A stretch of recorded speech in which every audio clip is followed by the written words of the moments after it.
have been appointed by Scottish ministers to prepare a report for their consideration, which will include a recommendation of whether or not to grant planning permission.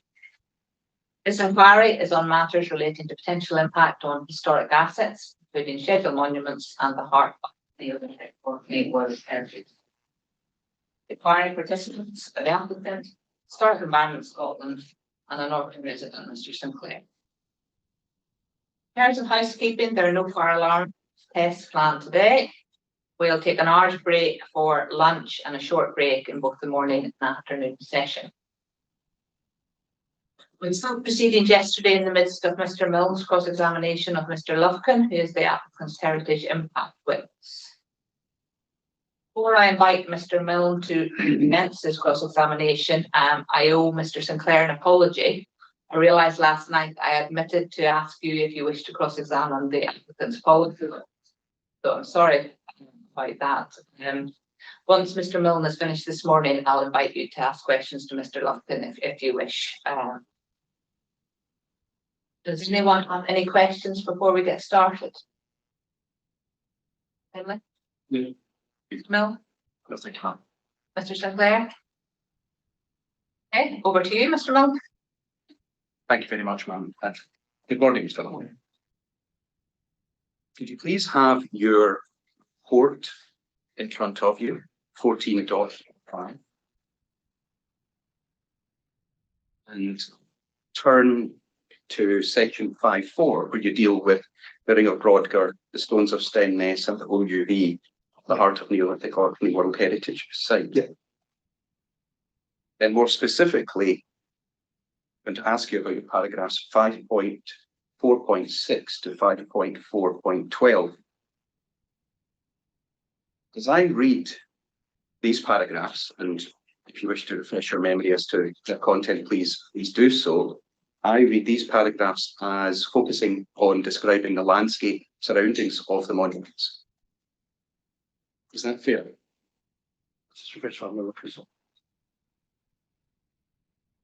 Yeah, Mr. Lufkin, thank you. Sorry. Speak. The hands are up. I'll just refresh my memory for a second. If at any point you can't hear at the back, just raise your hand and we'll repeat things, because I know it's difficult. We did ask whether we could use microphones, but it interferes with the sound for the webcast. So you just have to rely on us speaking out towards you.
A summary that describes the part of Neolithic Orkney, two peninsulas, Stenness and Brodgar, the wider setting goods into and out of the topographic bowl. So, the question I put to you was around the landscape surroundings of the monuments, and you answered with reference to setting. Can I be clear that in undertaking an analysis, in terms of stage 2 of managing change in the historic environment setting, that the cultural heritage expert is doing more than a landscape setting? Mistake myself. Carrying out more than a landscape analysis. We're setting the context in which World Heritage Book is would have been seen, understood, and appreciated. Well, that's the point, isn't it? That at stage 2, in assessing the setting, I think we're agreed on this then. What one needs to do is consider which aspects of setting contribute to an understanding, appreciation, or experience of a historic asset. We identify the two peninsulas relationship with themselves in British origin, and the hills through I'm going to say it, I like it. The bruised message of the hills of Hoy. Is that an observation regarding landscape, or are you considering the hills of Hoy in the context of setting, the contribution that they make to understanding, appreciation, and experience? Making a comment with respect to setting. Where in your report does it explain how the views towards the hills of Hoy contribute to understanding, appreciation, and experience? Because they are Where in your report does it say that? Sorry. We've got 5.411.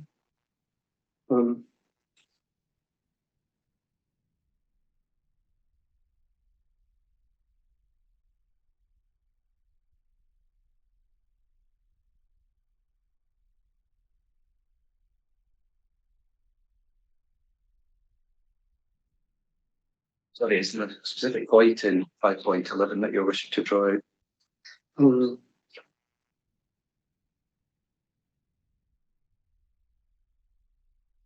Yeah. The stones themselves, as Monk Edmonds observes, the angled tops of stones mimic this like the hills of Hoy. So I'll probably draw attention to.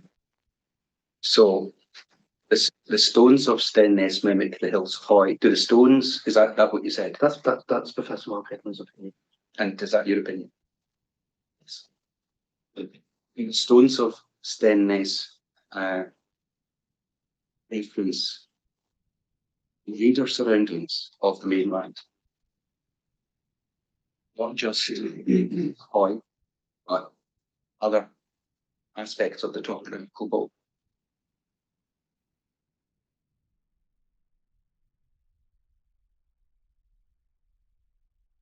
The main observation is towards the hills. The specific hill that you identified. See, they're tall stones, but they think on top of the top.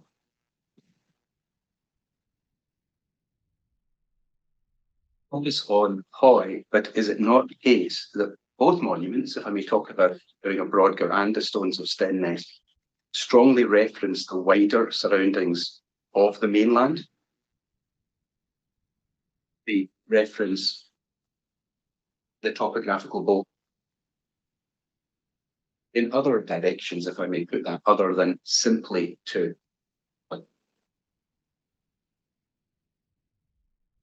tie individual stones and specific hills, specific region widths. I think that would be stretching the point a bit too far. Well, I'm asking about, well, putting it to you that the monument strongly reference both monuments strongly reference the wider surroundings of the mainland. Where do I say that? That's what I'm saying. They are stone circles which sit within the topographical pole between two rocks. They are prominent, conspicuous landmarks in the southern part of the topographical pole. I think we'll speak up. They are. Okay. I think that you're speaking to the person from the back rather than just Mr. Bell might help. They are. I will speak louder and lift these up. They're strong, conspicuous landmarks within the southern part. It's the topographical goal. I wouldn't tie specific relationships to specific stones. And that's not what I'm suggesting. I'm looking at the monuments, the stones of Stenness, the ring of Brodgar, and putting it to you that both of these monuments strongly reference the wider surroundings of the mainland. If you've got nothing more to say in that point, I'll move on. We'll move on. The concept of liminality, I take it we'd agree that that word doesn't in itself appear in the managing change guidance or the operational guidance. But it is a phrase that is used, and I was taught at university, with respect to Neolithic and Bronze Age ceremonial landscapes, such as the heart of Neolithic Orkney. The concept that was taught in the 1990s is that people would go from their community to a separate place, set apart from the wider landscape, from the places where they lived, from the places where they settled. And that is where they would do the ceremonial rites or ritual rites, or feasting, and then at the end of the festival period of whatever ceremonial purpose, they would go back to the communities whence they came. That's the concept that you're going somewhere special, going somewhere set apart. And that's why you've got two peninsulas within two locks, because that separates them from the Orcadian West Mainland. It sets them apart. It puts them somewhere special, puts them somewhere different. You take issue when what's recorded by UNESCO in their retrospective statement representing the universal values. Sorry, this wasn't on my list. Of course, it's document 14.9. Sorry.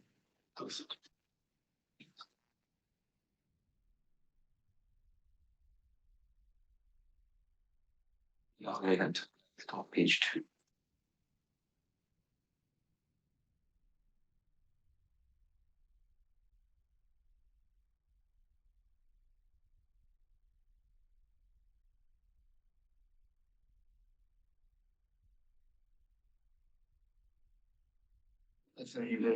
Yes, of course.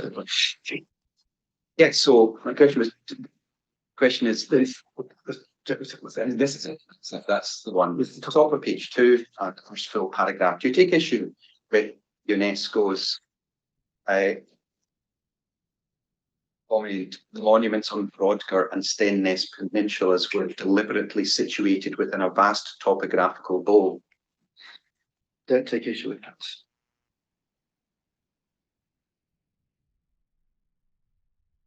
You think ask whether you are aligned with Miss Situate in terms of the topographical bowl only extending up to Greeny Hill, or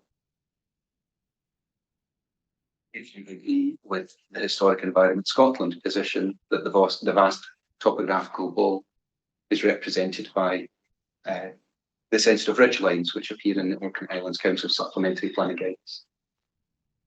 I think the topographical bowl is the full ring. There's sensitive ridge lines set behind because they are fuller, or because they've been ridded, but you can essentially see the whole thing. And what we say in the EIR is that the turbines will appear on the perimeter. That's the position. They appear on the perimeter of the vast topograph. Okay, I have the position. That's another tool. Sorry.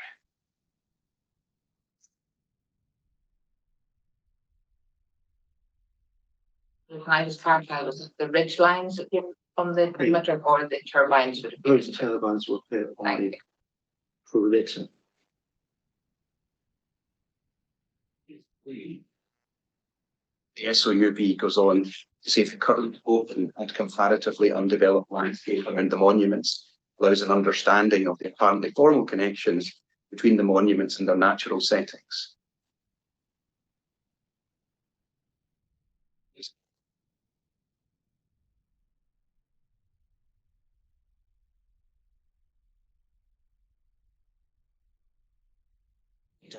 Under integrity. I think there's getting up to that one. On open and completely undeveloped landscape, we're talking about a modern 21st century landscape. Landscape of roads, houses, barns, settlements. We're not talking about an Orcadian Neolithic landscape. Um, they are open monuments set within an open landscape.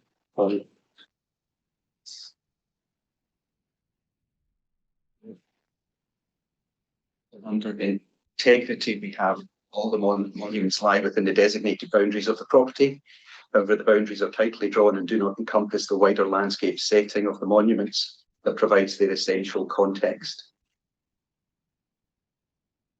So again, question, do you take issue with UNESCO's position in the Statement of Outstanding Universal Value that the monuments wider landscape setting of the monuments provides their essential context?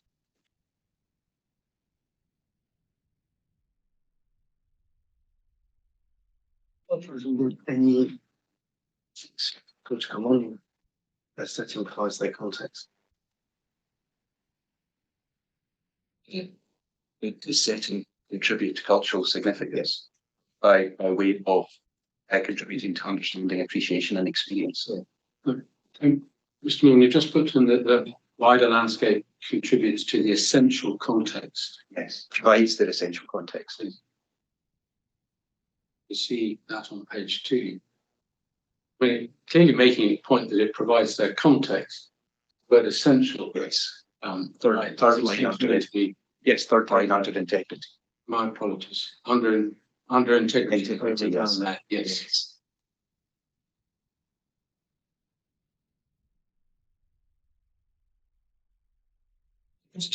Yes, that thank you. Just to Mr. Murphy, as a matter of principle, are we agreed that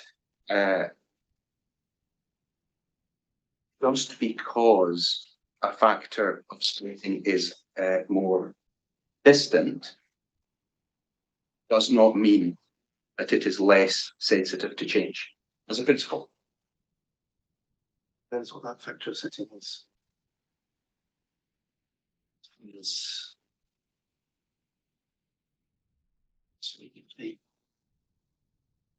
You're talking about because of very wide landscape. Lots of activity, existing wind farm, plus a vast topographical role. Mr. Turner makes a comparison with the Abra topographical. Walk around that with lunch afterwards. You would not be able to walk around the orchid topographical pole within that lunch.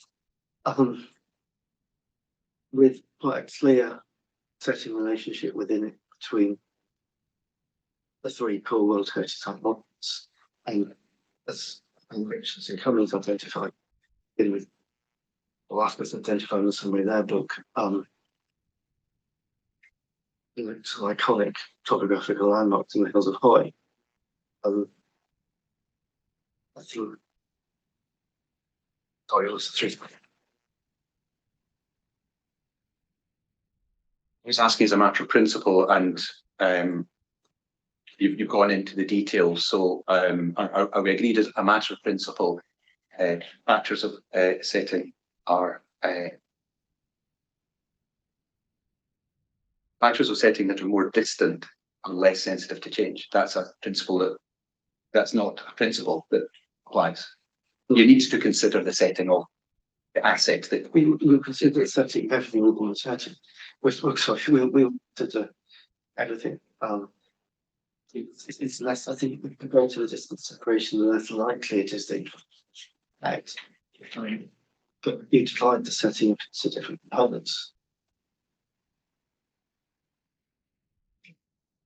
Principally, we'll slice into the 30-40K engine so that's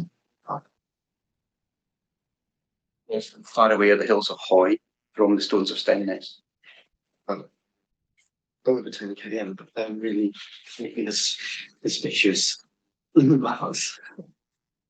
Very obvious, very conspicuous landmarks. Would it not be right to say, Mr. Lockin, that you have focused almost exclusively on the hills of Hawaii, as opposed to undertaking a full assessment of the setting of these monuments? Because we've looked at the topographical bowl as a whole. Clear, in terms of clear topographical feature within this is the Hills of Hoy.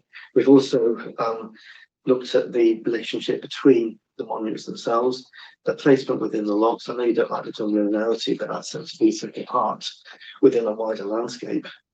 And in the inquiry report, I've talked about how people can actually access and travel into that central space. So we have looked at it. In terms of accessing the site, I understand your position to be, when looking at Stenness and Brodgar during the Neolithic, that people at that time would have come from the south.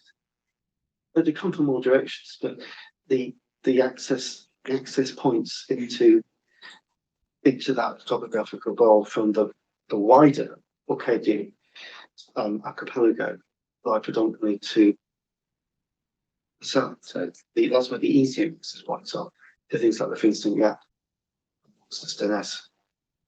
We do not follow if access is primarily coming from the south, as you say, that views to the north would be of some significance. We're assuming that they're going there to look north. I think that's the assumption that we're making. What Thompson HTS are making. They're going to those two separate peninsulas with those two iconic stone circles. Which, as we now found out from more recent investigations, the Barnhouse settlements and the nest of Brodgar, they're going to that central focal point for their ceremonial activities. In terms of, there was a discussion yesterday about Stenness and whether there was an outer bank. If I understand correctly, your position is that there's no evidence of. I've not come across any archaeological evidence for an outer bank. If HS have been interested to see. Well, there are two things I'd like your opinion on. First of all, could we go to 15.91? On the list. No, apologies. 1591. Ritchie, 1978, the Stones of We won't be Stenness. able to view this from the link because we can't publish books. So we'll need to provide, if we take a break, if you take a copy of the section from that, it won't be. Right. Yes, if we can work it out to get a copy. I can also. What I could provide, I don't know whether Mr. Lovkin's got it, because I've got it on my pen drive. We can provide you with a computer with a copy of it for you to work from at the moment. So we don't. I would say that could be done. It's a quick point as well, and it'd be quite nice not to interrupt the flow of this. Yeah, if we take it at some point, can you go on and come back to it? Just in case, it's 15.91 Ritchie and the Stones of Stenness statement of significance, which is 15.99. You also now trying to page The equivalent to each number of the statement of significance is PDF page 5. Yeah. And the Ritchie document, which is very lengthy, is just page 1.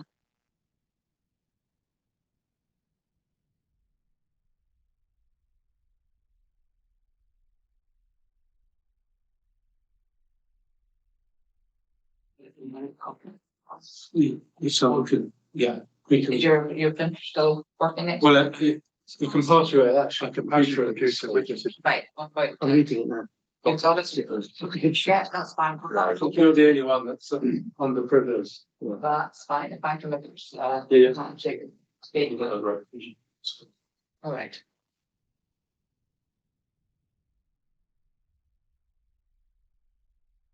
Thank you all for your help. Thank you. Apologies for not having highlighted these documents. That's my mistake. We could have sorted this before we start. 15.91. Mr. Wolfkin, the final paragraph of that first I'll page. just read it, shall I? For the Yes, benefit yes, of please, people of who course. The Henge monument, known as the Stones of Stennes, comprises an outer bank, an inner ditch, with a single causeway in the north quadrant, a stone circle, and a central rectangular box-like structure which contained cremated bone, charcoal, and sherds of pottery. Cultivation has almost completely removed traces of the bank and ditch, although these could still be seen in the middle of the 19th century. At the time of the destruction of the stones of Odin in 1814, one stone of the circle was felled, another broken up, leaving only two right to the last century. That doesn't say how high the bank was. It doesn't say how accurate the records were. And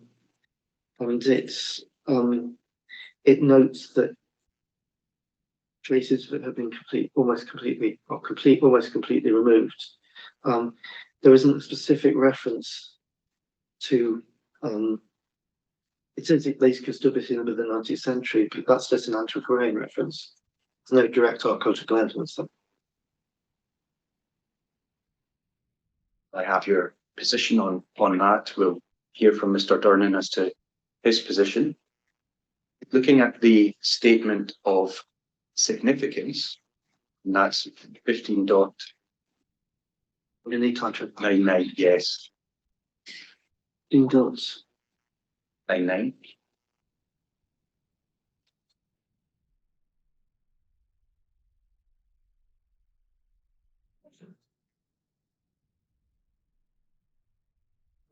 PDF page 5.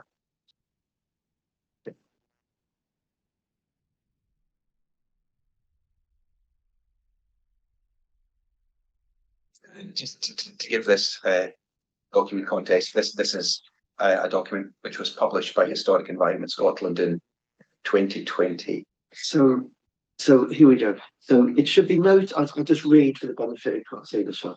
It should be noted that the outer bank of this Henge monument was largely destroyed by ploughing. The present form reflects the rebuilding in 1985 to the form recorded in 1951 to protect the underlying old ground surface. So for those of us who've been to the Stones of Stennes, there is a very, very slight bank which you could just about make out. That was the bank that was rebuilt in 1985 to the height that it was recorded in 1851. So it's unlikely really to have subsided considerably, I suspect, in the last 40 years. So that very, very low bank, which is kind of down about here, was the height that it was in 1851, according to this, assuming that's correct. So we do have two records of the existence of a bank. What's this? Will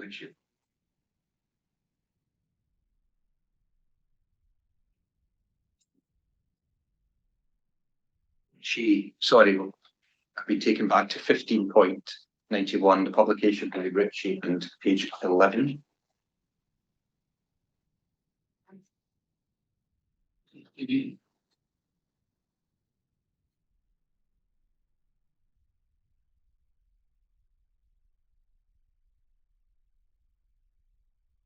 Which paragraph?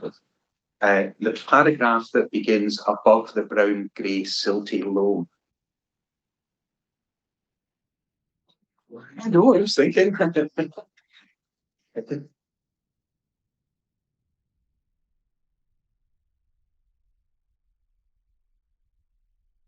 This is it. Go above the above the brown grey silty loam are layers of moon grey, finally moon loam beneath the turf and topsoil.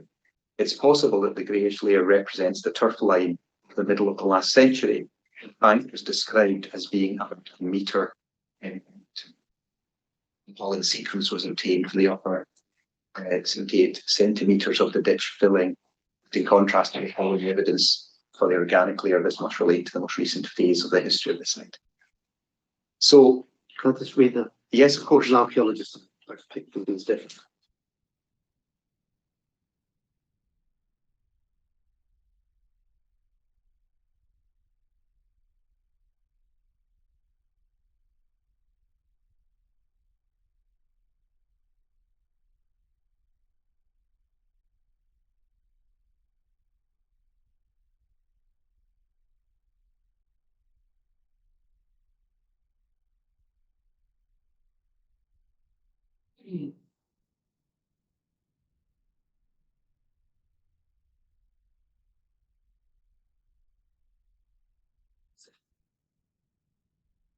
Possible.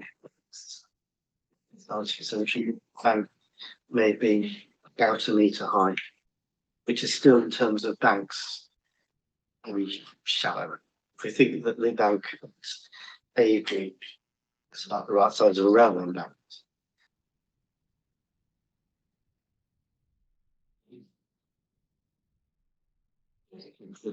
Position, thank you, Ms. Larkin. Can we turn to visualization? We're done. That's fine. We're done. This time, I Okay. So if we can, because we're talking about number 003.005.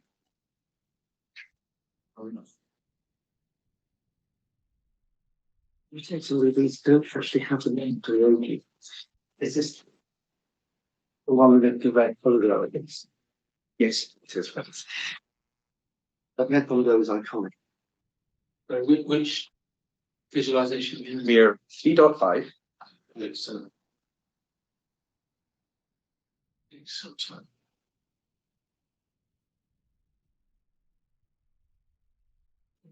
I think I should note, first of all, that this visualization was prepared prior to the facility we now operating with the wind turbine. Yes. To pure visualization.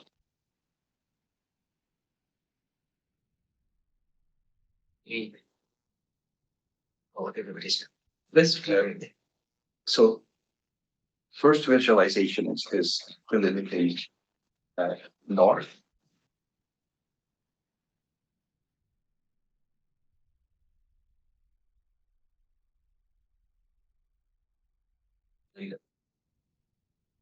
Yeah, page one. The proposed development at Nist Hill. The turbines that we see there. Number of them will higher than the surrounding top. Looking to those to the immediate left and to the immediate right of the proposal visualization. That's correct, isn't it?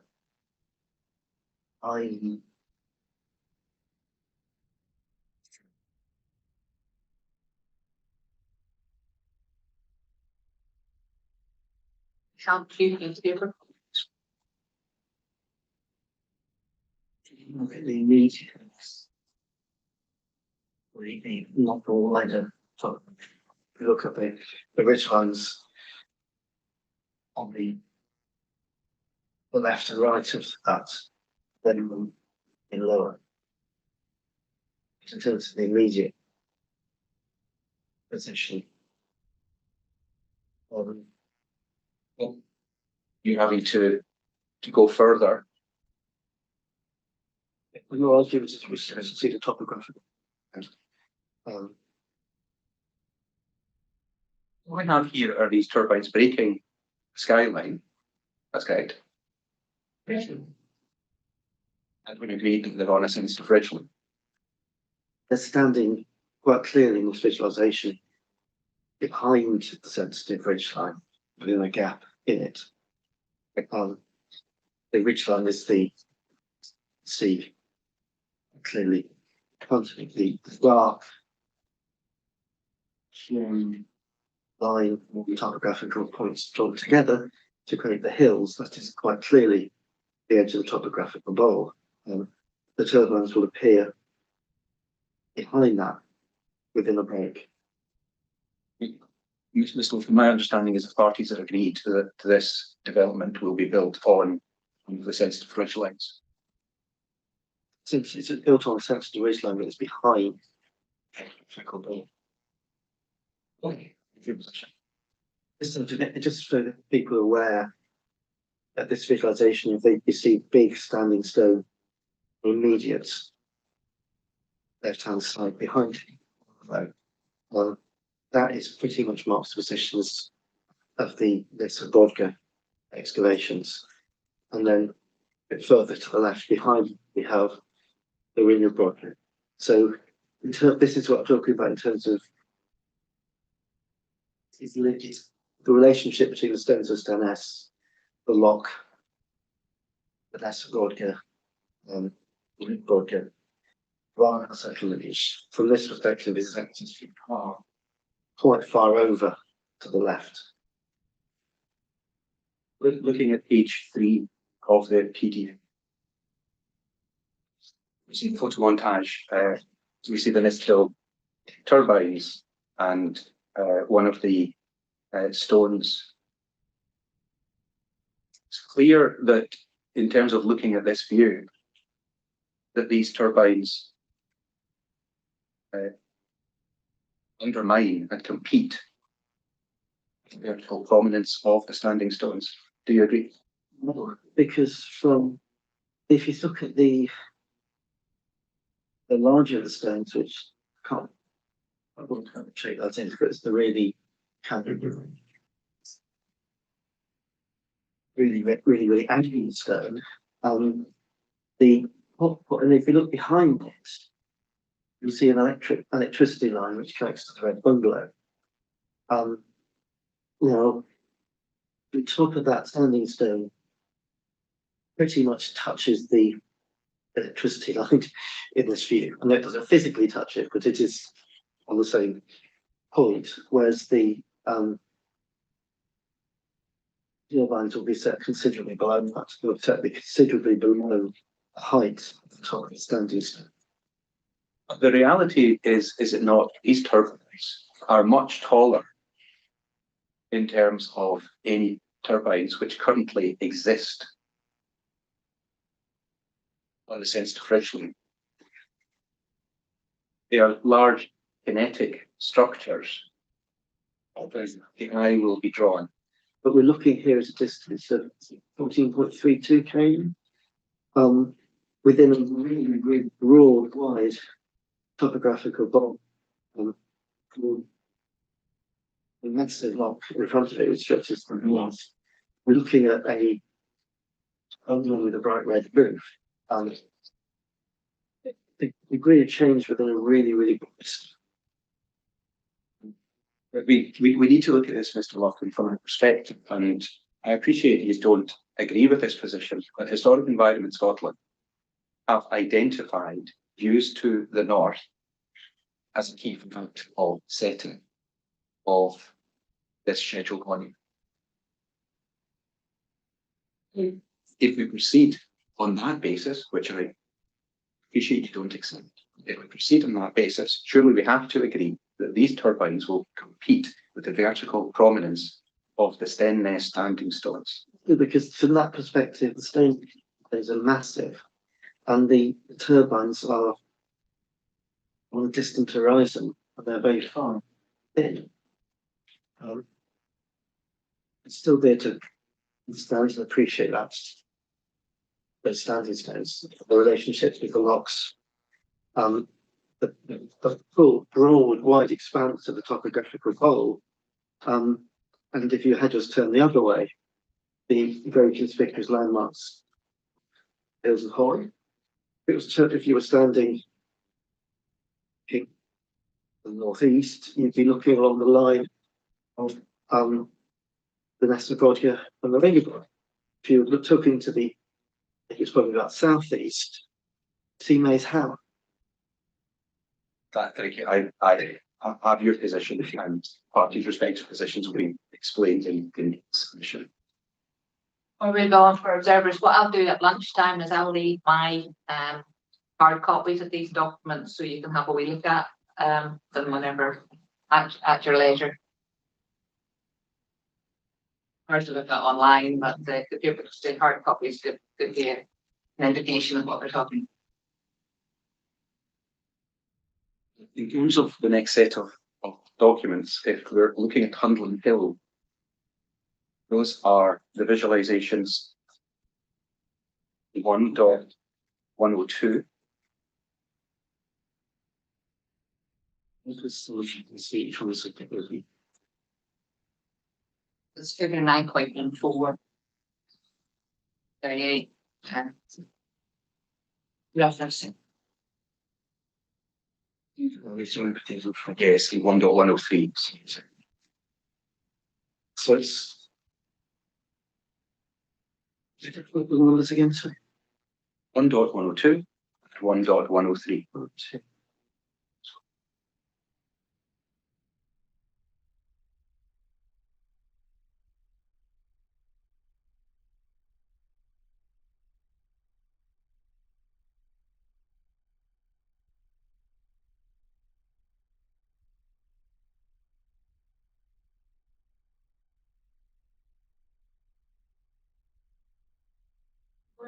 Two first. Yes, and it just we'll have these to hand, and I'll ask you a few introductory questions about the Hundland hill enclosure.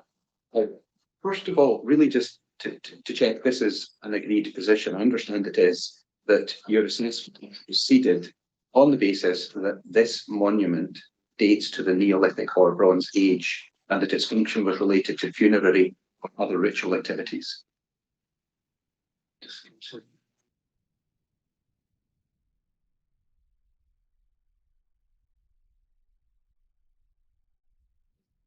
Article 5.1.5 of your report, I think I should have said. Sorry, but I understand that's an agreed position.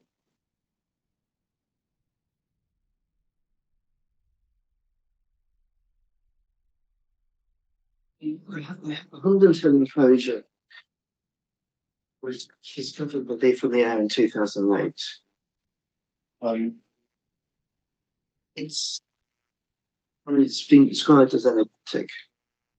If you just to progress through the questions, sorry to interrupt. That's fine. It's an agreed position that this is the basis on which we're undertaking an assessment, Neolithic Bronze Age. It's never been excavated. We're proceeding, taking the worst case precautionary approach, in which we are assessing it as an event. Thank you. And agreed, there are excellent views from the asset in all directions. Yeah. And are we agreed that the asset was, or let's say we agreed it was located on top of Hundland Hill, obviously. Did you agree it's reasonable to conclude that the positioning of this asset was intentional? Yeah, based on top of him.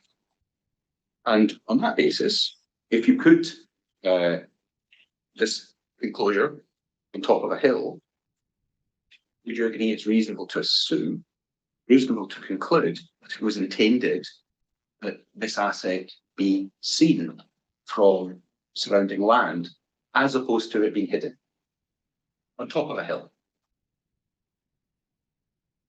Unless the purpose wasn't to be see the enclosure, but was to be able to stand and visit the top of It's just on top of a hill. Reasonable to conclude that it would be seen. depends how large the earthworks originally were. How conspicuous it was. The volume was in current condition.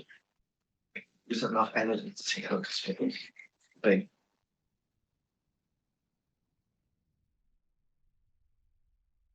be. You rely on the condition of the monument today in your assessment of setting. We assess the contribution that setting makes to cultural significance. The case of an enclosure, if it was to be excavated, was to prove to be a Neolithic and Bronze Age enclosure, we would gain a considerable amount of information. The information we have at the moment sits on top of the hill. If the proposed development goes ahead, we'll know get your head on it will still sit on top of the hill, and when you go there, you'll still know that you're sitting on top of the diamond. Yes, we'll come on to that. But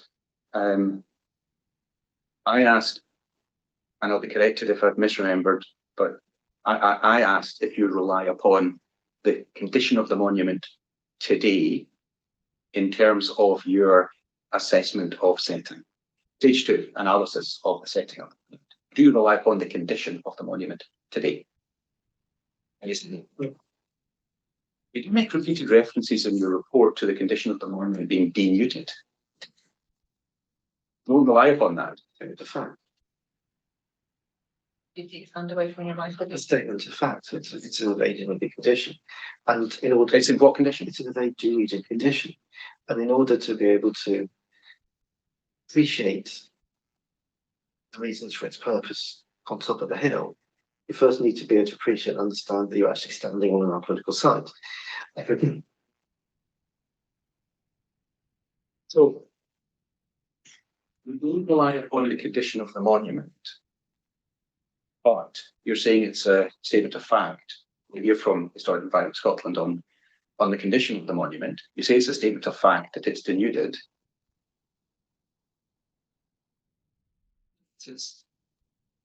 So it sounds as if you're taking its condition into account when assessing its setting.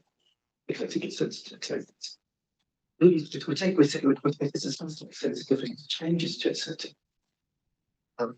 Because in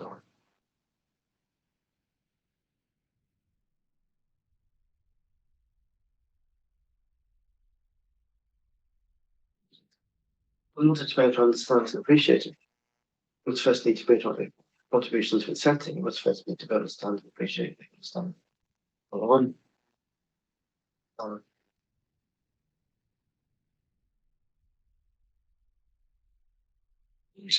This is a scheduled monument under the Ancient Monuments. And we do understand there is a monument in this location. We're proceeding on an agreed position that it's a Neolithic bronze age enclosure related to funerary or other ritual activities. We do have that understanding. So there's something I'm missing about the approach that you're taking here to your assessment of setting. Assessed the setting is 360 degrees. Sorry, can you speak up? We assess the panoramic views of this. I set up on my evidence in chief. We've assessed the setting as a 360-degree view shed, which it is. We've noted the views along the coast towards Westbury and Rousey. We've identified, because they're really conspicuous from that point, the views of the hills of High, which is kind of in remote areas. We've also noted, as we should as professional archaeologists visiting the monument, that in its current condition, it's hard to fully understand. This is a monument in its nature and its character. If we to excavate it, we find them considerable, and that would help HES in their future management. We agreed that resorting to excavation is not the appropriate method. It will do physical survey, but it's the more we investigate that monument, the more we understand about it. That may be true. What we have is a monument which, as a matter of fact, is scheduled under the Ancient Monuments Act, bringing in statutory protection for the fabric and protection in terms of NPF4 regarding integrity of setting. We have the managing change guidance on setting, which would be helpful to go to at 12.9.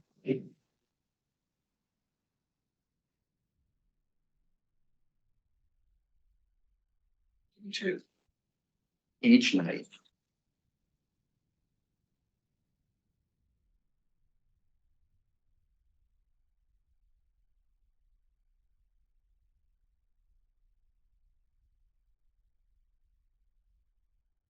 Through here is defining and analysing the setting, and the guidance suggests that undertaking an assessment, you answer a number of questions. Page 9.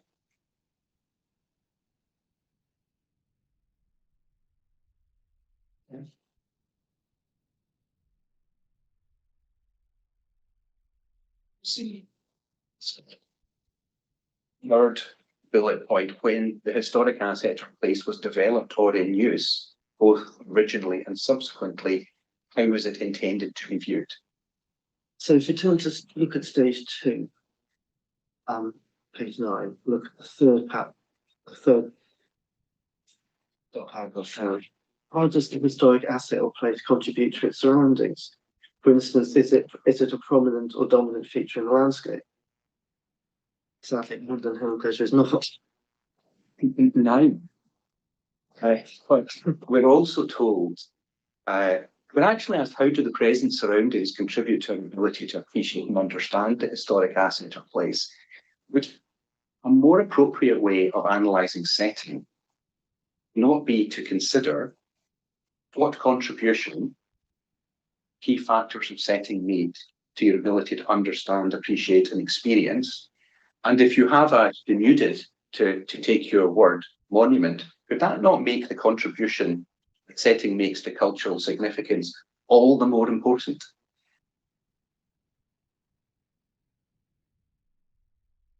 Monument like this, if it's what HES consider it to be, If what we're agreed is the If what- appropriate basis for the assessment.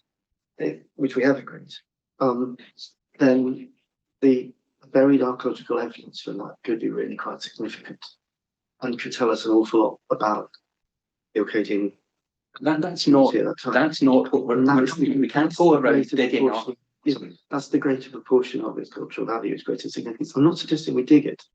It's part of the archaeological reserve. That's the store, that's the seed store, probably quite literally the seed store for the environmental evidence. It's its research potential, which is a greater contribution to its significance rather than its conditions. Because in order to understand, we've lost what this a very shallow bank. We don't know whether it had a palisade on it. We don't know how high the bank was. It probably wasn't high. We don't know whether it had structures in it. We don't know how it was accessed. We don't. Possibly that's true, but we don't know. We don't know the communities we use it. We don't know the dates. So you understand, historically from Scotland's position, this monument is scheduled in the national interest. It's a nationally important monument, and where there is less visible archaeology, the contribution the setting could make to the cultural significance could be very. You disagree? We have our respective positions. We understand that. We understand that setting. We understand the key factors of setting. Greater proportion of significance is likely to lie in archaeological content. On that point, we are agreed, aren't we, that in terms of policy NPF4, policy number 7H, that there are, of course, 3 limbs there, the first being in effect in relation to impacts on fabric of the monument, and the second limb being impact on integrity of setting of the monument, that were agreed that both can equally.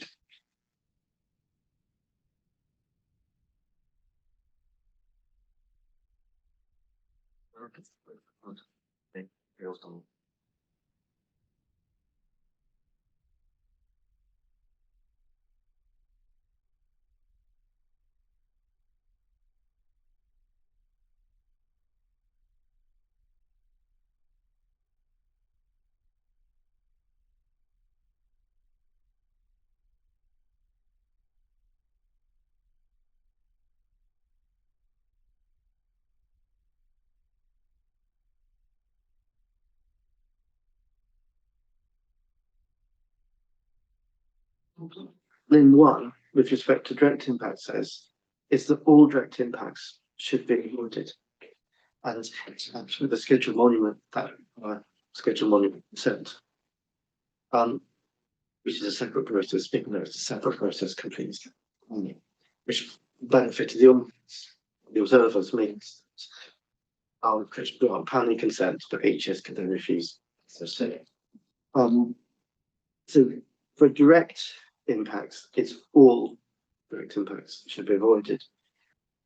For setting effects, setting impacts, it's significant adverse impacts on the integrity setting of a scheduled monument are to be avoided. So its direct impacts are to be avoided, but with respect to setting, it's significant adverse impacts on its integrity that be avoided. So I would argue that they're given equal weight in the sense that they're both given their own limb in planning policy.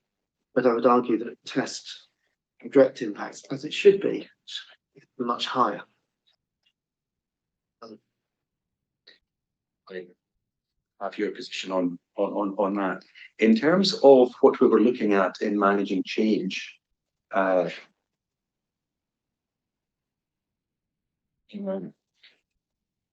looking through the historic asset, I was looking at how the historic asset or place was intended to be viewed. Good analysis of settings seems to be entirely based on looking out from the Hundland Hill enclosure. We paid no regard to views towards the asset. We don't know how it was intended to be viewed. We don't know its original topographical form because it's been denuded to such an extent. We don't know whether people built it there so they could see it on the hill, or whether they built it there so that it was somewhere they could visit and communicate.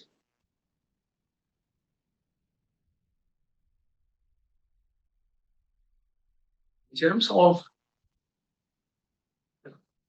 you visited, I know from your networks the existence.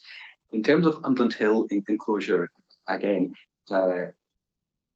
if this development were to be consented and the turbines constructed, what impact would that have on your experience of visiting?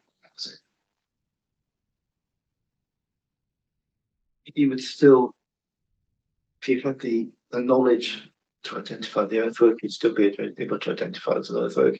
We need to be clear there'll be no direct impacts. We'll still be able to understand that you're on top of the hill. If it's windy, the wind will still hit you. Or you'll still have that sense of elevation. You'll still be able to look along the ridge lines to around the westerly. Those will be impacted, and you'll still be able to turn to the south and get that iconic view, considerable view of the Hills of Hoy.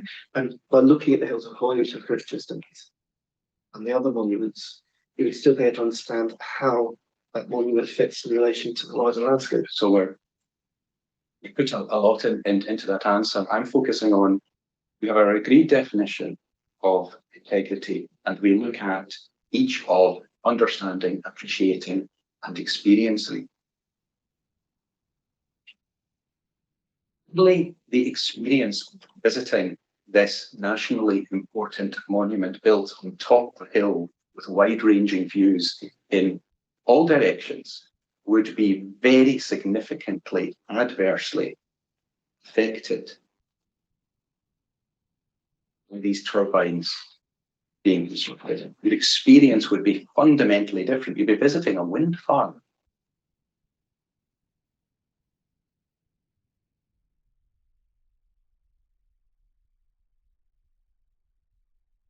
You still be able to understand. I have your answer. Fine. Can I move there? Because I think what Ms. Long was at it was about the experience. So I think you answered with the understanding, but it would help me to understand what your view is in terms of the experience, probably integrity. To quote the song, it would be adequately retained. Experience would be adequately. So,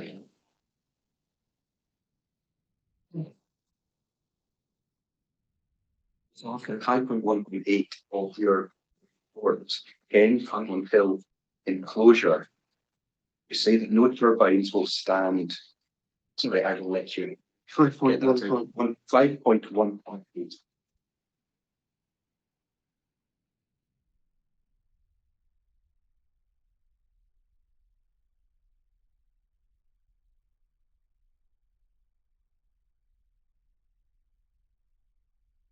Your arrays will stand in the fields top view, which extend to the northeast, and the field view that extends to the southwest and west. Now,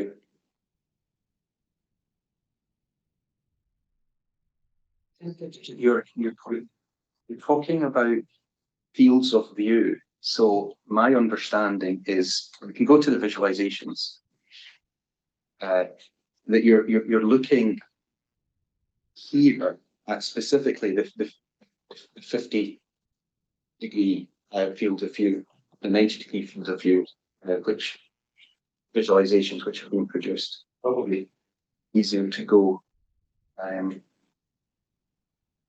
example to 1.102.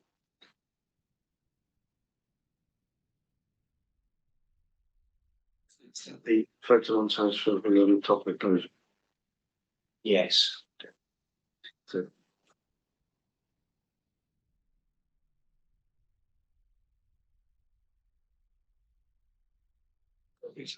If we go specifically, you can find the right page number. The visualization in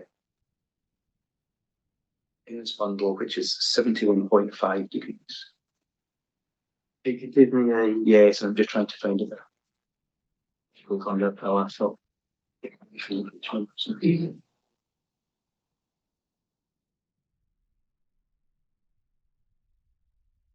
page 8.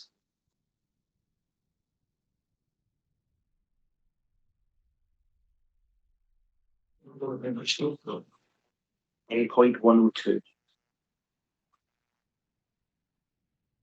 that's the one. So that I can always point it. Like, yeah, I mean, it's like you can point me in the direction focus on version correct onto that. I wanted to ask you about page 8. And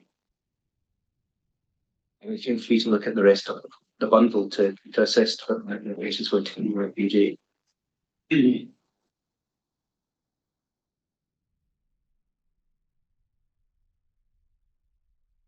I don't know if I'm right in thinking that the corresponding photo montage is on page 12 to assist me. That's correct.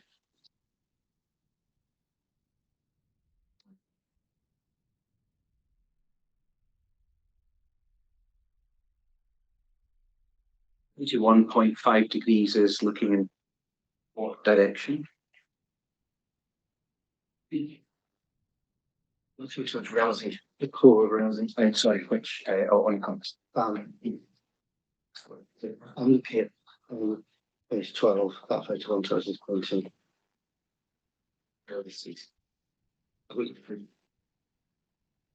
So this visualization shows us that turbine 3, sorry, this wireline would show us that turbine 3 would be visible to the northeast. So on page 8 of 13. Yes. Because turbine 2 is.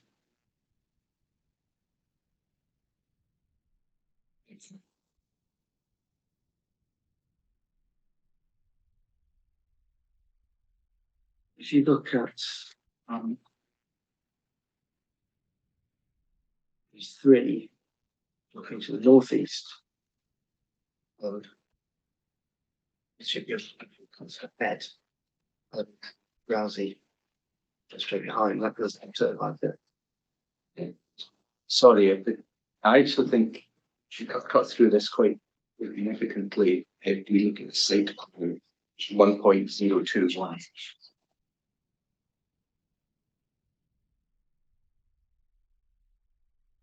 Good. So that's it. Easily numbers, right? Well, I've just been instructed that you may be right. All visualization may have the wrong turbine number. Right. I think that's a relief. So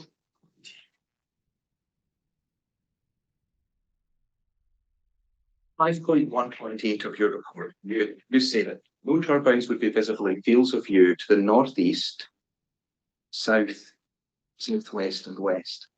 Now, if we stand at the true point, so we're in the enclosure, and we look northeast,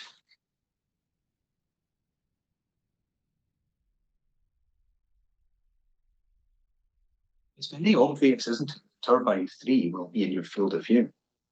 maybe not a narrow field of view undertaken for. Maybe I've slightly the orientation, or there'd be no views to the north northeast, as is shown on.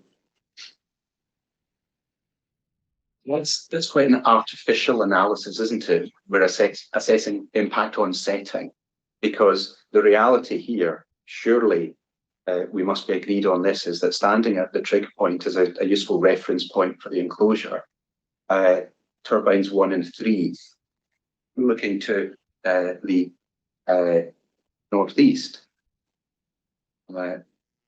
turbine 3 is going to be visible at least in your actual. As I said, it's not that in which case it's qualitative. The point is that photo montage literally page 3 and Mr. Milne, sorry if I interrupt, but obviously this particular sort of showed turbine 3 very well, but my understanding is that it's roughly underneath the 71.5. Yes, I mean, it might just be useful for us all to agree it's all where it is on this plan. yes, I've got the site plan in front of me, but you're right. When you look at is it 1.102, and you see the fields of view, turbine 3 looks as if it's not there. Yes, it's my understanding. I think it's underneath the figures 71.5, which have obviously been imposed on as a layer on top of that. That's certainly what I'd worked out. Yeah, no, I think that's very helpful, because then I know I can understand the questions you're asking on that. And thank you. So the point really is, Mr. Lockin and Mr. Findlay's help cuts through it, is when looking at the visualizations which have been prepared as part of the environmental impact assessment report, they are not an accurate representation of what your experience would be when standing at this monument, looking in the various directions where you have said that there will be no turbines visible in the fields of view. Now, they may not be visible in the visualizations which have been produced, and perhaps that may be because the 71.5 degree line literally removes the dot for turbine 3 from the map, which is part of those visualizations.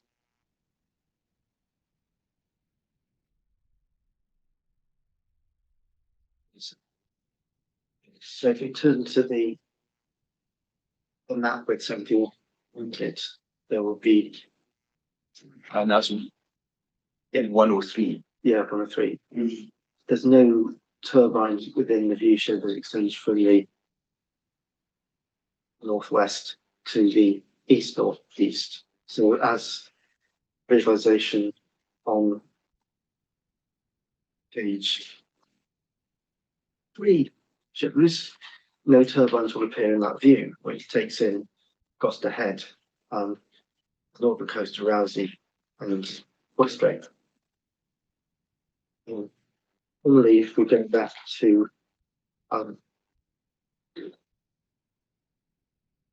the top of that set of visualizations, no turbines will appear in the view shed from west northwest to southeast, which means that we turn to actually page 5.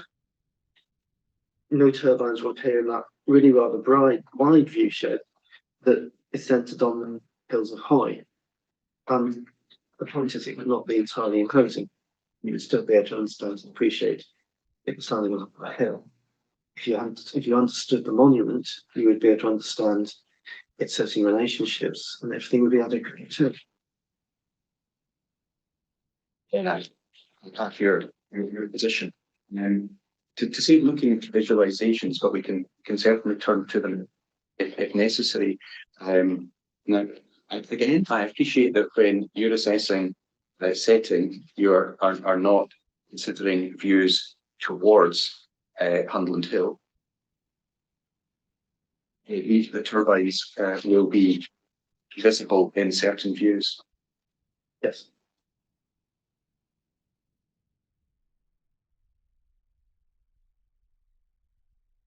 Still burial mound. What do you want to look at? It's volume recognition.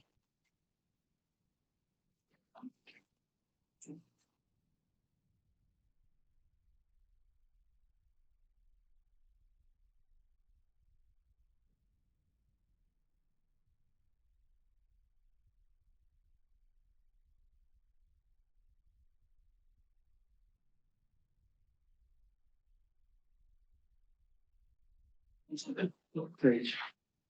2.2.1. Halfway through this, like once.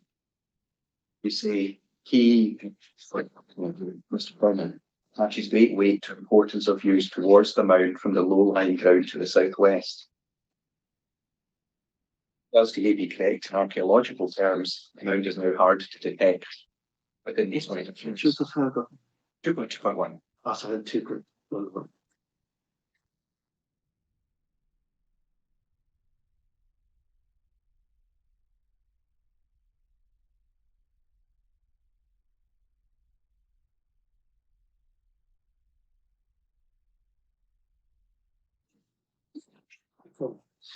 Right, so just again, so as I understand that, I read this, and it's not for me to put what in your mouth and just tell me if I'm wrong. You, you, you're agreeing that it is correct to attach great weight to importance of views towards the mound from low-lying ground to the southwest, but you attach a significant caveat saying the mound is now hard to detect in these wider views. So are you saying, is that right? Is Mr. Durnan correct, but you're disagreeing with him because the mound, the Nistil burial mound, is hard to detect within these wider views?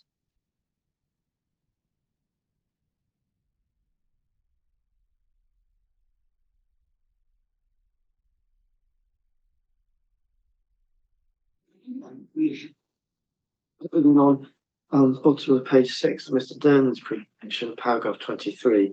That's 15.1.2. Sorry, which paragraph number is 23.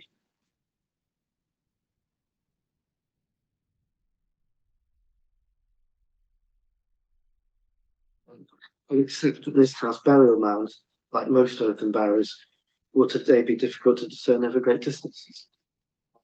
It's about the understanding of appreciation. So, okay, it may be that the Nistil burial mound of the earth will today be difficult to discern over great spaces. But I want to know if we are agreed that great weight should be calculated. In terms of an analysing setting, as this exercise we're discussing, great weight can be attached to the importance of views towards the mound, low-lying ground to the southwest.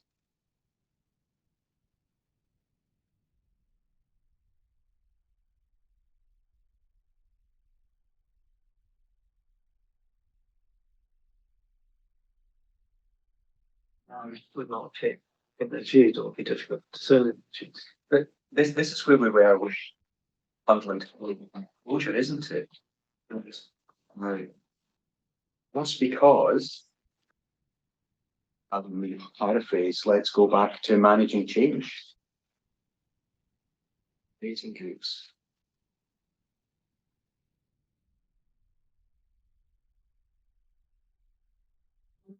Nine. So we need to.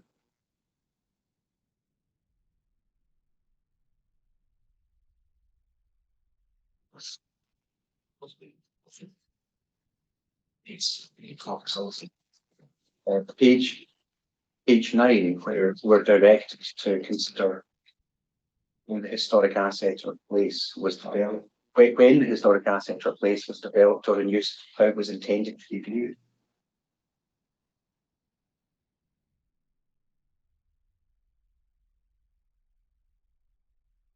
So I missed that. Page 9. Which paragraph? It's the third bullet point. First sub-bullet. How it's intended for you, from what distance? That's good, that's fair enough, but then, a paragraph ahead of it, how does the historic asset or place contribute to its sound, to its surroundings? For instance, is it a prominent or dominant feature in the landscape? Well, when viewed from the southwest and the lower landing ground, sadly, this house burial mound isn't. I wish it was.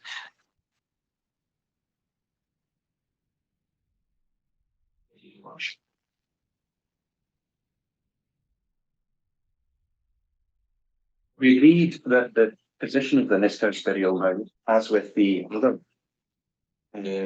earthen barrows, this landscape, have been carefully chosen by those who built it. The location would be legally understood by the communities who interacted with it. Yes. So, that's how they were placed. We agreed that journeys to and from the monuments of this kind would therefore have held considerable meaning to people during the Bronze Age. That would reflect current academic and political understanding. So surely it must be the case that views towards this monument from the land to the southwest, and therefore a key factor of its setting. Then I put you back to the paragraph I just read from Unchanged, that how does it contribute to its surroundings now? Is it a dominant feature in the landscape now? Sadly, there's plenty of completely clouded up.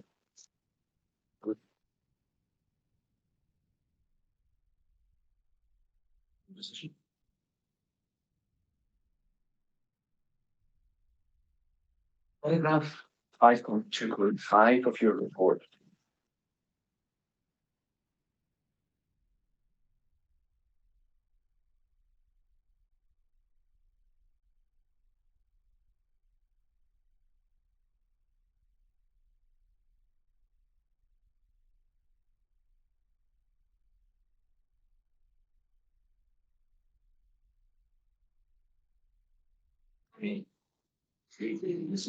Although all four turbines would be visible when viewed from the nest house mound, the intervening presence of Hundland Hill means that only the blade tips of the eastern pair would rise above the hillside.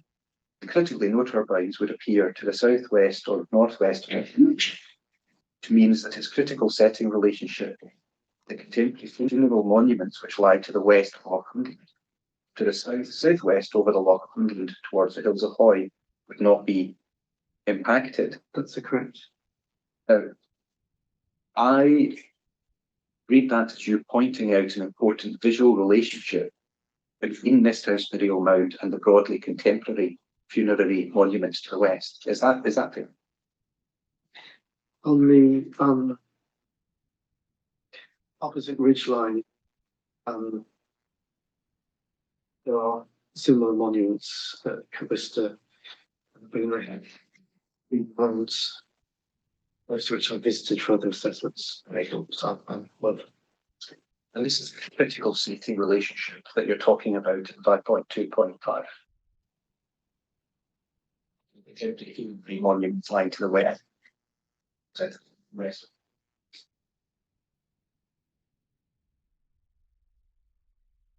That's a critical setting relationship. Surely reciprocal views from those monuments looking towards Mist Hill would also be a critical setting relationship. On those relationships now you can no longer discern them as impact. And as I state with Hoy Holly, hopefully I pronounced that correctly, those mounds themselves have now been virtually obliterated. 100%. And that brings us back to the point I've made from the mountain train setting guidance on page 9. How does the historic asset or place contribute to its surroundings? For instance, is it a prominent or dominant feature in the landscape? Well, in the case of Coy Horry and this house, neither are.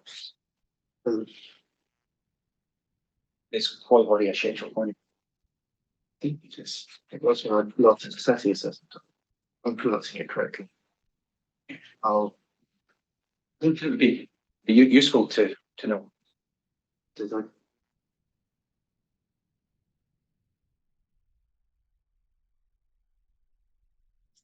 Well, but it's my query.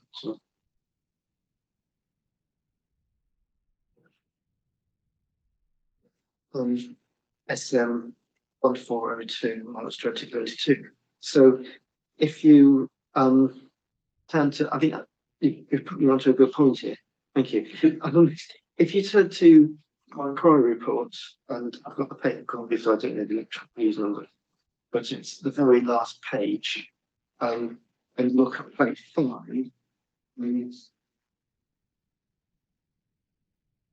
Now, I'm very sure things here, so it's digital as well. Can people see a wire fence?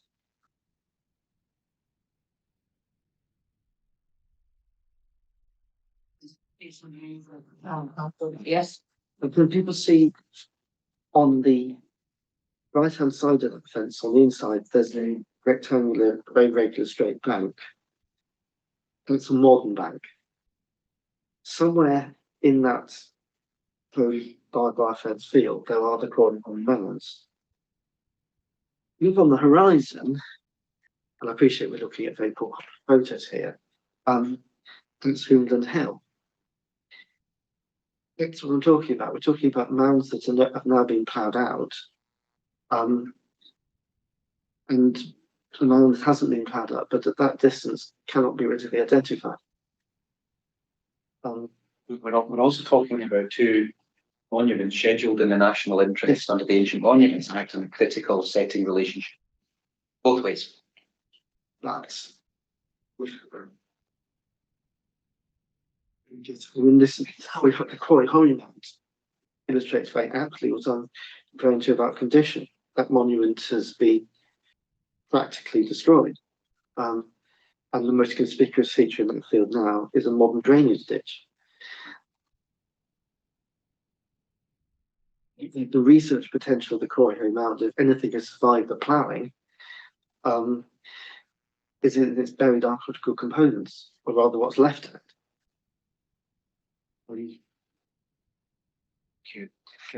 Could we have a look, just before we move on to the canals, have a look at 1.99 visualization? Fortunately, this is just 2 pages. Okay, can I shut down the existing visualization? Yes. My memory should probably be indicated. Wonderful. 001.099. And this is table 9.11, site number 32, Hundland Settlement Mound.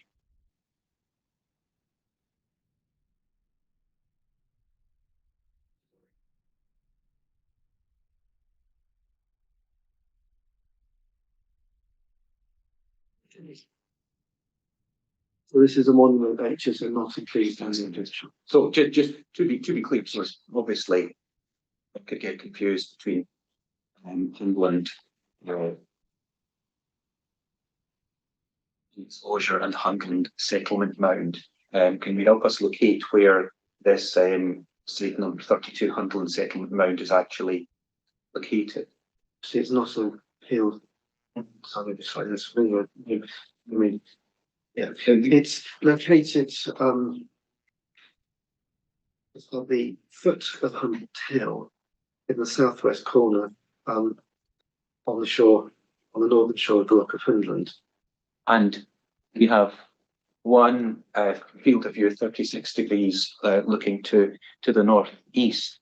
Am I right that the Nist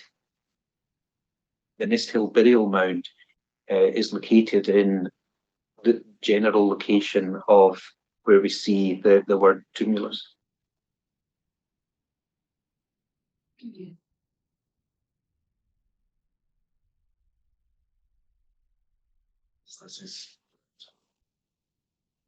Well, taking that view from that settlement mound, just as an example, if we look at the wireframe, we see all 4 of the Nist Hill turbines to varying degrees.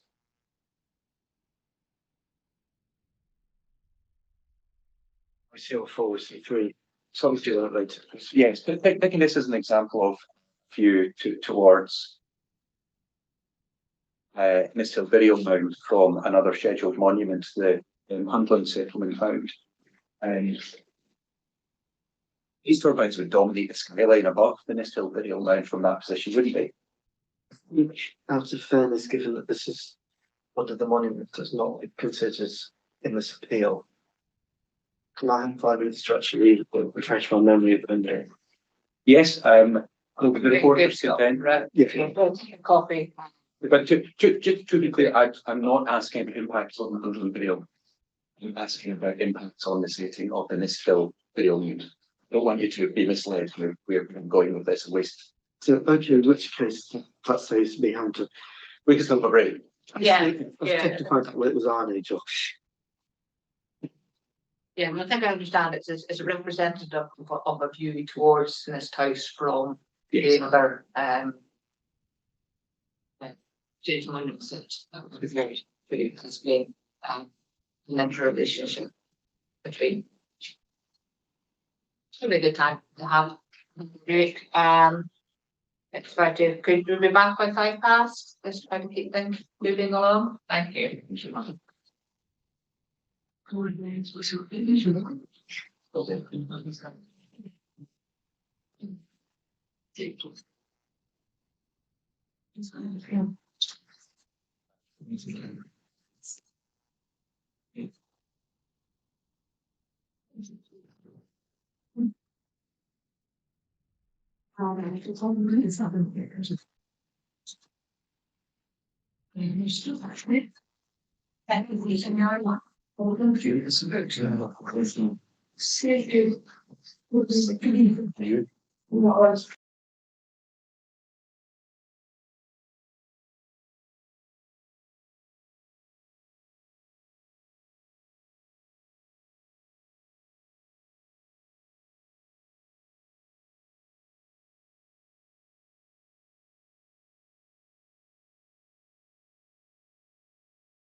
I'll speak to him.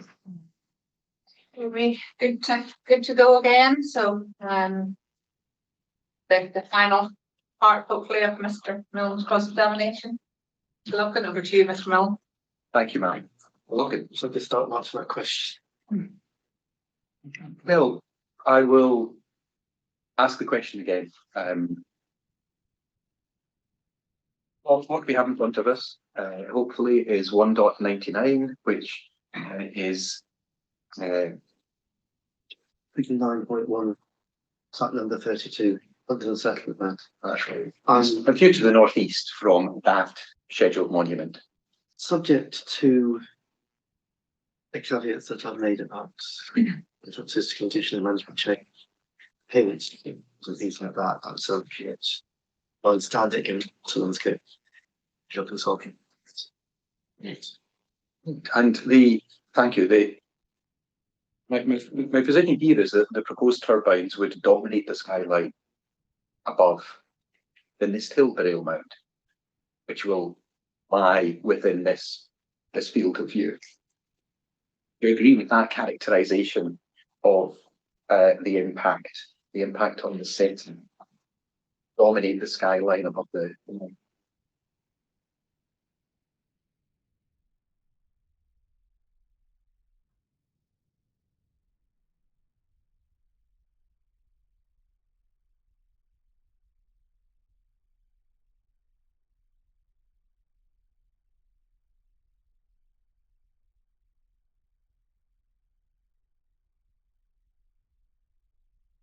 In that view, certainly burial mound, if it's discernible, would have 3 turbines to the right of it and 1 turbine to the left of it, but there'd be no turbines across that summit of Hundland Hill. So there would be no turbines back across the summit. Appreciate that it's the closure, the burial mound. burial mound we're talking about now. And the burial mound is positioned below the summit rather than in accordance with the figure.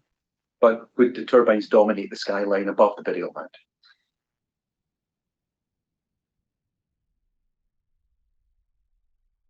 There'd be 3 turbines to the west of it on the skyline. They would dominate, But they would not back across it. but they would dominate. Be a very visible presence. But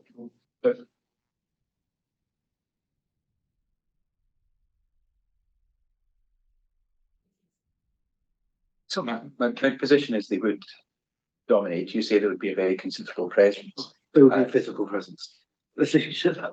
The But you'd still be able to understand the relationship between the hill, if you understood the enclosure on the summit of the hill, and the mound, and you'd still be able to understand its placement on the hill. Therefore, its setting would be adequately contained. But the difficulty is that with the burial mound, which you say is difficult to discern, standing at this particular location, I would certainly be drawn to these dominant wind turbines. From the mound, if we turn to the location map, I'm afraid I don't have the document reference for the turbine location map that we had up. It's like they outline. Yeah, it's out there. If it's Figure one quick. you want since I shut that down so I can see the screen, it shuts down now. It doesn't.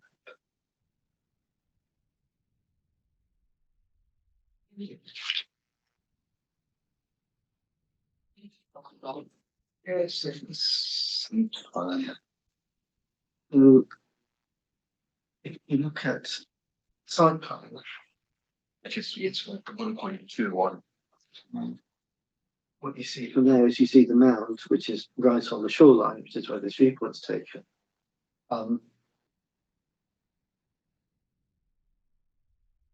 Realistically, so you see two dumpsters, line, and we see in front of that two modern farms, this house and Hundland. The relationship of that mound, I'm not talking about it as a setting, towards the clock. So that all the other turbines, I mean, you said what you just said, I would really expect, to take relationship on that viewpoint in relation to location of the site layout plan. Where the turbines would be visible, they would be visible within the landscape contains two modern farm complexes. And We're talking about a modern landscape. what you have is Historic Environment Scotland's position here. I appreciate you disagree with, is that because of the dominating effect these turbines will have on this key function of setting views for the northwest, is that the understanding, appreciation, and experience of the Nisthill Bidding Cloud would not be adequately retained. Therefore, there'd be an adverse impact on the integrity of setting. I have your position on that. My position is that it would be adequately retained, and therefore, but we are still predicting a significant modern EIA effect. I want to be clear, we are predicting a significant EIA. So you understand that that's in this case. Looking at the two canogs together, Park Hole and Sandy Hole.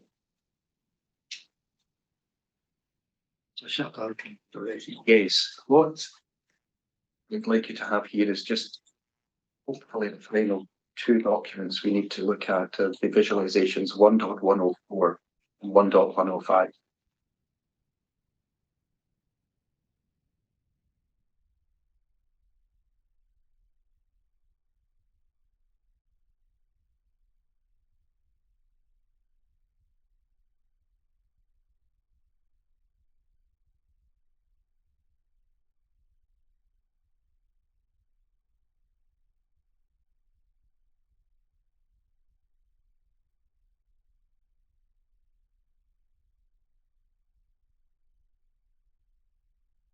Just for my reference.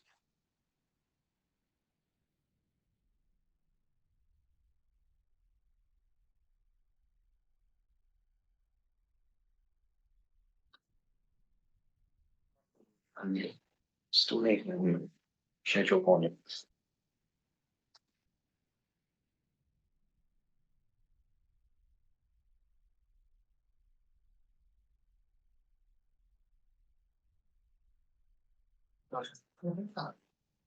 Thank you. I understand you visited both of these sites, or at least the shores of Loch Swanee. We've not confirmation. We've not actually swum or canoed out to. I don't know the term, honestly. Did you then to walk over the stepping stones to Park Home? I can't speak for Historic Environment Scotland, but at ASC we work on the basis of risk assessments. I think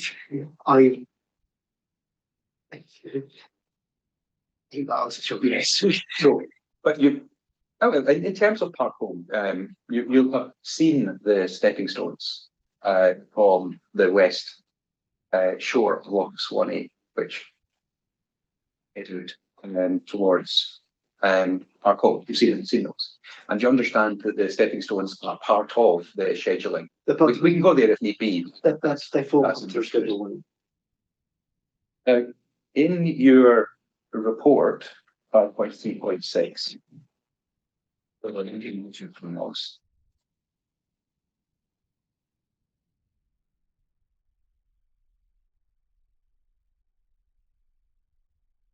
This is the concepts of core and wider setting.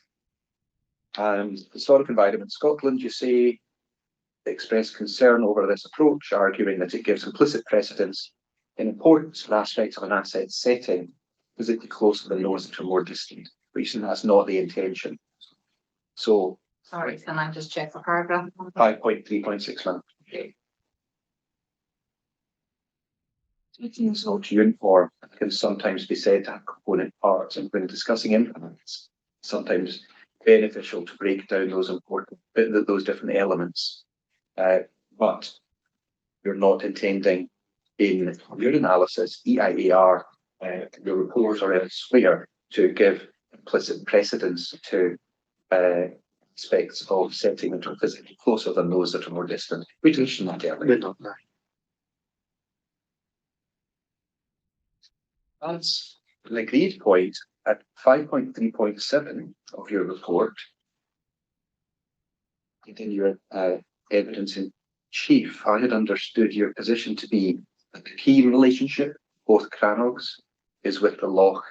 It is, yeah. They were put within the loch, they were placed within the loch.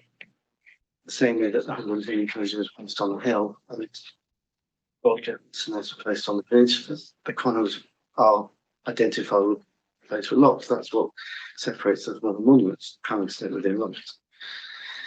What's the For instance, so you find Stony Holman were both in the loch of Swanee. Matter of fact, we see stepping stones, which are part of the scheduled monument at Park Home. So I say to you, there is a physical connection between Park Home and the west bank of the loch. Accepted? there's a causeway out to it. Causeway. Yeah, that just emphasises the fact they're out to the loch, because you perhaps across the stepping stones into the loch. This is meant to come across as facetious, but where will the people at the time have walked from to get to the Cranogs? They don't work for Oxford Shore. So there is a physical and very meaningful connection between both Cranogs and the West Shore. Well, they do walk to the Western Shore. They also got boats. There's a physical connection between the Crannog and the Western Shore. But the core key element of the setting of those Cranogs, they sit within a loch. The connection between the Cranogs and the land to the west, I'm being very careful not to say it. I'm not defining this question with reference to literally the shore line, but the land to the west. Is it not the case that the relationship between the Cranogs and the land to the west is key to understanding, appreciating, and experiencing these monuments? A core setting principle values is the loch. But in terms of understanding, appreciating, and Sorry, could you go on with that answer? you're answering the question, but if you wish to, You may doesn't give the opportunity. They You may not. may have been placed in that particular corner of the loch because land holding. They may also have been placed there perhaps because that's the more sheltered part of the loch. The key element there is the placement within the loch. you're saying that's the key element, but I'm afraid, Mr. Lufkin, I don't really think it's credible to suggest that a connection between each Cranog and the land to the west is not critical to an understanding and appreciation and experience of these assets. You're standing on the shore, looking towards the Cranogs, then you'll be looking east. And if you're standing on the Cranogs looking towards the shore, with which there is a physical connection to this day, at least in terms of Park Home, you'll be looking to the west. You'll be looking to the west, but you'll be looking to the west with an understanding. You're standing on the park, and you'll be looking to the west within the understanding that the hill, looking upon its open moorlands, and you'll still be able to appreciate and understand you're still going to understand that landing cot. Enough of the setting will be adequately retained. Enough of the setting. The setting, adequately retained. the integrity of the setting will be adequately retained. But what you would actually be doing if you were standing on either of these cranogs looking west is looking immediately into a wind farm. And that's correct. You'd be looking at a hill.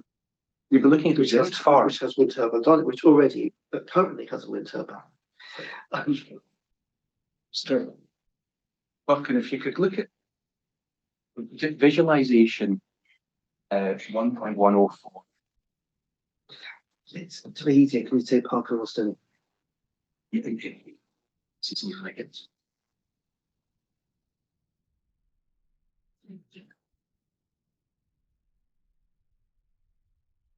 That's palm. So this is the view west. So on page 2 of that visualization, Park Home was on Lucano. This is the view we get when looking over the causeway towards the land. And my position is that well, this visualization shows us what we're now looking at as a wind farm. Does your position change from we're looking at a hill? Where we have this visualization. We're looking at a hill with turbines on it, but we're looking at it from a lock, and we're understanding that we're looking at it from a lock. And in terms of its relationship with the Western Shore, critical part of understanding is when the cranogs were accessed from, or at least Parkholm was accessed from the Western Shore. And surely Sandy Home as well. Probably, yeah. But you understand it's just off the West Shore. But the point is, it's in terms of your understanding and appreciating the experience and setting, you're understanding not the hill behind, the shoreline, as the access point to those cranogs, which sits within the lock. Critical relationship is with the lock because it's a cranog.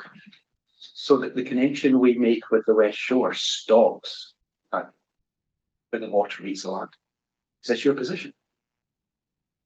Doing an analysing set, understanding, appreciating, experiencing this. Contribution to cultural significance. We're drawing a red line. No, we're not. And so we're looking. We don't draw red lines from a setting, but we're understanding and appreciating that the core key attributes to the setting of that monument, its relationship with the lock, and its connection to the Western Shore. Where people access beyond that, we don't know. Where people went once they got to the shore, we don't know. Would not be significantly adversely, the integrity of the setting would not be adversely impacted. Looking here is a significant EIA effect, or predicted that's in our EIA. There's not a significant impact on significant adverse integrity of the setting. The sea turbines are so large that we can only see the shafts of some of them. Well, that's just because that's where the line stops. Well, limited. As I understand it, I'm not an overly special secretary. To put one final way, really we're looking at now, in terms of even just looking at the experience of these assets, and we'd be in a position now of people who build these assets walking in the causeway, see physical evidence today, and in effect entering a wind farm. Would be walking onto the shoreline, which would not be affected by the crowd. They would soon see the hill, they'd see definitely change because they would understand. That's a lot. They wouldn't be crossing the causeway with their eyes red. They would be walking into a wind farm. I think we have to agree that They'd be walking towards a hill. Thank you, Clive. So I'm grateful to you for the questions. Mr.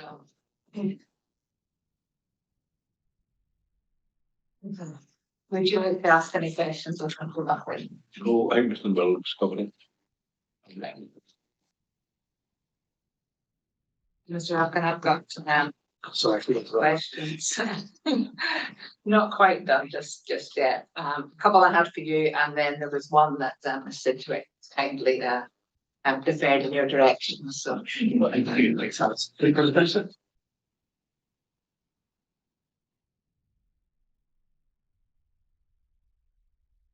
so for this, if you could have your inquiry report still. And then document 004.007, which is appendix 3.1 of the SEI information report dated December 2023. On Sorry, community engagement. apologize for that. 004.007.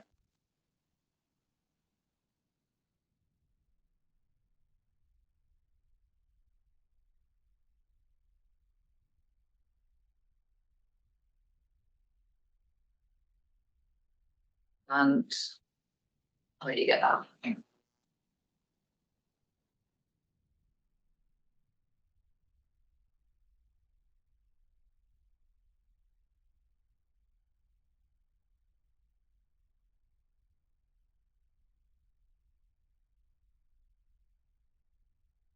Community benefit pack called Yeah. 2 cents.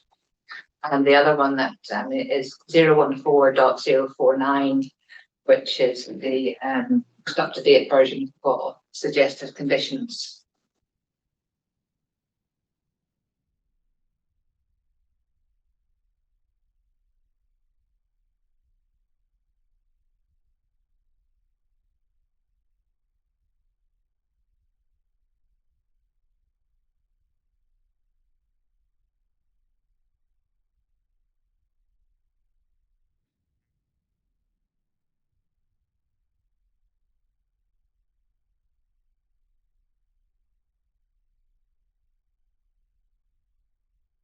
It's 49.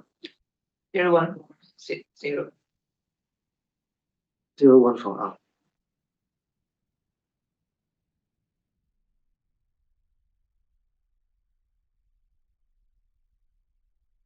Right, my list, I've got an old list here, goes up to 046.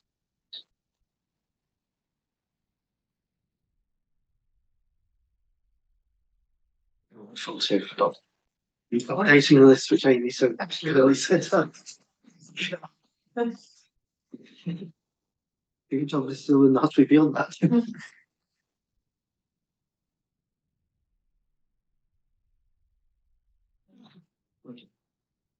This was I issued a further information request regarding conditions, because if, regardless of whether or not I recommend approval or refusal, I need to provide the ministers with a list of conditions should they decide to grant permission. So we had a round of further information where input from some key agencies like SEPA and Nature Scott, also input on matters that aren't relevant to this inquiry, but to make sure that the set of conditions is as robust as they can. So we agreed that we would use this as the basis for discussions today. Yeah, it's got it. Okay, so the question that I wanted to ask about was the in appendix 3.1, the applicant proposed a community heritage benefit package as part of the supplementary environmental information submitted in December 2023, which they state should the application be successful will be implemented as a condition of the consent. The question I would ask you, Mr. Lofkin, was do you consider that the proposed community heritage benefit package to be necessary to make the development acceptable? It's added as I understand it, I'm not a planner. As I understand it, it's being proposed as a compensatory benefit package as part of the public benefits, which is something that as a company at UC do a lot. The green farms, but also generally. Yeah, and if you can maybe have a wee look at proposed condition 11, because I just make sure that the wording of that covers what is referred to in the appendix 3.1.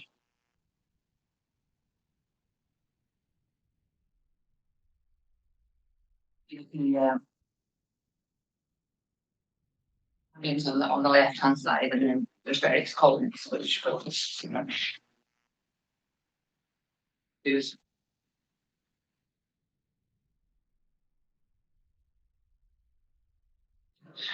So condition 11, This is an archaeology. For yeah, those that who is. don't have a- The first 3 paragraphs are, I'm sure this is a common ground with HES standard archaeological condition paragraphs, which we would agree with, or I see with respect to mitigating any direct impacts that may occur on previously unrecorded events in the footprint of the wind farm.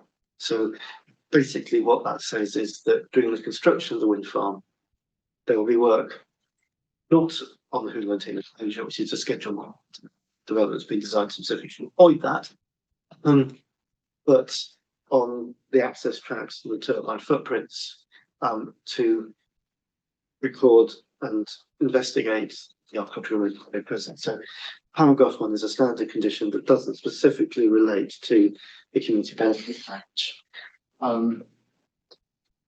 Paragraph 2 covers the same thing. Paragraph 3 covers fencing around recorded, which remains at 150 metres on areas where actual construction will take place, because we'll take the glasses off and see people. I'm sure people would appreciate, although the red line boundary for the wind farm is a big area or an area, the actual elements where physical groundwork take place, it's the access road up, it's the positions where they actually site the turbines, and the bit people forget about is the place that the electric cage leaves, without which they're not doing it. So that part of the condition covers fencing any archaeological remains lie within 50 metres of groundwork to actually take place. If you should know this, of course, or not, if the Hundland enclosure lies within 50 metres of any of those works, extends within 50 metres, that will be fenced as part of that condition, which will mean that no construction traffic going up that could get onto it and damage it. It'll be very clearly fenced as an archaeological area. I'm sure that's been developer that if HSB wished it to fence anyway, that would be something that would be acceptable. I should stress that we're talking about fencing scheduled monuments. Obviously, the fence would lie outside the boundary of the scheduled monument, should be 7 inches beyond the perimeter. Otherwise, the fence would be SMC. So that's the first part of it. In terms of the geophysical survey, this is covered in the community benefits package. We went a bit from memory. If people turn to electronic page 4 of the community benefits package, this sets up basically the high level project design for what would be proposed. Now, there's several forms of archaeological work we could do. Some are destructive, some are without physical impacts, some not. Some are invasive, some are non-invasive. Non-invasive items would include geophysical survey or topographical survey. Topographical survey, what I'm aware, does not require scheduled monument consent. Obviously, we'd clarify that with HS beforehand, but my understanding is it doesn't. Geophysical survey, there's 2 separate techniques for geophysics that can be used: resistivity and magnetometry. Resistivity. You don't necessarily need it, obviously, because what I'm just trying to work out is whether that wording in the condition which says WSI shall include a geophysical survey of Hundland Hill. So I see that that's part of the table on page 4 that you. Yes, it is. Yeah. Are there other parts of that table that aren't currently included in the condition that? So what I'm trying to understand, are all parts of the community benefit package included in the current wording of the condition? We've not included, and I'm sorry I rumbled on about that.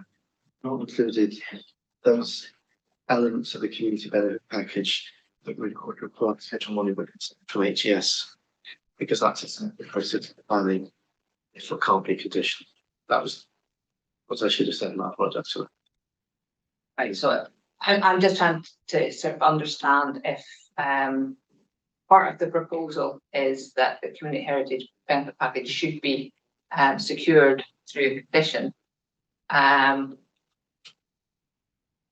The current wording doesn't seem to tie in with everything that's in the community benefit package. that's a good point. That's a good point because But it comes back to, is it essential? Because you're not a planner, but there's legislative tests, policy tests of conditions, and one of them is have to be necessary. we can get back to you on that. That might assist us. If I indicated that we're very happy to make written submissions on this, has been done with other conditions, and doing them in a time so that Historic Environment Scotland can respond to them in their closing submissions. I think in terms of it may be stretching Mr. Lovkin's expertise, although he does have a town planning qualification. It's not the aspect of this case that he's been involved in.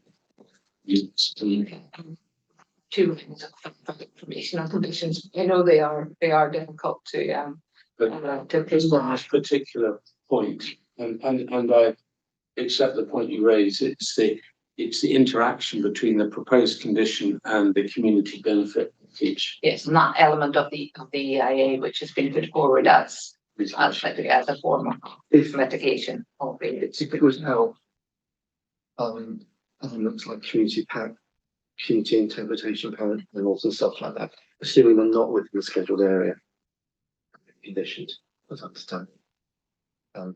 Yeah, they can take you on the evidence. I'm happy to that it probably is something that is a bit more. Now it's going beyond a yes, no, that these are all covered in the condition. Is that okay from HES's point of view?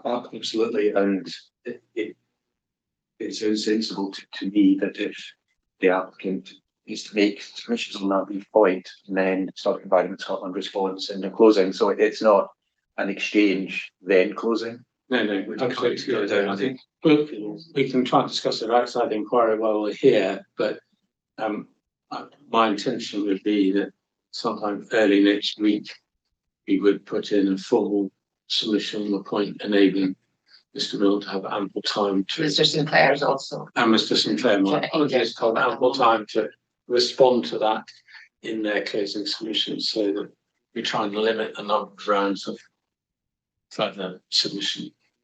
Okay, let's do that. That's a problem. Yeah. Problem. Take forward.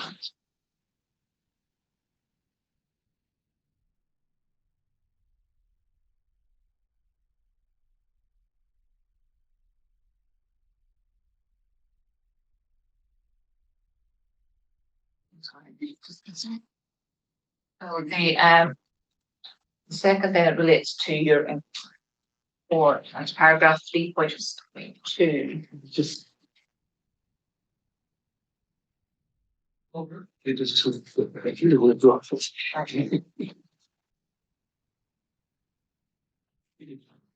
It's all about it.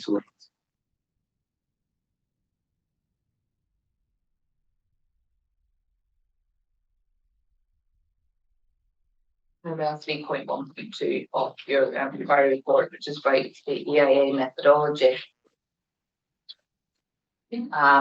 I just want to understand, obviously, that the planning application came in 2022, and we're now 8 years down the line. So you indicate in that paragraph that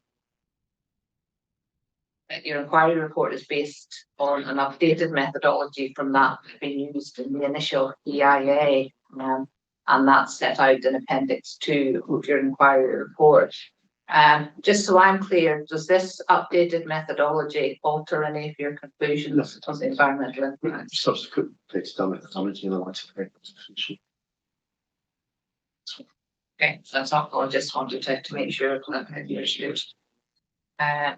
So the final question is the one that was passed on to you from Ms. Sidgwick, which relates to the design evolution. And it's figure 2.1 in the EIA, which is 001.022, which is the map that shows the layouts, the four layouts were representative of the evolution.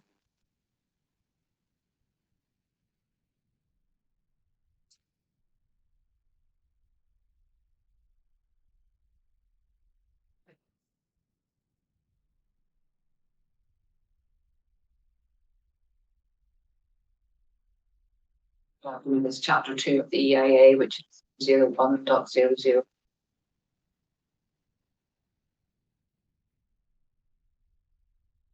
Zoom on points.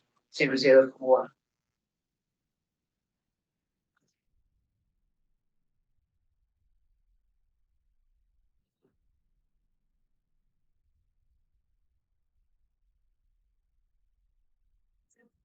The NBI report of state selection on the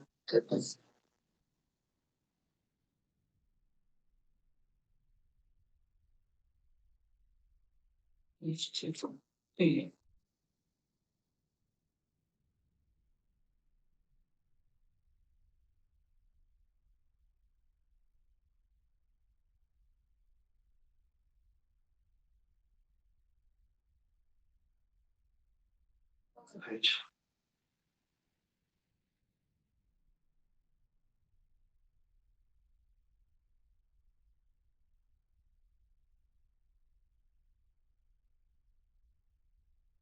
I think it was my question related to Zwick's query evidence.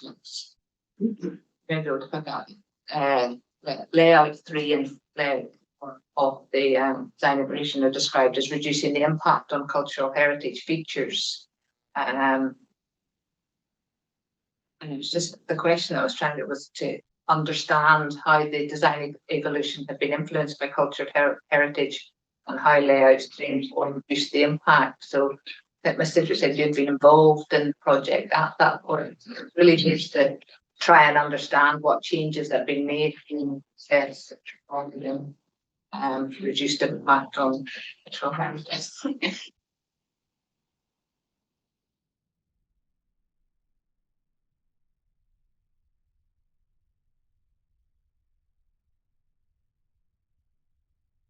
This was is it good? It was paragraph 2.4.7 says layout 3 sees the inclusion of the site infrastructure, reducing impact on cultural heritage features. With layout 4. So if you look at layout 2, which is what I remember quite clearly, at that point the access route track would have gone quite close to the Hundland Hill enclosure. Very close to the Hundland Hill enclosure. If you look at layout 2, the schedule would have gone close to the scheduled enclosure. so you'd say that. You actually reduce it away from it.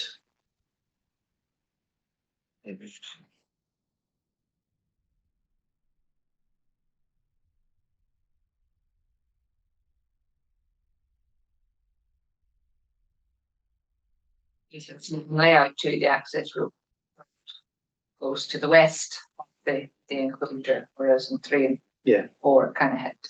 Oh, yeah. You know, I'm just sorry, I'm refreshing my memory now. I was not doing films. Miss Sidgwick mentioned they for what you see, then the turbines move quite a lot, as does the access tracks. If you look at turbine 2, layout 2, you've got the access tracks in front to the southwest of the hill of Hundland. Now, what that would have meant is looking at the hill of Hundland, you're just seeing the access track. You wouldn't have seen the enclosure, but you're just seeing the access track below, cutting across that front of the hill. So we subsequently redesigned it so that the access track passes behind the hill and pretty much follows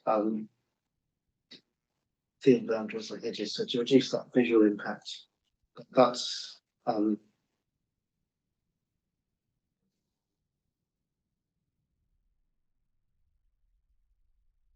anything else that I should be looking for? Is there a game spot the difference? Anything else you want to draw to my attention? Is that thing? there's been some manoeuvres of it was done to basically reuse existing tracks as much as possible. So if you look at layout 3, the track would have passed the south of the access track. Whereas if you look at the existing access track, but if you look at layout 4, it now drives along with the access track. That's about reducing the physical impact on the hill, not the monument, on the actual hill. Really relates to the access tracks rather than any other. Well, that's helpful to understand that.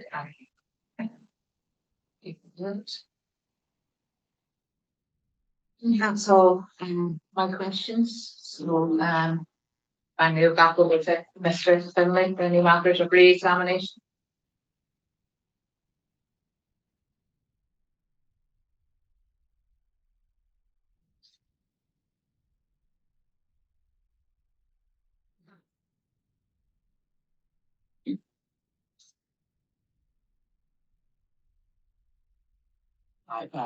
During the course of your cross-examination, Mr. Lufkin, you were asked, and I think particularly yesterday, but it also straight into today, what criticisms were made of you about your approach or identification of attributes and your approach to having core and wider settings. And I want to use one document to re-examine both of those. And it's a document we're taken to, that's the Marion Blow report, which is 1536.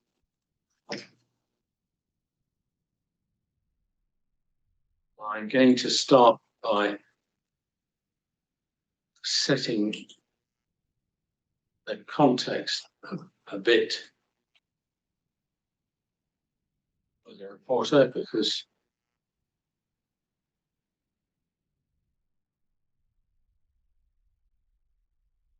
let's see if it'll come up on my computer, so I should try to.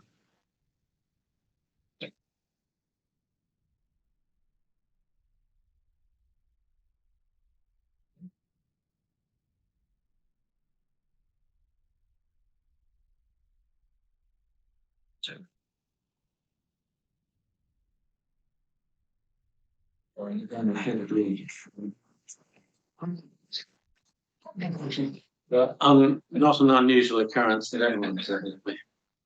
So if we could go to, first of all, to electronic page 9. I'm afraid, man, this is just going to be another scene setting to assist you in understanding later points. That should have paragraph 1.1, where the reporter sets out the application sites and its surroundings. Yeah. And we can see that and just this is for 3 wind turbines. The application is for 3 wind turbines, and the location would be 3 kilometres to the north of Stromness, and the position of the turbines is then described. And the HUD of 1.1 sets that in context, but that should enable you, man, then to pick up points for later. If one then goes to 25, electronic page 24, actually start off with this is in the section of the report dealing with the development plan. So in 415, at the bottom of page 24, there's a reference to WHS having inner and outer buffer zones, and then at the bottom of that page there's a reference to a jointly commissioned report by SNH and Historic Scotland, commissioned David Tildersley to produce a landscape capacity study in respect to the World Heritage Site to absorb development. And in 416, this is again just context setting for come later. We see Mr. Tildersley identified 3 levels of setting: immediate, intermediate, and wider. And there will be a question which comes from this, of course. I hope. What I really want to take you to is a piece that HES presented, or Historic Scotland presented, to the inquiry, and that begins for page 80, electronic page 83. Again, this is still orientation. This is a 219-page report, and the case for each party was set out in some extensive detail. And I think, again, just for your note, the ICOMOS case, which when a friend picked up some comments about ICOMOS and the reporter's conclusions, I think comes in chapter 9 of this report. It's chapter 8 I want to take you to.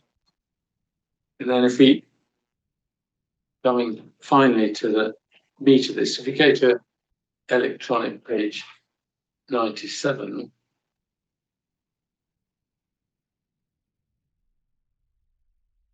at the top of the page, and this is all in HES's evidence. HES's evidence of the landscape character assessments and impact on the setting of ancient monuments. And then at the bottom of page 853, there's reference to the David Tildersley landscape capacity study, which is relates to the paragraph that I took to earlier. And then we see what in 854, HS say that the Tildersley study usefully identifies 3 levels of setting for the WHS. Do you, question is, as far as you're aware, have HS or HES suggested before that they consider levels of setting unhelpful?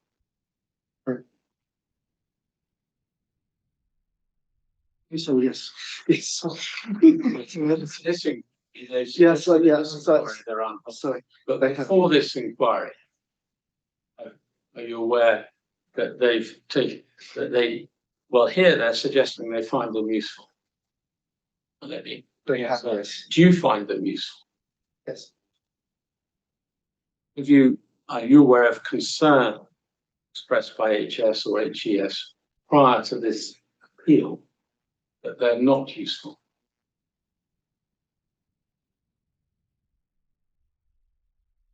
Have you been made aware of the criticisms that have been made in this case of your approach of having clauses like this?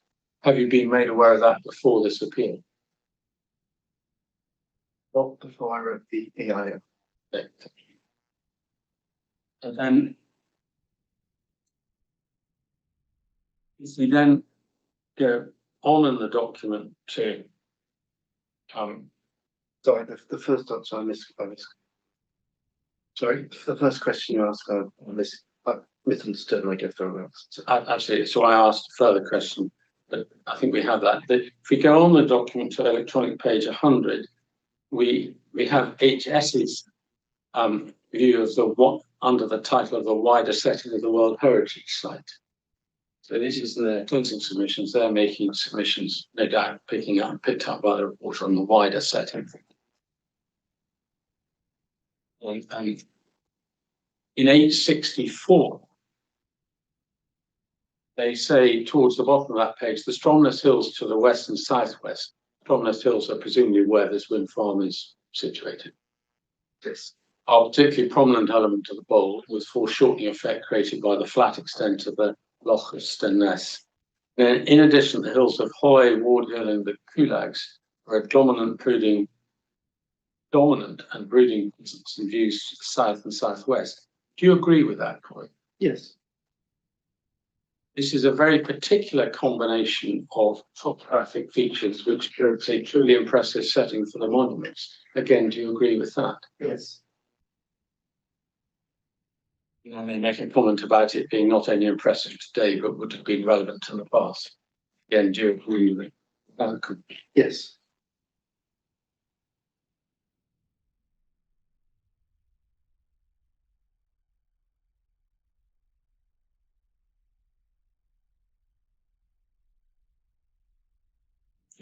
May come back to other passages in that section later. And I then finally, in terms of setting, one of the other criticisms that was made to you was that you had dealt with, when looking at OUV, dealt with the stones of Stenness and the ring of Brodgar separately. Do you remember? Yeah. So this this submission deals with the stones of Stenness at beginning at electronic page 102.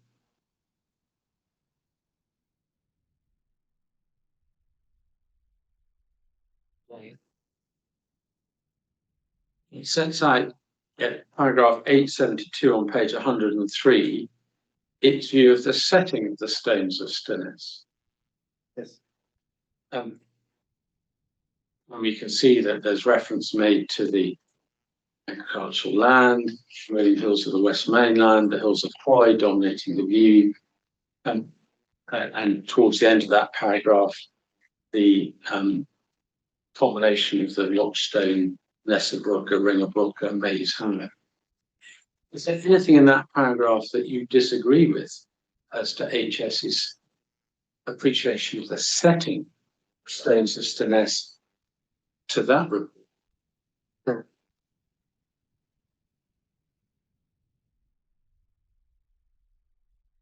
And in terms of setting of the Ring of Brodgar, we go on to 878, which is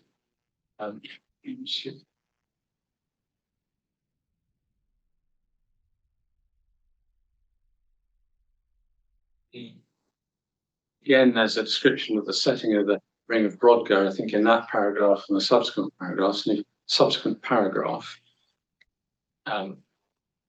where, amongst other things, we can note in 879, the turbines on Burger Hill are noted. Can just take a second or two to read those two paragraphs. And I'm going to ask you the same question as to whether you disagree with the impact on setting there. The identification of setting.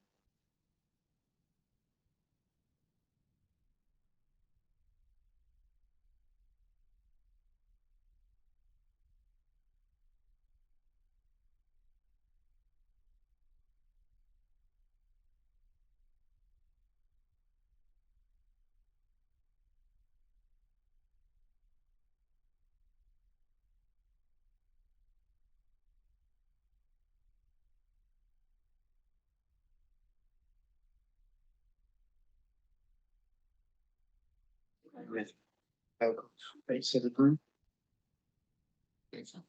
Is there any indication here that views to the north from either of those scheduled ancient monuments are of particular or any particular importance? Yeah. Should the setting change depending on where the wind farm is being proposed? No.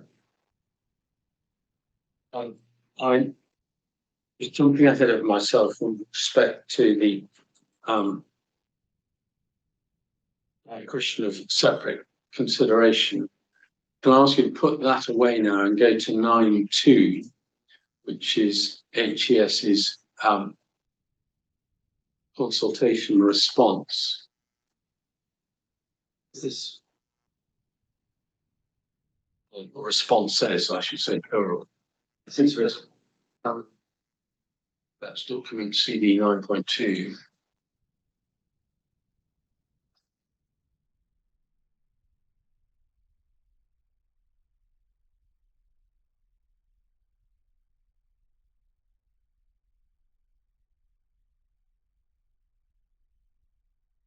And in terms of attributes, the only reference to attributes appears at page 11 of 33 of this document in a quotation. But I think it was accepted yesterday during the cross-examination. No specific attributes were identified in any of their responses. But if you go on to further on in that document to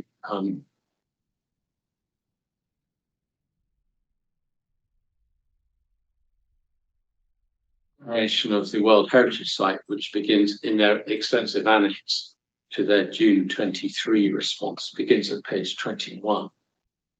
You find page 21, just again for orientation. the data, there's no hierarchy. Yes. The ring of Brodgar, the assessment, specific assessment of ring of Brodgar is dealt with page 23. Starts at electronic page 23. And then there's one sees that then going over to page 24, and one sees the final paragraph. The proposals would therefore significantly and adversely impact the integrity of the ring of Brodgar, thus undermine the World Heritage Site's authenticity and integrity, and therefore its outstanding universal value. Now, just reading that letter, in terms of approach, is that any different from your approach? They considered the ring of Brodgar on its own and then reached a conclusion on OUV. No, it's not. And if we go to the stones of Stennes, the concluding paragraph on that, the considerations of stone of Stennes start at page 24, but the concluding paragraph on that is electronic page 27 over to electronic page 28. And have they done the same thing there to stones of Stennes, and then looked at OUV together? In addition to the proposals, yes, they've done the same. Okay.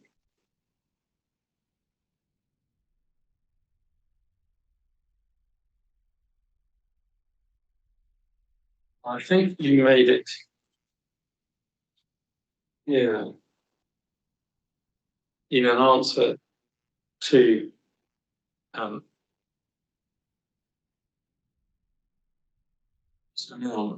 earlier this morning, that the turbines would be built on a sensitive ridge line beyond a topographical pole. I just want to take you to the sensitive ridgeline map. I'm going to take you to document 1415, but others may have it in other locations. It's the same map, and it's electronic page 19 of that book.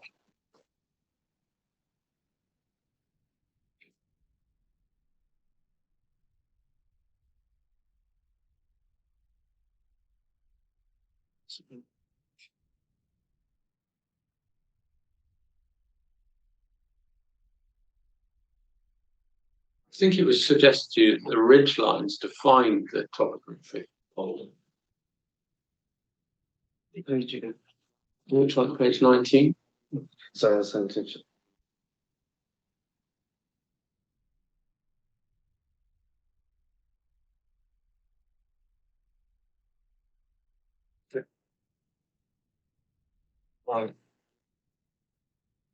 We can just orienting ourselves by reference. So Brodgar, this is the red dot in the middle. If you go immediately north from that, it's a ridge line to the south of the two lochs, close to where three lochs. the wind farm is proposed. I'm going to suggest an answer to here, but is that Greeny Hill? Yes, And then there's a ridge line to the right of that, which I think is Swanee Hill too. don't know the name, but yes. That's, I'm not looking to on your future. Orientation ourselves.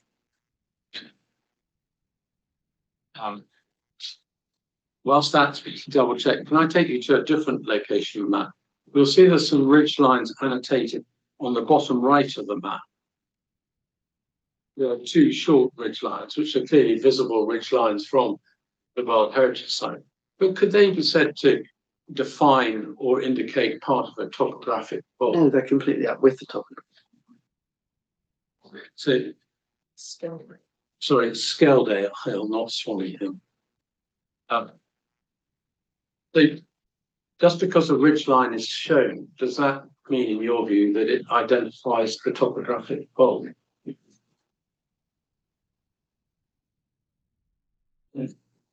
Just so the position's clear, as I recall, you accepted an answer to Mr. Milne that the proposal would sit upon a sensitive ridge line or on a sensitive ridge line.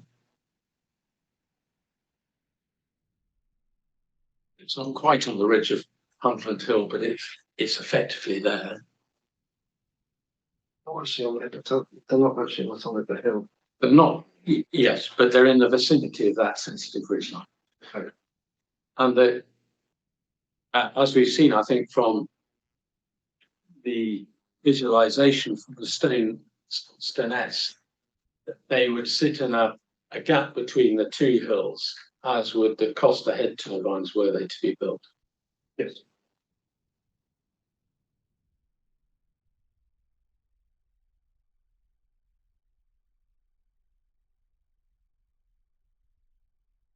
I'm just going to replace, so that'd be the gap between Greeny Hill and Skeldale. Yes, that's my understanding, and that's what you see in that first visualization, which was in CD35 that Mr. Milne took. It's not to Together.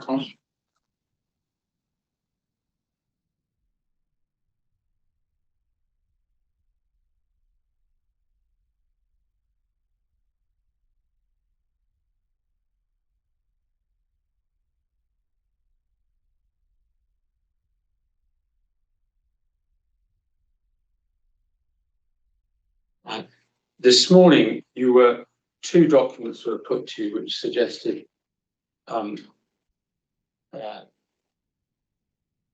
provided evidence of a bank in terms of the stones of Stones. The first was a document of a Mr. Ritchie, which was 15.91, which was which you didn't have access to. I don't think I need to go to the just setting the context for this question. That is referred to 3 times in Mr. Durnan's report. For your note, paragraphs 88 and 177, but neither of them in relation to the issue of a bank. And then you were taken to the statement of significance, which was 1599, which is likewise referred to in Mr. Durnan's evidence at 176 and 178, but again, neither in relation to a bank. The Ritchie document, I think, is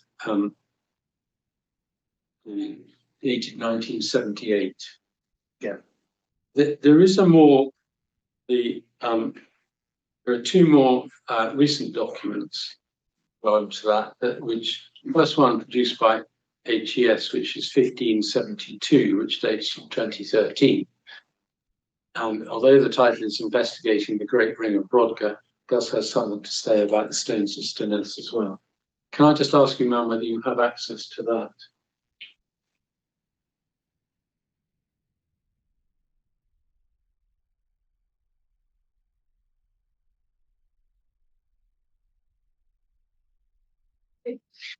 Um, Excellent. Could we then go to page 19 of 24 of this? And again, remind you and everyone else that this is primarily related to the ring of Brodgar.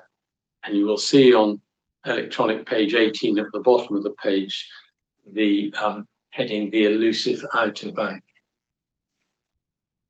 And if you go over the page, it says, finally, there is the question of the presence of an outer bank arises. This expectation is obviously predicated on the recognition of the ring of Brodgar as a class 2 henge, which I think is a point you made in your examination. You would expect a class 2 henge to have a bank. Thus, given the huge amount of debris, mainly sandstone and rubble, removed while digging the ditches at both Stenness and Brodgar, it seems almost inconceivable that if a bank had existed at either site, no evidence would survive. In terms of that comment on the stones of Stenness, what's your understanding about whether there's evidence of a bank existing, or a significant bank existing at Staines? My understanding is there's no evidence that there's ever significant bank at Staines.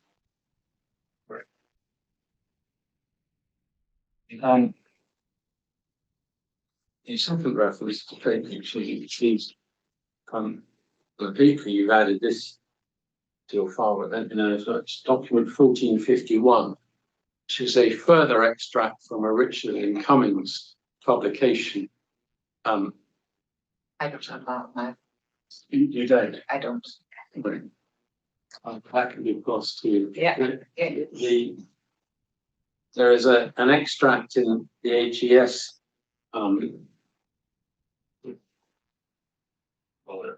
documentation which was referred to by Mr. Daniel on a number of occasions, but not this particular part of it. As we'll also examine in due course. This is essential. Colin Richards and Vicky Cummings, Stone Circles, a field guide, and the Vernon has exhibited the section dealing with the generic consideration of stone circles, and then, as I understand it, this field guide considers stone circles in the UK, and the ones in Orkney are its first ones that it comes on to consider. It's a kind of lonely planet, like the stone circles. Yeah. And then we go to electronic page 2, we can see what is by now a well-known red roof, just to orientate ourselves to it. On page 3, there is a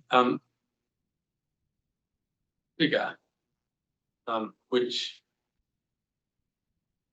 the intent of it, which is clear, but in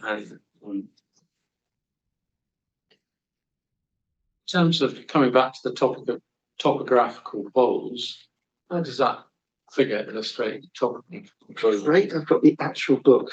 So my page numbers are different. Yeah, okay, well, it's, yeah, how does that figure illustrate the topographical bowl, just in general terms? It's a very good illustration of it. Okay. Great. The extract then considers page 21 of yours, electronic page 4 of ours, the ring of Brodgar, and I don't think there's any debate with HES that there was no bank at the ring of Brodgar. But he comes on to deal with the stones of Stenness at page 24 of your version and electronic page 7 of ours. I'd like to direct your attention to the bottom of that. Stones of Stenness have been called a circle henge because the stone circle is enclosed within an inner ditch and a supposed outer bank arrangement. So And then 2 lines down, one of the goals of Graham Ritchie's excavations was to examine the status of the ditch and bank. Both ditch terminals were excavated, long trenches cut through the ditch and estimated position of the bank on its southwest circuit. Small trenches dug across the supposed bank to the west. Neither trench provided convincing evidence for a bank. Judging from the excavations of the bank at nearby Maze Howard passage grave, a stone wall now removed is more likely. Again, what's your understanding about the evidence for the current? And this is, I think, a recent publication. This is 2024 by, certainly with Colin Richards, one of the most prominent Neolithic specialists in Britain. It's my understanding is there's no logical evidence for a bank. Thank you. That's all I wanted to ask you about the World Heritage Site by way of re-examination. In terms of the other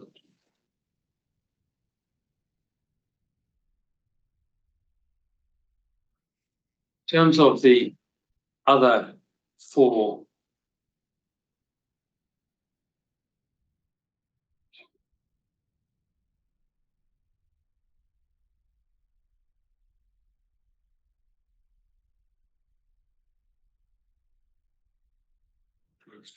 the other 4 monuments, can I first of all take you to CE 12.9, which is the managing change document. And some debate between you and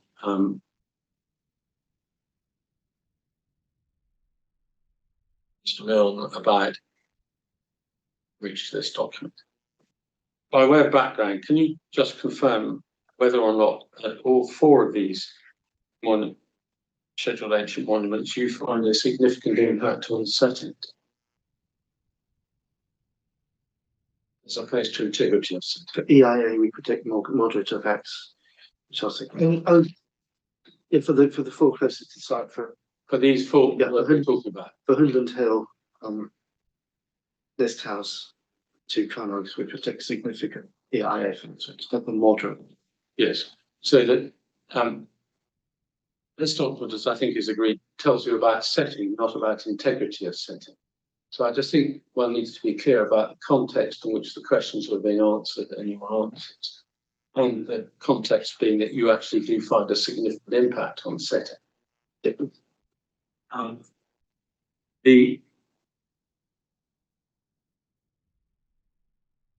want to go to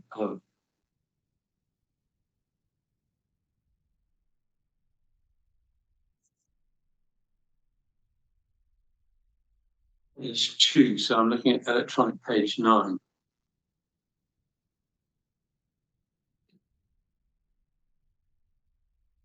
The setting of a historic asset comprises our present understanding and appreciation of its current surroundings. What, if anything, survives its historic surroundings? I want to ask you what importance you place on the words present understanding. I attach weight to them. Sorry? I attach weight to them. You attach weight to that, thank you. And that reference to present surroundings is included in the, well, the word present is then in the first dash. How do the present surroundings contribute to our ability to appreciation and understand? Yes. Then on the right-hand column, second full paragraph down, there's a paragraph beginning changes in the surroundings since the historic asset or place for built should be considered, as should the contribution of historic asset places to the current landscape. Again, how important is that to do? Is it to do that? It's important. Thank you. I think it was, if we can then go to your if we then go to your the EIAR, which is CD 1.11.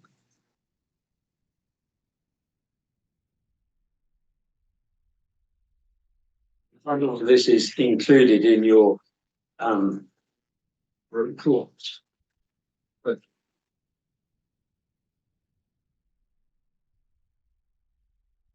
right, so it's EIO R 9.11. I've got it in hard copy. My page is 931. The electronic page is going to be either 31 or very close to it.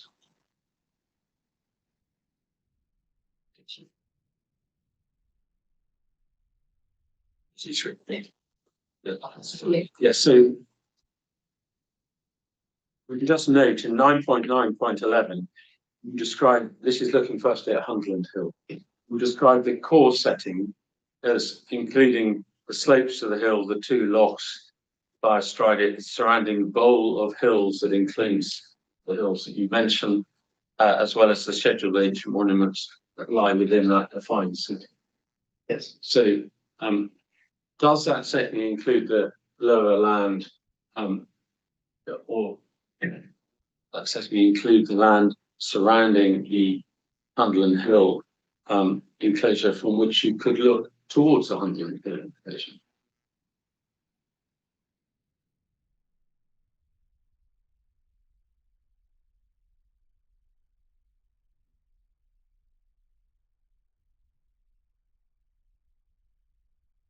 Such a loss. I can take you on to 9.9.12. The first sentence is quite lengthy. I'm going to pick it up 3 lines down towards the end of the line. The proposed development would also appear in views towards the hill across the topographical bowl, which is unsurprising given the openness of the landscape. I think it was suggested to you hadn't paid regard to views towards the hill. Have you paid regard to views towards it? We have.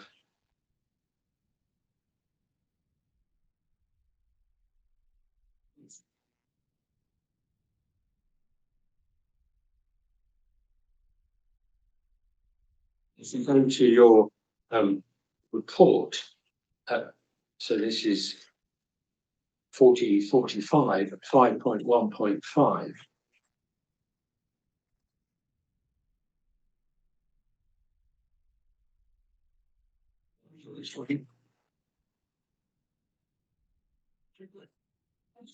On the third line, there's a sentence beginning, it is therefore considered the enclosure to have a high relative sensitivity to changes to its setting, which I think is a matter of agreement, high sensitivity, and sets out the predicted visibility of the proposed development, both in views out from it and also in views towards it from the surrounding scheduled points. So again, have you had regard to views towards? Yes, we have.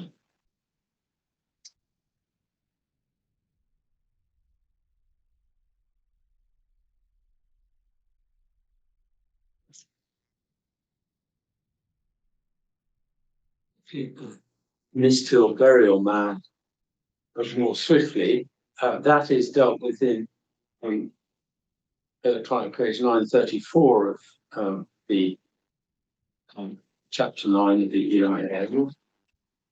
These are 2 short paragraphs.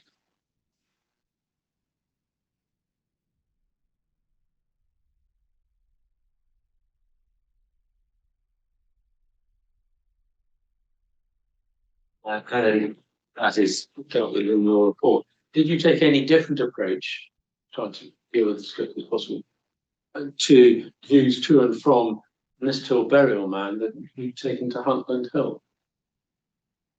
Pleasure.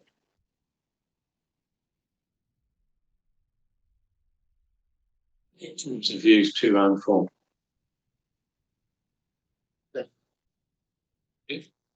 And then finally, if we go to the Park Home and Stony Home Annex.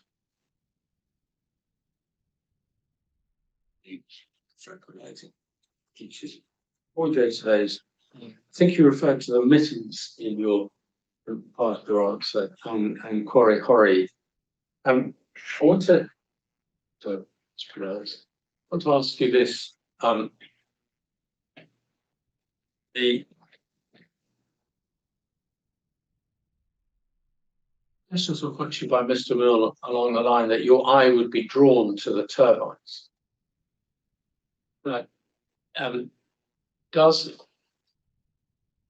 the fact that a new structure is built in the vicinity or adjacent to a scheduled ancient monument necessarily mean that there's an adverse impact on the integrity of the setting? So just because your eye is it proper? Is the test that your eye is going to be drawn to something? Is that how important is that as a test? As a generic test? No. Okay.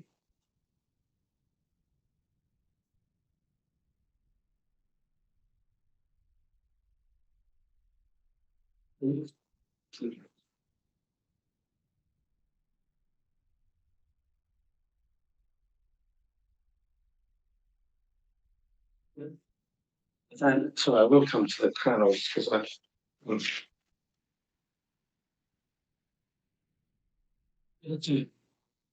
think it was suggested that you perhaps haven't fully appreciated the functional relationship with the Western Shore. If you go to 9.9.18 of the EIAR at electronic page 935,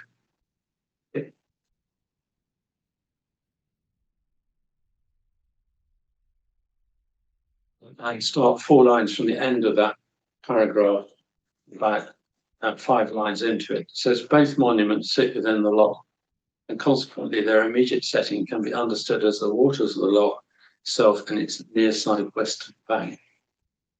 Whilst the extent of any landholding may have been associated with the monuments are unknown, there must have been a functional relationship between them and the Western Shore. Now, is that the basis on which you approached your assessment? Yes. Thank you, Mr. Lockin. That's my final question. Why do you first evidential experience? I hope my questions were that. Thank you very much, Mr. Lockett. It's 12:30. Mr. Sinclair, you are next. Would you prefer to go before or after lunch? No difference to me at all. Well, we do it now then? Yep. Then you can relax. It's all good. Okay, if you just give Mr. Lockett a wee minute and then you can read out your recognition for us. It's good. Just hang on. It's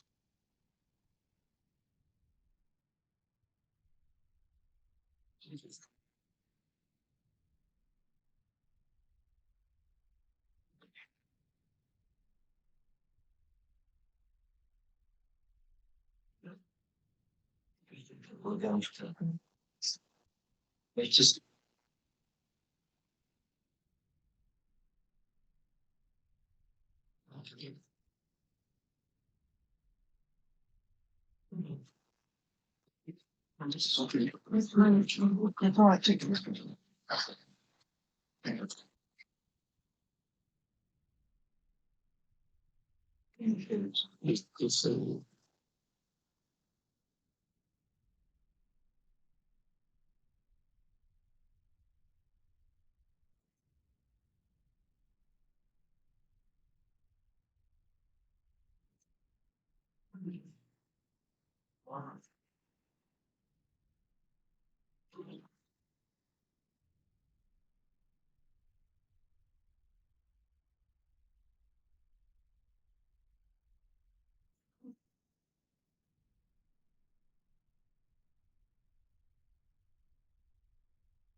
I'm from Mr. Sinclair.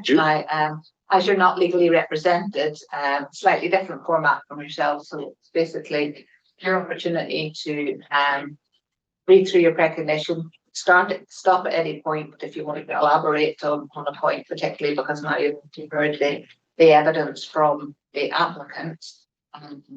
Then after you're finished, there'll be an opportunity for Mr. Finlay, if he does have any questions, he can. And then as I said, I have a couple of questions that I think to ask you. And then after that, if you want to sum up anything that you want to draw out, you know, such as conclusions, because of to re-examine you afterwards. So just take your time, do your brain, and if you can speak when possible, so they can Yeah, I have a feeling we'll go through something that will really be. No, that's fine. So this is your evidence, so It happened Neolithic Company subscribed by UNESCO to the World Heritage Site in 1999. When a place is subscribed on the UNESCO World Heritage List, an obligation is placed on the government that signed the convention to ensure the protection, conservation, and transmission of outstanding universal value for future security. Four main monuments comprising the Hatton Mythic Orkney and Ring of Brodgar, Stone Sustainus, Mace Howe, and Scarabray. The Hatton Mythic Orkney is known for the outstanding testimony those monuments bear to the cultural achievements of the Neolithic peoples of northwestern Europe. All four lie within tightly drawn, designated World Heritage Site boundaries. Those boundaries do not encompass the wider landscape setting of the provide essential context, nor do the boundaries encompass other monuments that will truly the value of the HNO inscription. The HNO comprises two main areas, approximately 6.6 kilometres apart in Orkney's mainland, together with associated burial and ceremonial sites that constitute a major relic cultural landscape. Graphically depicts life from around 5 millennia in the past, particularly farming culture prevalent from before 4000 BC. Collectively and individually, they are unquestionably among the most important Neolithic sites in Western Europe, providing exceptional evidence of the sophistication of material and spiritual standards, belief systems, and social structures of this dynamic period of prehistory, and serves an unparalleled paradigm of the megalithic culture of northwestern Europe.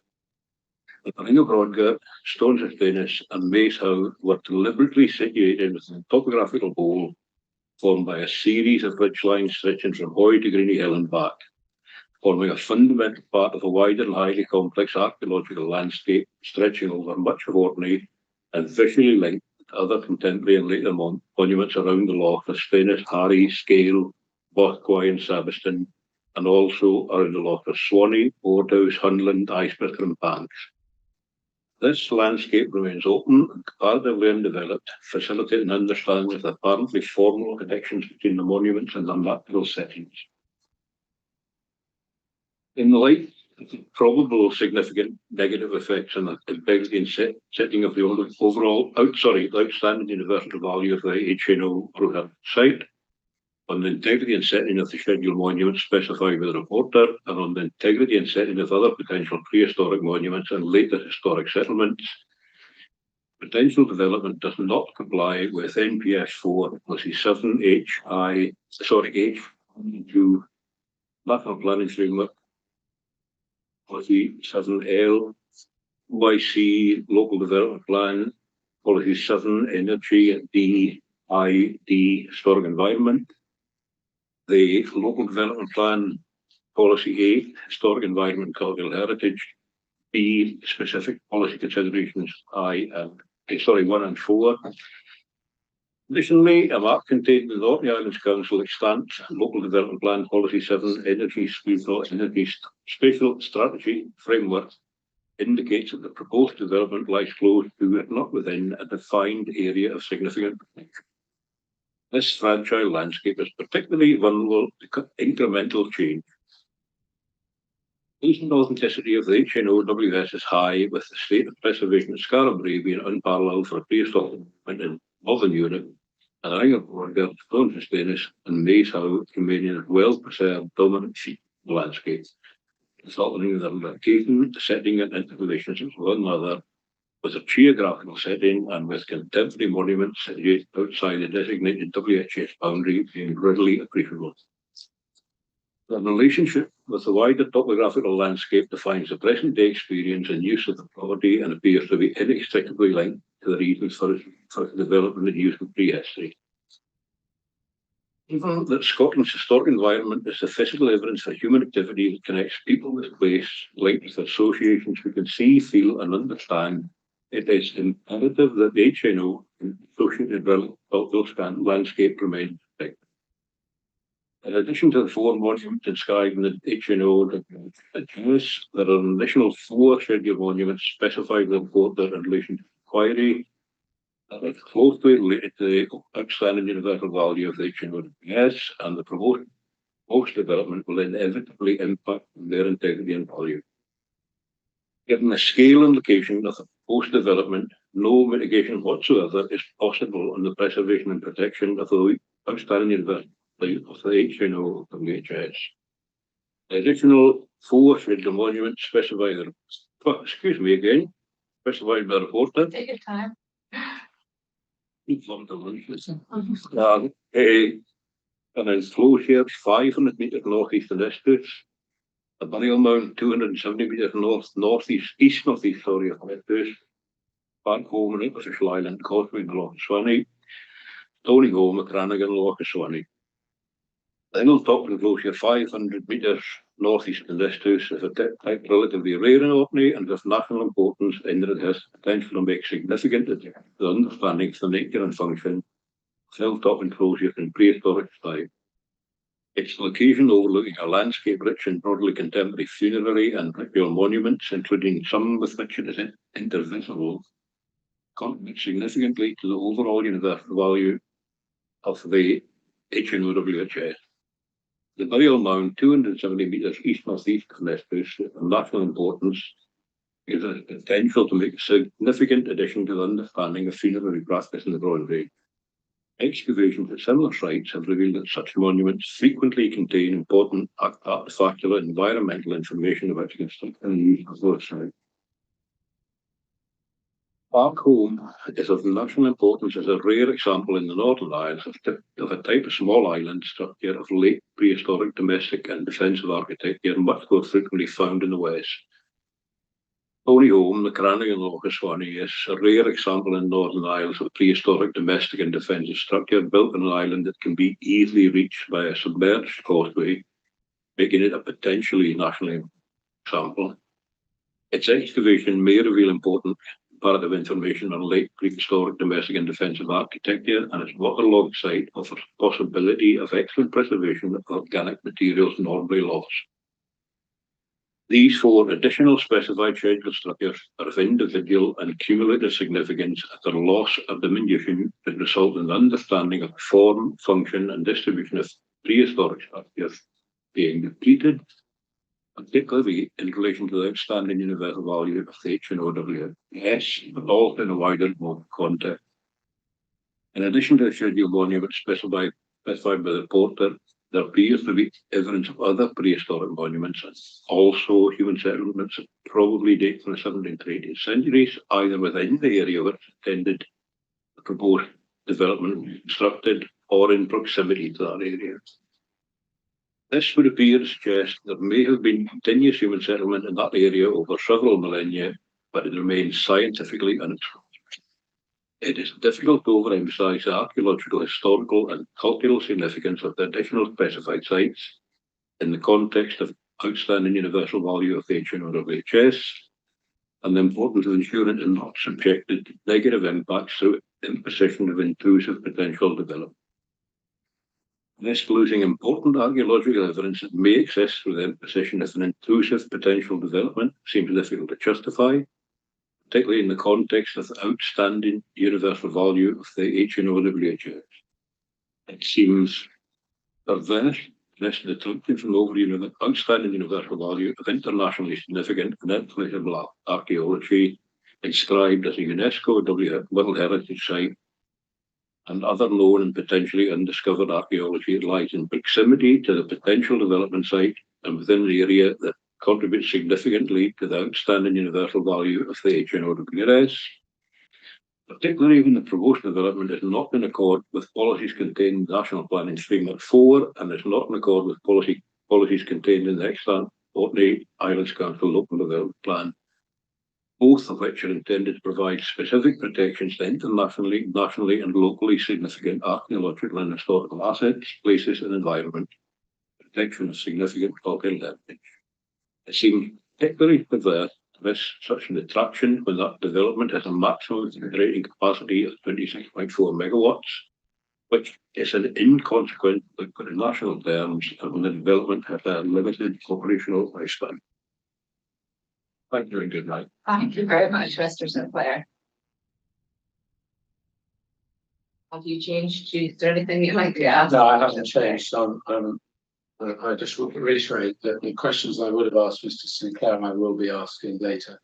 But say that as a summary of the case against the applicants, it's a very concise and structured summary. Thank you very much. I've just got a couple of questions for you, Mr. Sinclair. First one relates to it's a matter that's in your inquiry statement, but not in your recognition in relation to Skara Brae. I don't know whether you've got inquiry statement. It's page 4. Oh. Inquiry statement. The impact of Skara Brae wasn't something that Mr. Environment Scotland concerned about. So they just wanted to clarify what effect you considered that this development would have on Skara Brae, and is there any particular documents you'd want me to refer to in relation to the Skara Brae side? Because it's going to be your evidence. So I can't specify any documents at this point in time. Basically, I'm concerned with Skara Brae and for all the rest of them. What there is the attraction, the aesthetic,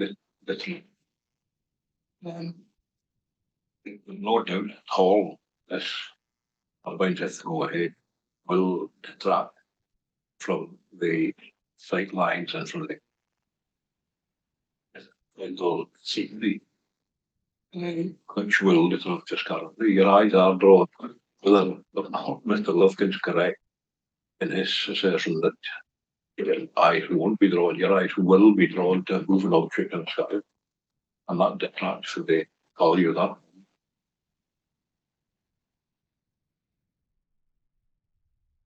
Are you comfortable that if I look at the evidence in the EIA report that that looks at visual impacts from Skara Brae, that you're comfortable that I use that evidence? Yeah. Thank you. And the second question relates, it's also in your inquiry statement, although you do cover it in your recognition. We state there appears to be evidence of other prehistoric monuments and human settlements that probably date from 17th and 18th centuries, either within the application site or nearby. Again, is there any particular evidence you want to draw me to? That's quite interesting. It's interesting, I gathered from a probably HVS documentation. Yeah, I think I found. There need to be documents that are already before Yeah. the inquiry, just to, in the interest of fairness to all parties, that they've had a chance to look at that. I mean, we heard from, I took Mr. Lufkin to the suggested conditions archaeology, and the first 3 parts of that relate to sort of protection of any heritage assets that are within the boundaries of the application site, and standard practice. There would be an archaeological sort of programme of works and protection. And we're going to have further written evidence on the wording of that condition, which you'll be part of. So it might be that you can consider whether that addresses some of your concerns about any impact beyond the actual schedule monuments. So that's fine. Okay. That's fine. And just finally, on the 22nd of October, the applicant suggested some wording changes to condition 15, so micrositing, and you raised some issues of that, and I explained the context of micrositing and standard practice within farms to allow for sort of variation when it comes to the actual pinpointing of the location to take account of either environmental considerations or ground conditions.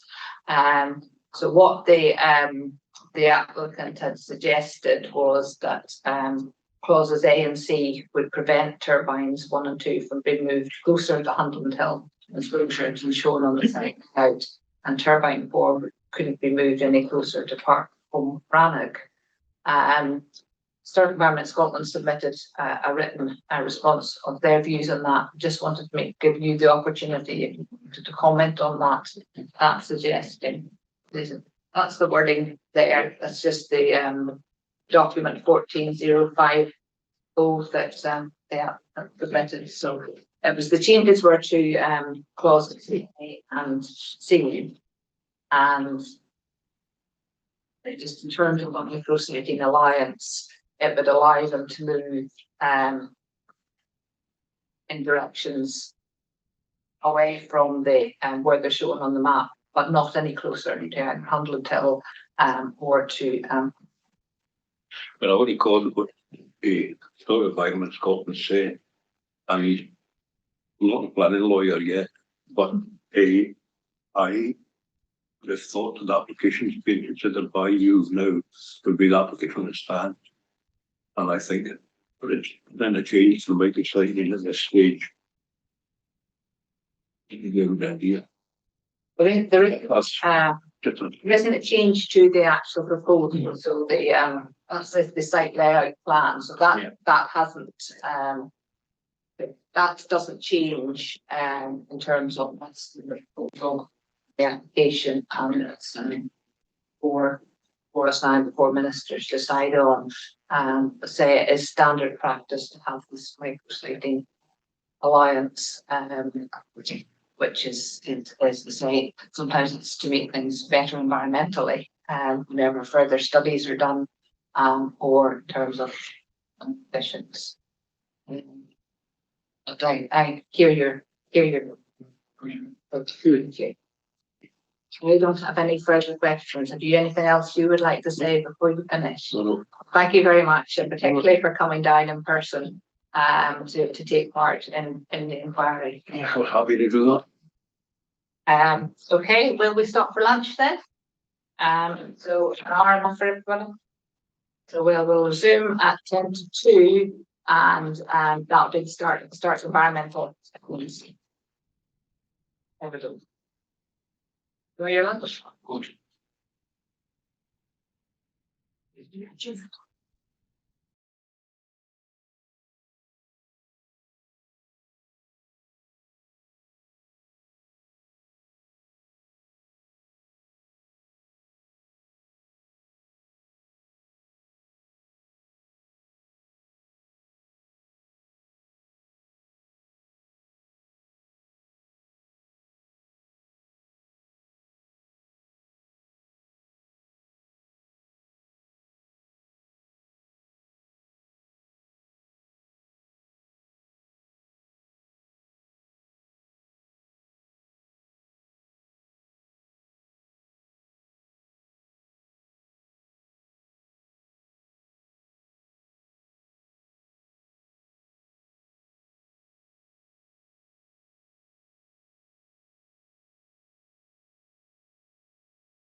That's tend to.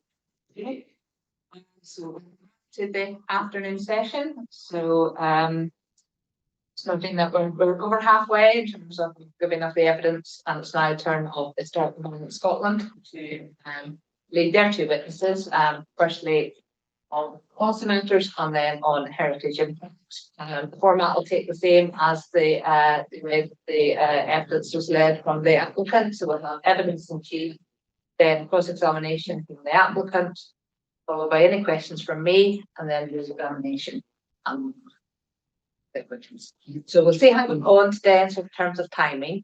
Again, we'll certainly go to 4:30, and then, like we did yesterday, we'll see where we are in terms of between that 4:30 and 5. I don't envisage we should go beyond 5 because everybody gets a bit worn out by then. So, any questions before we get started? Okay, without further ado, then over to you, Mr. Mill. Introduce your policy witness. Thank you very much, ma'am. If I may introduce, please, Dr. Mary McLeod-Rivet. Dr. McLeod-Rivet, as you said, ma'am, will be giving evidence on policy matters. Dr. McLeod-Rivet holds a PhD in archaeology from the University of Glasgow.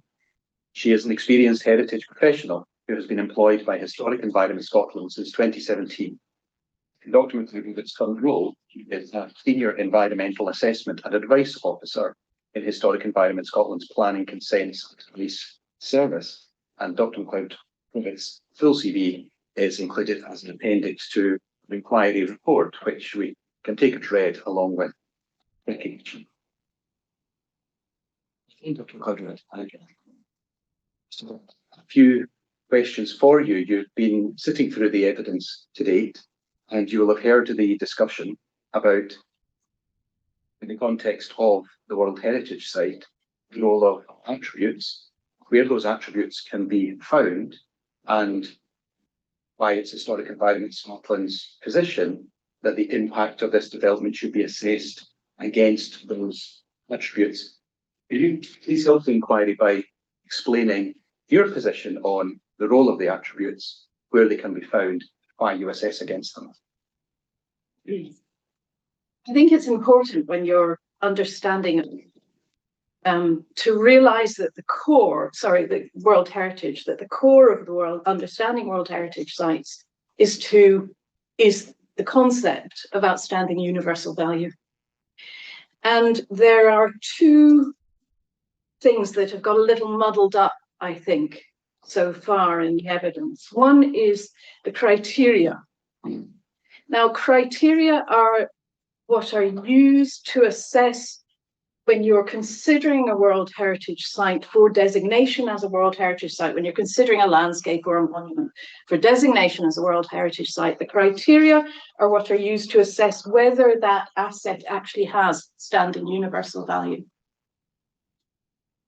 The attributes are things that convey that outstanding universal value. So criteria and attributes are actually two quite different things that operate in quite different ways in relation to World Heritage. And the attributes are integrally part of the outstanding universal value of the site. So that if the attributes are not published, as we've seen in this case, that the attributes have only very recently been published in the draft management plan. If they're not available that way, then you can work from the outstanding universal value, the statement of outstanding universal value, because the attributes are what make that up. They convey it. Moving over to scheduled monuments, which again we heard a lot about in evidence. Does an asset need to be visible to have a setting? No, it doesn't.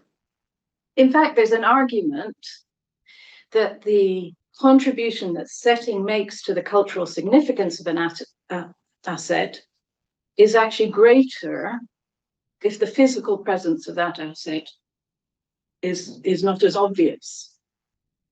cultural significance of an asset is made up of all sorts of different things, and the setting makes a contribution to that cultural significance. And if the layperson cannot see or an asset, they will more easily understand it and experience it and appreciate it from its setting, which can therefore be seen as making a more significant, a greater proportional contribution to the cultural space.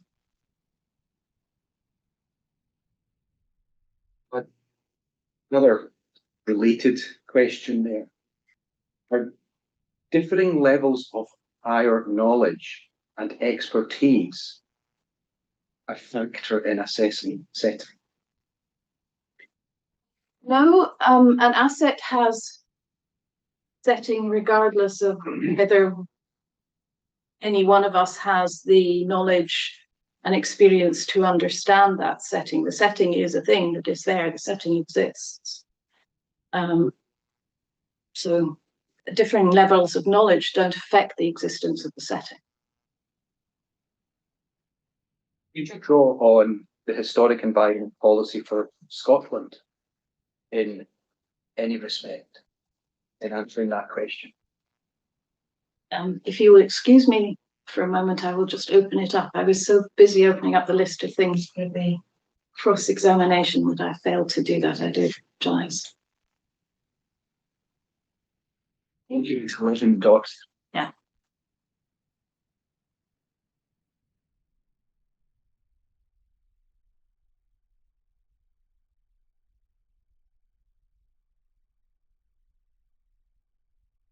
Can you repeat your question, please, Mr. Would you draw on the historic environment policy for Scotland in answering that question about differing levels of knowledge and expertise? We would draw on historic environment policy for Scotland in relation to any policy or guidance that I was interpreting. And historic environment policy for Scotland sets out that understanding, an inclusive understanding of the cultural significance of asset is really important to making decisions affecting the historic environment. So I think that's relevant to the question of setting. Setting has to be understood in that context. Do we see in HEP 1 and HEP 6 references to the word inclusive? And we've got it open, we do.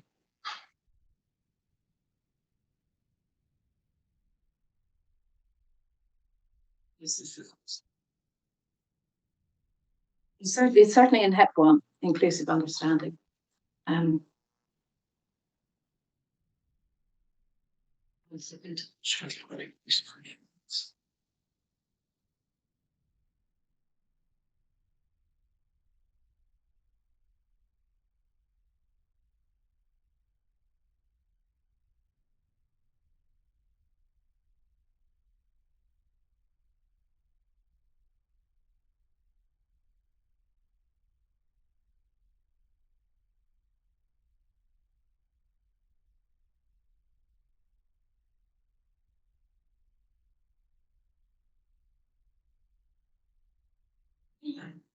I'm sorry that this is taking a while.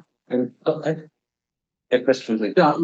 I mean, I'm very happy to accept that the word inclusive understanding is both in HEP 1 and HEP 6, if that's short.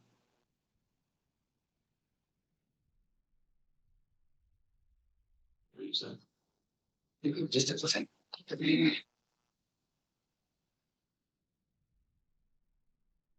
Yes, I mean, decisions affecting the historic environment should be informed by an inclusive understanding of the potential consequences for people and communities. So I think in this particular case, actually, HEP 1 is most relevant to that understanding setting. In the question that you were talking about.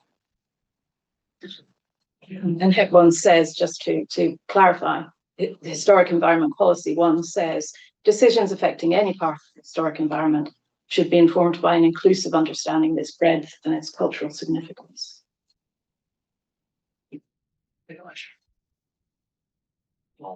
Questions? Just before we put that document away, it's not entirely a public question, but what does inclusive add to the word understanding? I mean, if it just said understanding, I mean, it would seem to me to convey absolutely the same message. Does inclusive add anything in particular? I think inclusive actually emphasizes that it should be a fully rounded understanding, including all aspects of the value and the cultural significance of an asset, whether they be spiritual or physical setting, or emotional indeed. Yeah, okay. No, I understand that. But just coming back to the point we're making, that, and I take your point in an absolute sense, an asset has a setting, irrespective of whether you or I appreciate it. But in order to appreciate or to understand what the setting is, we have to have some inclusive understanding about the asset. I think an asset has cultural significance, whether we understand it or not, and that's the basis of the decision. Well, I understand that, but to identify it, in order for you or I, you as an expert, me as a layman, to identify the setting, to understand the setting, we do need some inclusive understanding about the asset. Interrelated. They are interrelated, and the more we know about an asset, the more we will understand about it and its setting, and that knowledge will always be developing and changing. And, you know, over time, we learn more and more about assets and their settings as research is done and our understanding progresses. Absolutely, that's very helpful. I thought there was a difference between us, but there isn't. That's exactly what I understand Mr. Lufkin said too. So we can move on from that to a report. And I apologise for the slightly lengthy list of documents. I want to ask you some questions which derive to an extent from the cross-examination of Mr. Lufkin. And these are really about the role of tests throughout this procedure to look at whether those criticisms are fair or informed. And you just happen to be the person from us. So these aren't personal criticisms, because I don't think you've been involved throughout this process, or recently, and that's my understanding. If you go in paragraph 25, Hess, quite correct, is a key agency. Being a key agency carries responsibilities as well as the abilities to influence decisions, etc. And the way that the process starts in terms of somebody looking to develop a wind farm, so there may be prior discussions, but the applicant will put in a scoping report. Yes. And the scoping report we have is CD 1.119. And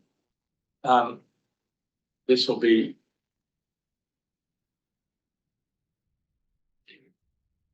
this to you and others. But if I just take you to electronic page 9, Yes. it sets out what the scoping report does, and which including identifies key organisations such as yourself to be consulted with, and establishes the format, baseline, etc. And then if we go on to electronic page 51, you can see the cultural heritage chapter says that. Yes. And the baseline is given, and then in a study area at page 52, Yes. we'll see that there's reference in paragraph 9.4.1 first, that there will be a core study area. Yes. So from the outset, I'd suggest to you that the fact that AOC in there, well, not to you, but to HES, they were proposing a core and then a wider study area, it would have been clear. Can I respond to that? Yeah, well, that's why I put the question to you. The use of the words of different nested study areas is very typical for historic environment assessments in EIA. However, that is not the same as the idea of a core and wider setting. And the idea of a core and wider setting for historic environment assets is not something that I have been able to find in planning policy or guidance relating to the historic environment. So there's a difference between a core and wider study area and the idea that an asset might have a core and wider setting.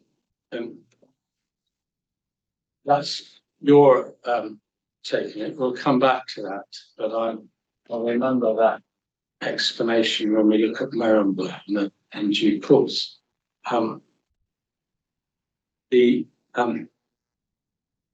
If we move forward in the document to electronic page 50.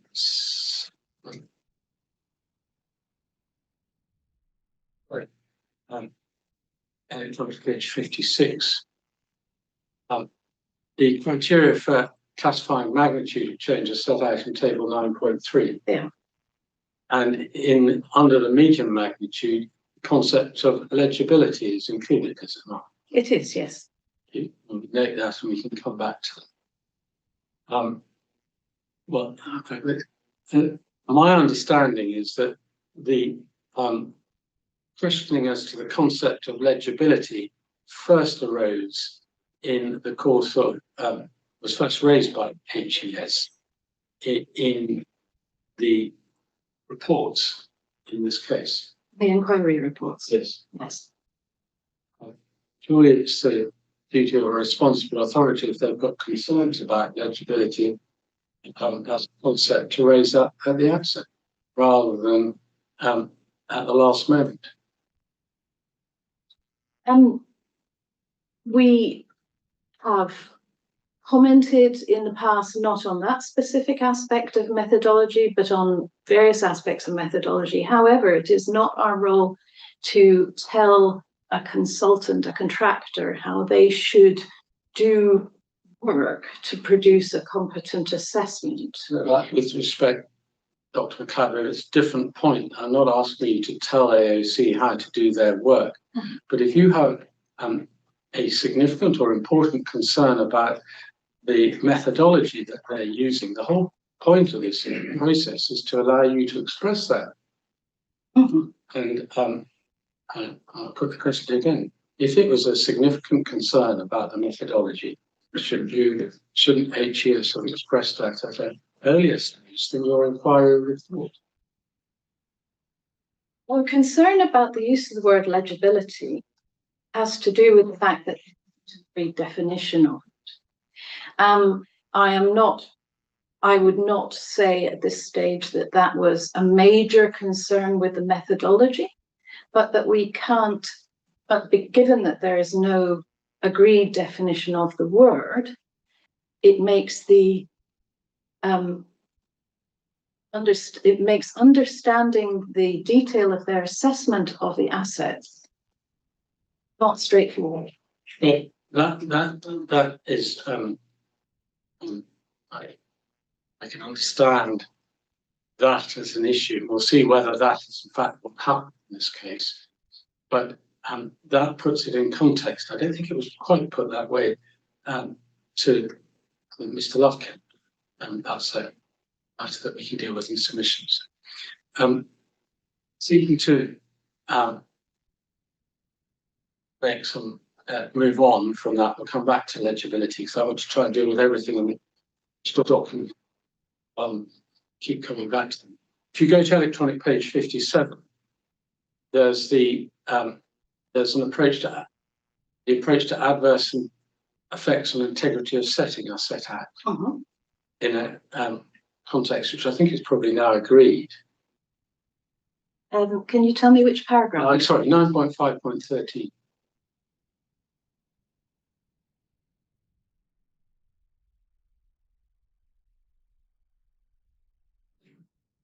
No, this is a particularly interesting one because this refers to adverse effects on integrity of setting, which are judged to relate to whether a change would affect attributes or elements of setting which contribute to an asset's significance to the extent that the ability to understand and appreciate the asset is diminished.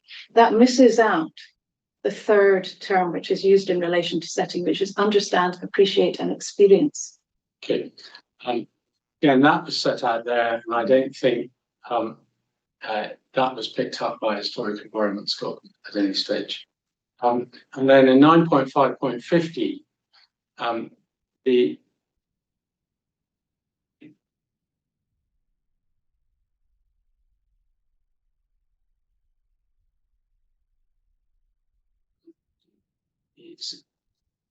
last sentence says the assessment of adverse effects on integrity of an asset setting where required will be a qualitative one, which I imagine you'd agree with, Yes. and will largely depend upon whether the effect predicted will result in major impediment to the ability to understand and appreciate the heritage asset and therefore reduce its cultural significance. Now, I'm not asking you to agree that's an appropriate test, but that AOC had set out clearly how they were going to approach the matter in this document. Yes, they set this out very clearly. This was done under SPP. It was done a few years back. But yes, they've certainly set that out clearly. I don't agree with that, but yeah, absolutely. We have our statement of agreed position now. Grateful. And then I think that's all I wanted from that document. That then leads on to the scoping opinion, yes. which is CD 1.120, to which, amongst other things, if we turn to page 40, electronic page 74, there is a fairly full response by Historic Environment Scotland. Yes. And if one goes to the bottom of the page, we're content with the proposed scope. That's an overall point. And then in terms of more detailed advice, we refer to pre-application comments that we attach reason reference. And then if we scroll down, we get those pre-application comments and they start at page 5. And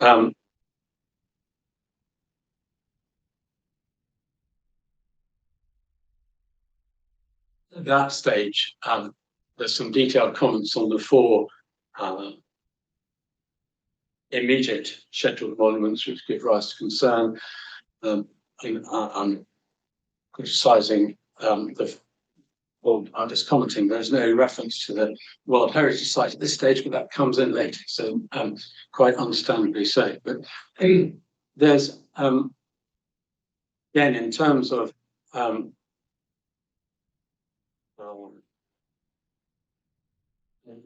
think we've already accepted, there's nothing raised in here about the approach to setting or legibility.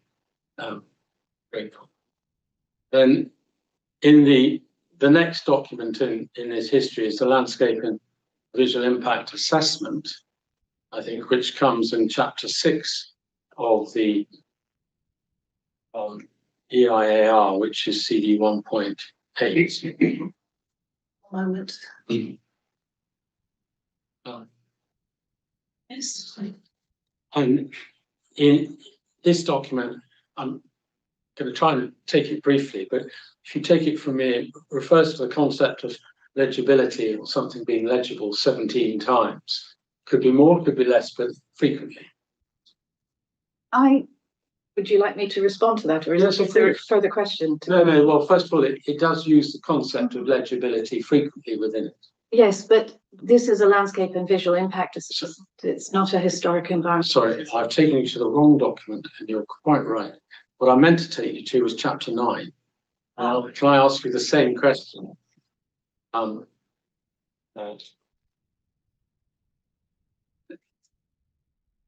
That would be That's clearly me being too early in the afternoon.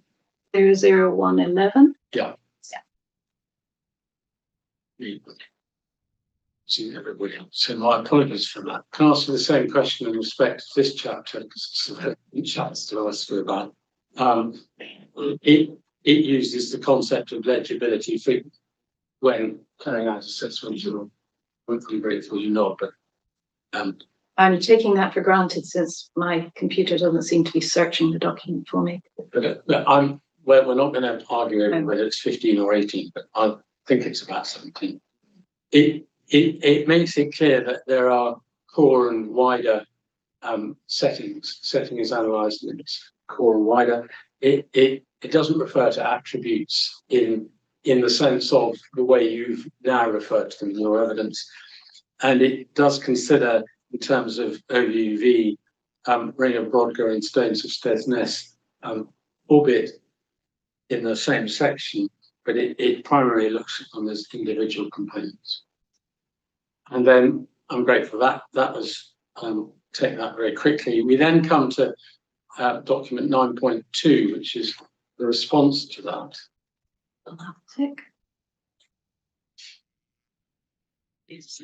Document. So the first response was in the letter of the 8th December 2022, which is on page 1.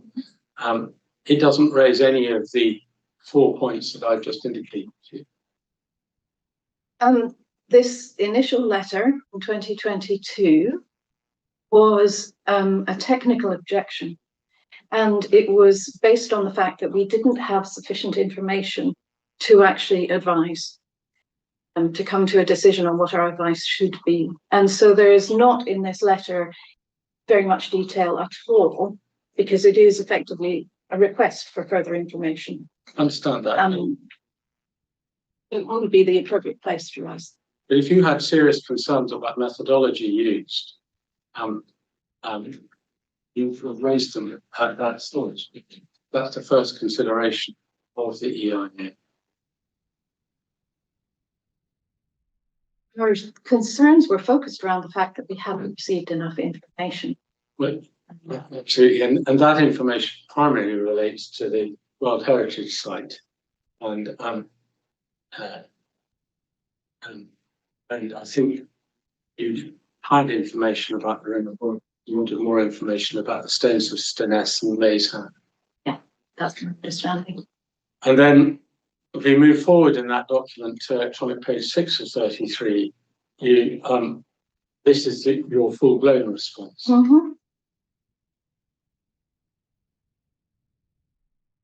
And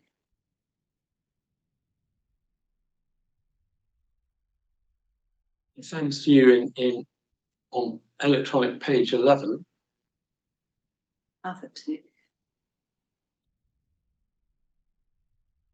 Yes. In the paragraph below the EIA report and the 5 bullet points, the concern about core and wider elements of setting is raised. Yes. You see the basis on which it's raised.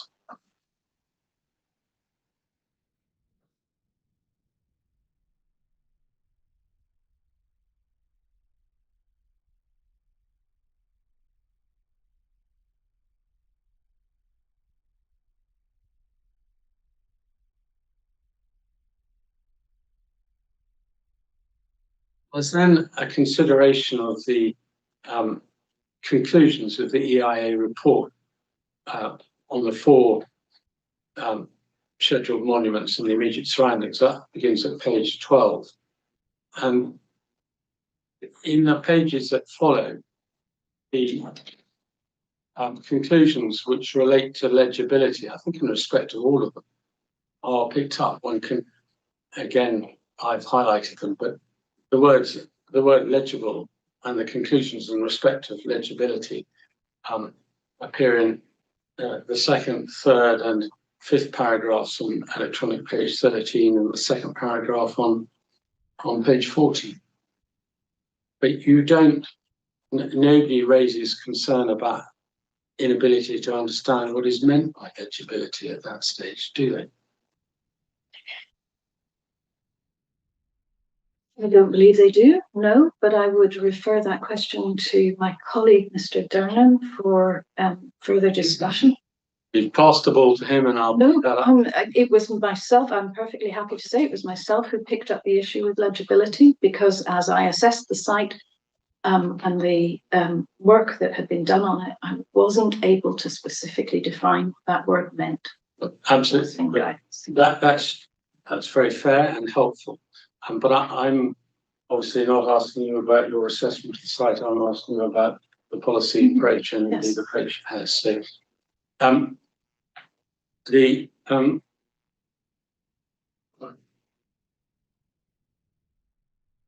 there's then consideration of the conclusions of the EIA report on the World Heritage Site as commentary on that. And similar points are raised about that. And then has set out its own assessment of the various assets from page, starting off with the four immediate assets from page 16 onwards, and then dealing with the World Heritage Site from page 21 onwards. And I'm just asking about terms of approach rather than conclusions drawing. But would you accept that in terms of drawing conclusions of impact on they're done separately? I'm going to have to refer that to Mr. Dunn. And there's no reference to attributes in this response. At that point, the draft management plan had not been produced. However, I understand that Mr. Dernan assessed the effects on the OUV against the published outstanding universal value. So that's the retrospective statement dated to 2015.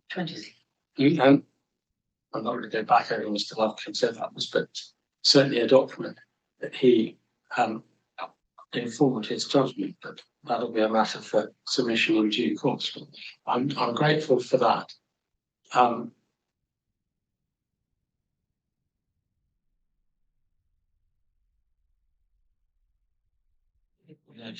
Passage of that question to Mr. Dern. And that, But there was nothing at this stage to suggest. I think sorry, was going to go on and say something. I was sorry, it wasn't anything important. I was just going to say that the document reference for that is 14009, the retrospective statement of OUV. There was nothing in this document to suggest to the applicant that its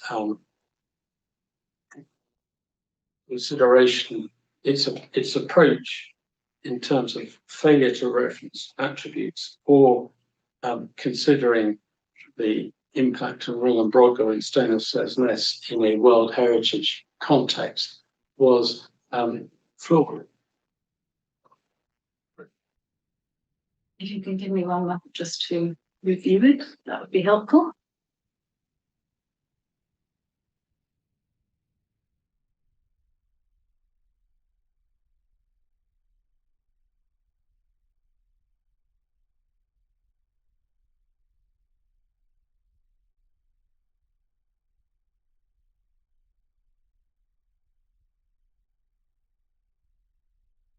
I think that we can take it for granted that the approach was flawed, given that we disagreed with the outcomes that the consultant had produced. There's a method. Obviously, Historic Environment Scotland disagreed with the result. Mhm. That doesn't necessarily mean the methodology is flawed, because the result is applying an assessment to the methodology. And there clearly is a significant degree difference in assessment. And I've already drawn attention to the one issue of methodology, which was raised, which I referred to call in wider settings. The other two issues I asked you about were methodological. Can you please draw out once again? I'm sorry. Yes. So let me ask them. So there was no criticism in this related to the issue of or treatment of attributes, was there? No, but And there was no criticism or issue in this raised with the way the EIAR approached the assessment of the ring of Brodgar or the stones of Stoness in a World Heritage context, primarily individually. And indeed, that's the way that Historic Environment Scotland did so.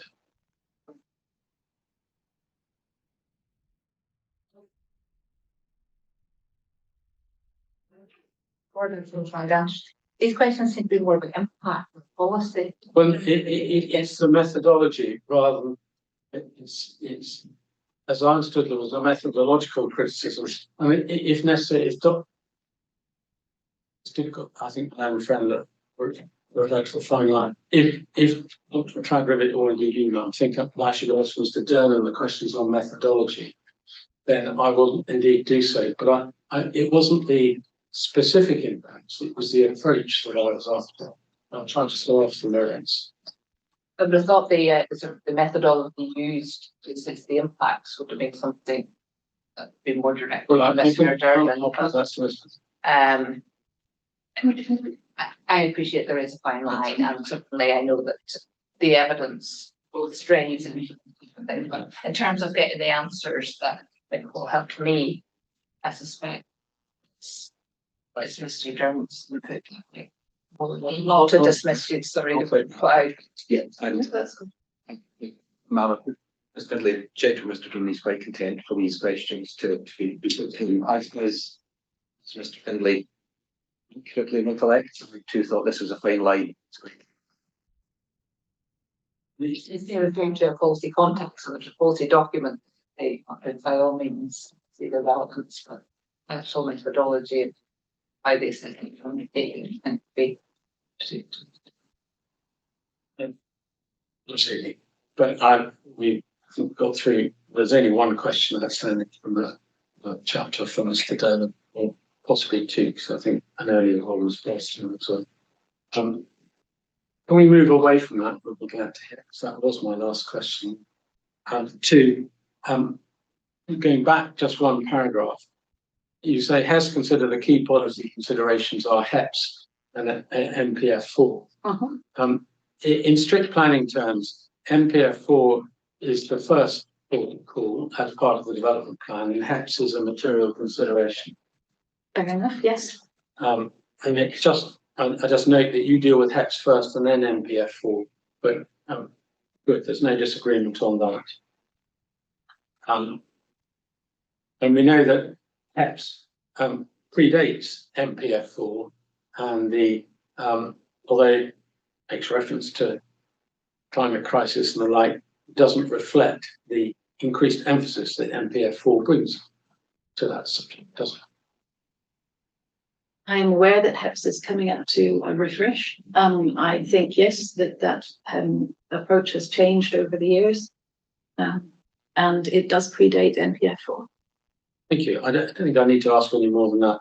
Now, the next subject I want to ask you about is other decisions. And again, I just want to make, you've referred to them at some length in your report. I can, the questions I want to ask you about them are not related to the particular merits of those decisions, but it's not a matter that I do want to investigate HES's position with respect to the particular applications and respect to all things. Is that a matter for you or Mr. Dernan? I think that would be an issue for me. Very well. In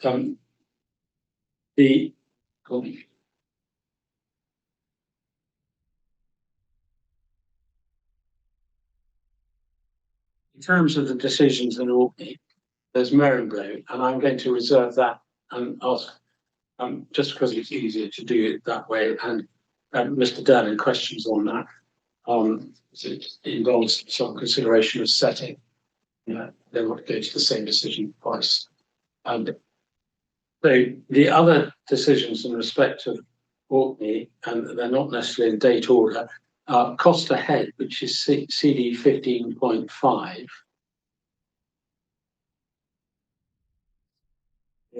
We've already looked at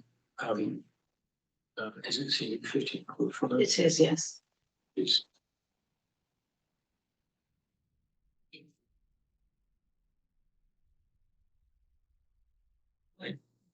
looked earlier today when Mr. Lovkin was being questioned about the view from the stones of Steadness towards the site and the Costa Head turbines, and we could see those in the background.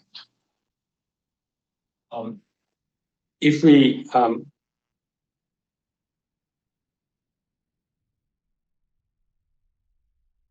again, the note at paragraph 7, so that's electronic page 2. This was a proposal in 2018 for 4 wind turbines to 125 metres. Is that point made elsewhere? And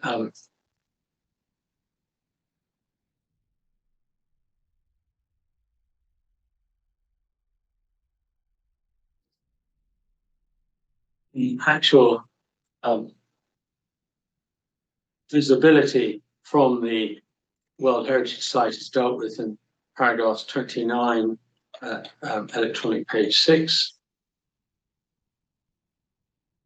In paragraphs 29 to 31, and I should draw attention to 34. I think that's under the consideration of SNH's approach, and historic environment is then dealt with under 35. I mean, it's just to confirm that historic environment Scotland did not object to those proposals. No. Grateful. But it would have applied, presumably the same approach it's applied to this case in terms of its assessment. We would have done, yes. But I can ask Mr. Denner about the specifics of that. That's Costa Head, I'm grateful. I think the Toy wind farm, which is 1526,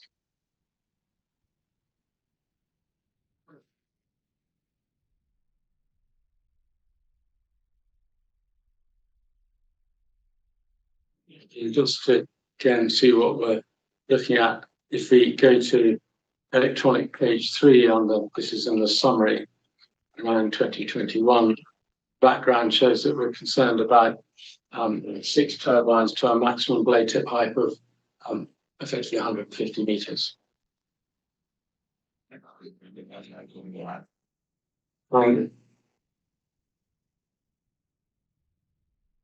terms of just say that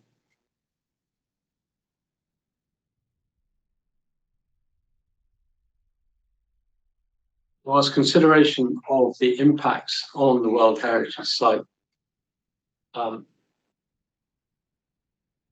because it formed one of Nature Scott's special landscape qualities. There's sometimes a crossover between culture and landscape in that regard. And the special landscape quality 2 is set out in 339 on page 28, electronic page 28. Let me preface this by I fully accept that although assessment of the landscape will be the same, that what the landscape contains is the same. The assessment for landscape terms will be different from cultural heritage terms. And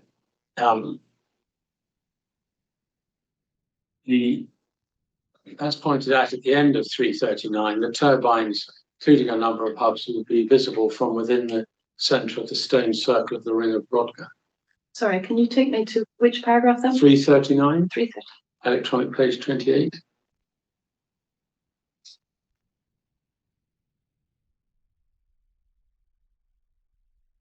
You can just, from your, I think Mr. Lovkin confirmed this, but from your understanding of 40, does that mean that they would appear on the skyline when viewed from the ring of Brodgar? I'm so sorry, excuse me, ma'am. My document seems only attached 27. That may be difficult when I'm asking about page 28. Exactly. Would you like me to come back to this one after a break? Let me just double check that I've got the right document. 15026. Yes. So you can be passed. Yes.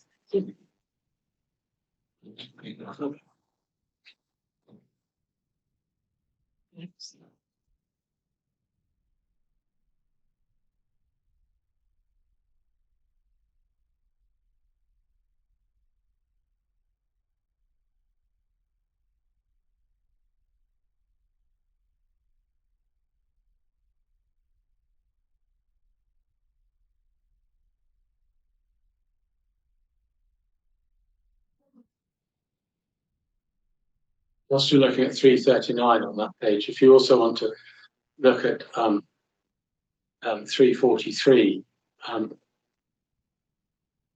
paragraph 343, which I think we're going to ask you two questions for that. Excuse me, but I'm afraid the numbers have got muddled up. I'm not looking at the same document. So it's document 14032 would be the other reference? 14026. 50. I think this is one where we had two document numbers. Yeah. Yes. 1526, 14.32. 15.26 doesn't 15.26 is the one I'm looking at.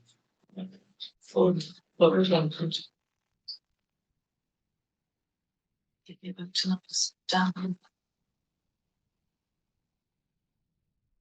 Yes, which are wanting to take me back to another paragraph, I think. Yes. So I was at 1526. Yes. So electronic page 28 and 343. First of all, it confirms that HES didn't object. Yes. And also it confirms that whilst their remits are different, HES's lack of concern was a material consideration when considering that impact. Yes. Paul, is the point I made that there can be some overlap between the two remits. Yes, absolutely. Would you, what aspect of that would you like me to comment on? No, that, at the moment I'm just establishing the ground rules, and I'm not going to ask you to comment on the merits of that. It's just so that when I can also come to Dernan, but again, when HES assessed whether it should object on World Heritage grounds, because you did object on other grounds, it would apply the same approach as it's done in this case. Yes, but we also apply a proportional approach depending on the level of impact. Absolutely. But that would be absolutely the same as in this case.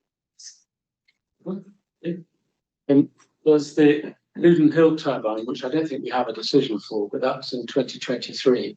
And we've seen that on the visualizations, and HES did not object to that. Again, this was a matter of taking a proportional approach to the decision. We had concerns which were expressed. We don't have the documents before this.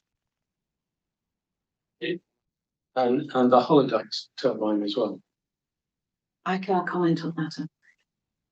And did you object to the Burger Hill turbines when the most recent ones were erected, which I think is around about in a 10-year period, around about 2000? That was the case I was involved in, and I'll have to refer that to Mr. Doyle. And then finally, in terms of Quarter-Ness, which is, we also have it twice, but I'm going to refer to it as document 1435.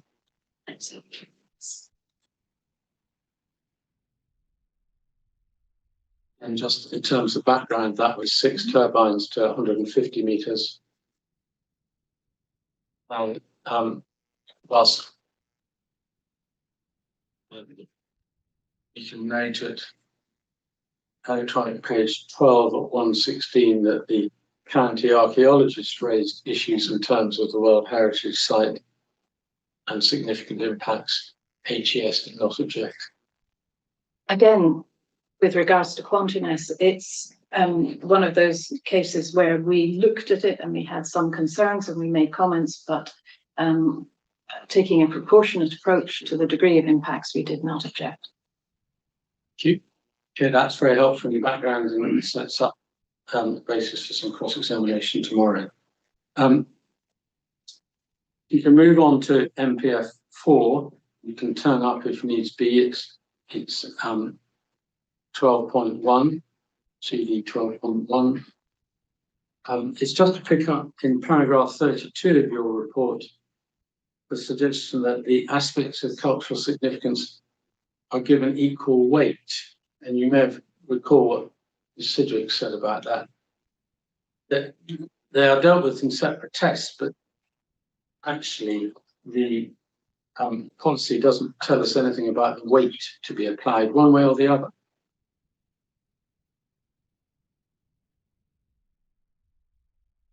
Both have to be considered and included and read in the round. The setting is explicitly protected, as well as the physical remains of the asset. And so we would argue that they both need to be taken into account and are given equal weight. Well, I'm with you as the final clause in that answer. They clearly both need to be taken into account. But I suggest to you that the question of weight is not a matter that is maybe dealt with in other documents. It's not dealt with in NPF4. They're both aspects of the cultural significance of an asset. So there's no disagreement about that. But are you happy to accept that it doesn't actually tell you one way or the other whether the equal weighting, the same weighting, different weighting, integrity could be more important weighting, but it doesn't tell you, does it? yes, I'm happy to accept that. Grateful, thank you. Next one I'm going to try and take quickly. It relates to the next paragraph. It's part of the background, and you've referred to the explanatory report. Yes. And my understanding is that the original draft of NPF4 included in the equivalent policy 7H a reference to any adverse impacts on setting. And as a result of the changes, went to significant adverse impacts on the integrity of setting. In your understanding of the position. Sorry, can you give me a reference for the? Well, the National Planning Framework Explanatory Report is 1542. Got it. I was rather hoping not to have to go there. Fair enough. But there were changes to the original draft, Yes. and the concept of significant adverse impacts and integrity of setting was introduced in the final draft. Yes. And one of the issues in this case is that I don't think there's any guidance which tells you how to approach integrity of setting. There's lots of guidance as to how to approach setting, but not integrity of setting. We understand that those, from the explanatory report, that those changes were introduced at the final stage in order to clarify the level at which objections should occur, as it were. Given that we were already incorporating that into our practice, that didn't actually make any change to the level. That's very helpful, but can I come back to, there isn't in fact any guidance from Hess or anyone else, as far as I'm aware, which specifically addresses the test that is now in policy 7L. There's 7H. Yeah, there's no definition of integrity in either policy or guidance, and that's why it has been worked out over the last years through public inquiries. But unlike legibility, you're quite happy to comment on integrity, even there's no definition. Well, we've agreed one in the SOAN, so we've got a working definition. A definition of integrity of setting is in the statement of agreed matters. Yes. We haven't sought to try and agree one for legibility. No. The only question I wanted to come back to, the original, it was quoting of the original draft, which I don't think is before the inquiry, but since you've raised it, the original draft, from my understanding, was that it proposed the policy test would kick in for any adverse impact on setting. And that was then changed to significant adverse impacts on integrity of setting. But the concept of integrity was introduced as a result of the change. I didn't raise that. You raised that, Mr. Finlay. It's not something I can comment on. I wasn't involved in drafting NPF4. Very well. I went to, because it was raised in your paragraph 33, but if you don't know what the original draft said, I can't take that further. But if you come to paragraph 34,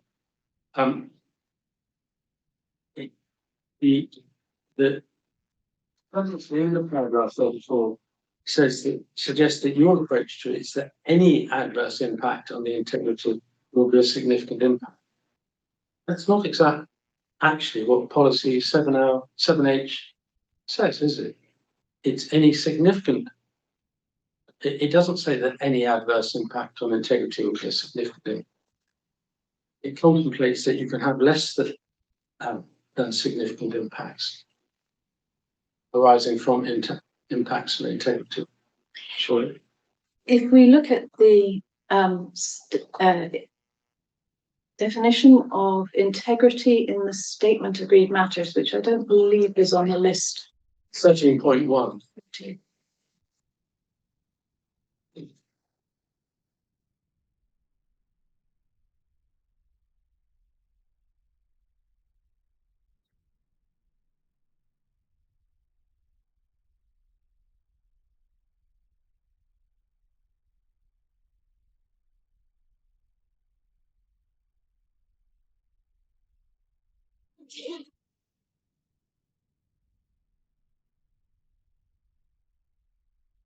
Definition in the statement of agreed matters is that changes to factors of setting that contribute to the cultural significance such that the understanding, appreciation, and experience is not adequately retained will have a significant adverse impact on its setting.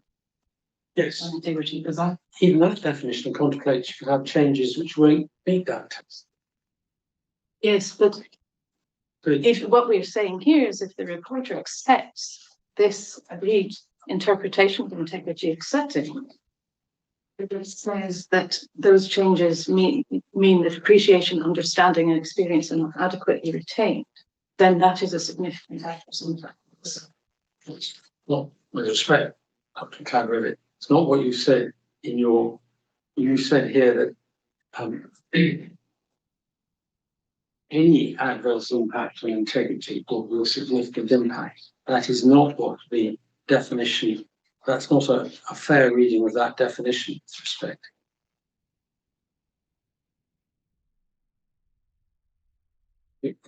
That definition, with respect, suggests that you can have adverse impacts on integrity which won't be significant. And you've applied, if this is the test that HES has applied, you've applied too strictly.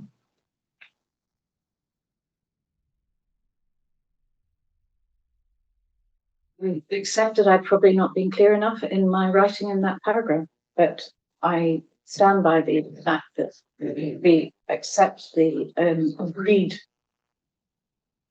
agreed definition of adverse impact on integrity of setting, then defined impacts that affect the factors that contribute to the cultural significance will have a significant adverse effect on its integrity of setting. Well, I'm suggesting that depends on the answer to the question of whether they're adequately retained. It does, yes, and that's very clear. But we are agreed, and this is now moving on to your paragraph 35, that not all changes to setting cause a significant adverse impact on the integrity of setting. That is agreed. It's your last sentence, paragraph 34. Yes, that is agreed.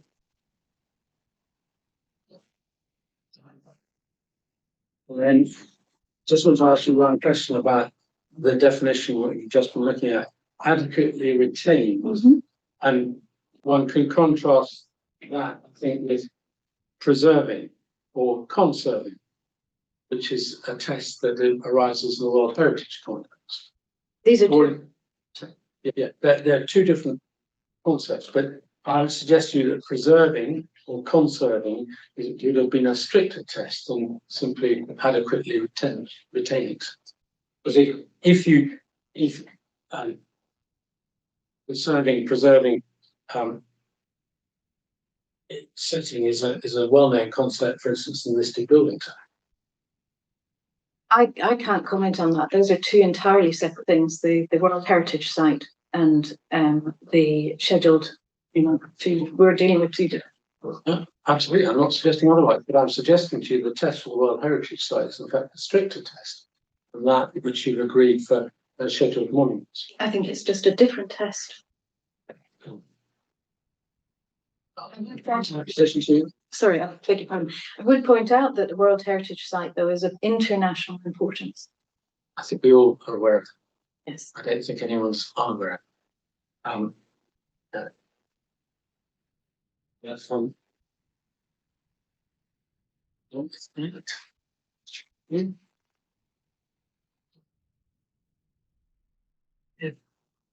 Again, do tell me if this is a question for Mr. Durnan, but when you're considering whether understanding, appreciation, experience is adequately retained, you have to have regard to all aspects of setting, not just particular aspects of setting. Yes. Just to make it clear, I'm not suggesting that you shouldn't try and identify key aspects of setting and then focus your judgment on that, but I'm grateful for that. Thank you. And in paragraph 44, you say the concept of integrity of setting does not apply to World Heritage Sites. Yes. Right. You have just above that in paragraph 42 that you point out that Annex 4 of MPF 4 does talk about OUV, including its authenticity and integrity of a World Heritage Site and its setting. Now, I suggest that the concept of integrity of setting in the context of MPF 4 policy 7H doesn't apply to World Heritage Sites. The integrity of setting is still a matter of issue in World Heritage Sites by reference to that definition. If you look at the agreed definitions in the statement of agreed matters, you will see that we have not just a definition of significant adverse effect on integrity of setting, but also a definition of integrity as it relates to World Heritage Sites. And that definition does not focus on setting. It's just that it doesn't focus on setting, but it does include setting. It's a measure of the wholeness and intactness of the site and its attributes. So setting is a part of that. It can be a part of an attribute. It doesn't have to. So integrity in this case is not specifically related to setting. Integrity is a concept that applies to any World Heritage Site. I'm not trying to limit the concept of integrity, but I'm just saying that the concept of integrity of setting does have an application to World Heritage, or could have an application to World Heritage. Not under MPF. Under paragraph of MPF 4, it could do, because the definition of a World Heritage Site includes impacts on the authenticity and integrity of both the site and its setting. Right. Is that the definition that definition is where? In MPF 4. That's the one you included in paragraph 42 of your report. But honestly, they had an issue that I was able to try and suggest to you a way that we could, both of us could be happy with that approach. But anyway, the reporter will have your answers on it. I should emphasize, I do really think that we are dealing with two different concepts here. This is our understanding that we have two different concepts that we're dealing with. And the integrity as it's applied to a World Heritage Site is the concept of integrity as agreed in the statement of matters. I'm not sure I agree with you, but I don't think we need to take that any further. You refer to, in paragraph 54, moving on there, to managing change in the historic environment. So we're looking at CD 14.12. Just looking it up. And I want to take you for page 17, page 17 of that book. Yes. So I'm going to put two references to you and then ask you the question. Take it to another document first. It's in the left-hand column, role of UNESCO and its advisors. And you'll see UNESCO's World Heritage Committee requires the state party to inform it about any proposals that may affect the OUV. Scottish Government expects planning authorities and historic environment Scotland to advise when such reporting is necessary. Sorry, pages is on. 17 of 19.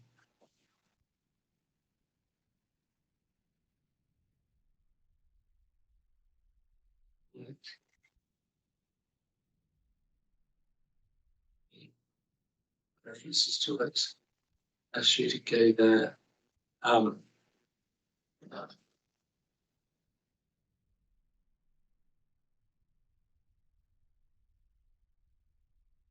That's reiterated in document 1532. I don't think you need to go there, page 7 of 92.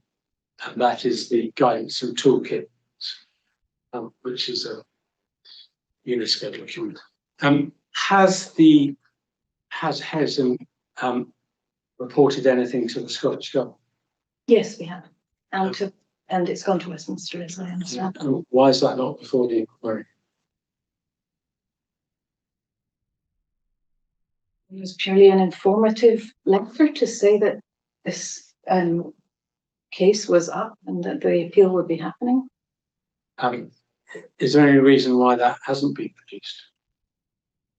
No reason, and particularly didn't think it was necessary. I suspect we didn't think it would necessarily be of interest. Well, it might be of interest to what you said about impact on the OUV. So if something that we will ask to be provided. Yes.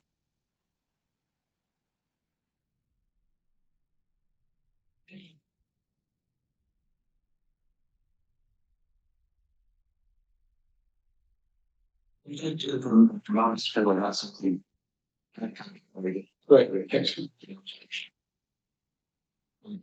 It's possible before I finish cross-examining master planning.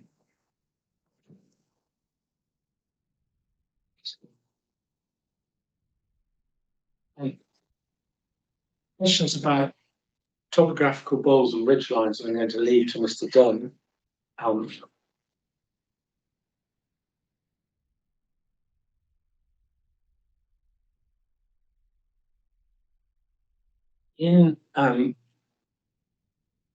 You refer in paragraph 63 to the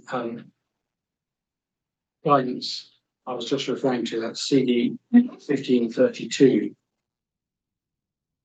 And that guidance, even in the extract you provided, talks about wider settings of World Heritage Site, which by definition is to include core settings of World Heritage.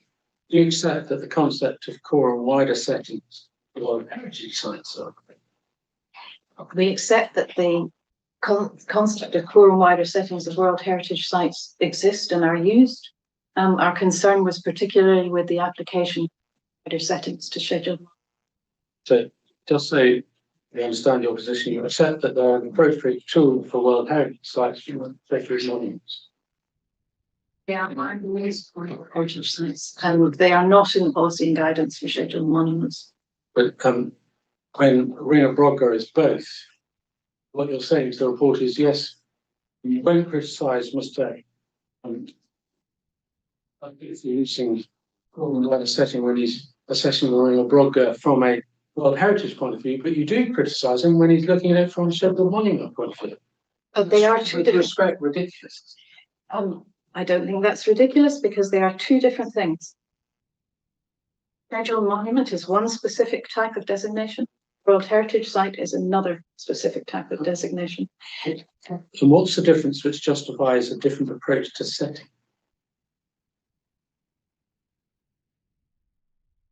I would agree. It's difficult to think why you could justify a different approach to establishment of setting of the Ring of Brodgar in a World Heritage context as opposed to a scheduled ancient monument. The Ring of Brodgar is not in itself a World Heritage Site. It is part of a World Heritage Site. A World Heritage Site is the whole of the designated asset. I think when we come on to look at Mr. Durnan's element, he spent quite a lot of time looking at the setting in both contexts. But I'll still put to you, what is the justification for treating setting of those two different types of assets differently?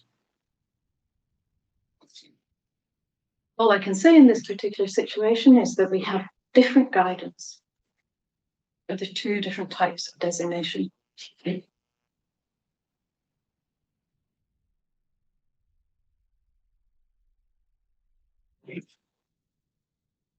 Moving on then in your report, you refer to Lethen Wind Farm, which you paragraph 95.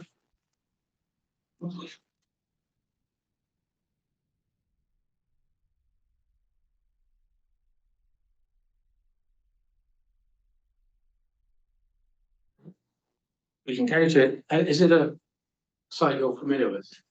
I'm only familiar with the Porter's report. I didn't work on this one. But let's see how we can get on with that. Having to go to the report, but I can take you there if necessary. First to Lock and Door, which sits in the middle of Dargle Moor. Yes. And in your paragraph 97, you say that Scottish ministers found that the remote landscape would be impacted due to turbine visibility, resulting in significant adverse effects from Lock and Door Castle's setting. There were other turbines that impacted that you could see from Lock and Door, which are referred to in the report. They're further away. The turbines that were of concern in this case, I think, were somewhere 4 or 5 kilometres away. I will take your word for that entirely.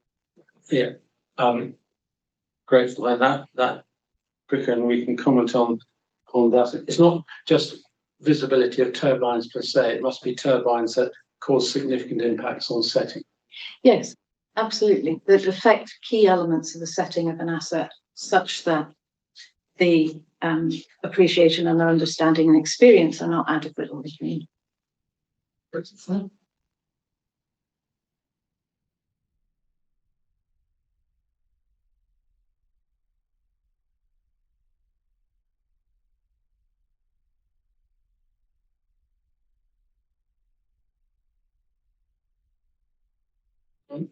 We can move on to paragraph 159. It's again the way you've expressed it, and there may be nothing between us. You say any in the AUV of a World Heritage Site are considered unacceptable. Do you really mean that any impacts, however de minimis or minor, are unacceptable? But if that's what you do mean, I'd suggest to you it's not supported by the references you've provided. Let me just go back to NPF 4. Let me just help you. If you put the word any significant impacts in the OUV of a World Heritage Site, I would have no issue. NPF 4 doesn't, in referring to development proposals affecting a World Heritage Site or its setting, doesn't include the word significant. It says development proposals affecting a World Heritage Site or its setting will only be supported where the outstanding universal value is protected and preserved. Absolutely, but it doesn't. It absolutely makes my point with respect. NPF 4 Policy 7L doesn't say any impacts are unacceptable. It says that any impacts development proposals will only be supported where the outstanding universal value is protected and preserved. Yes, but are you suggesting that yes, absolutely, that's a different test. If the OUV is protected and preserved, then the development can be supported.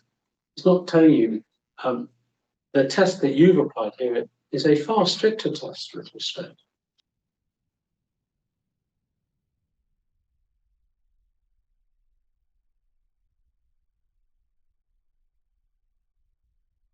I refer in this to the Hindford Quarry decision letter. which clarified that impacts on a World Heritage Site buffer zone, any impacts affected the site as a whole. With respect, I mean, go to the Hindford Quarry letter if you want, but I accept that it said treated impacts on the World Heritage Site buffer zone as they were impacts on the World Heritage Site.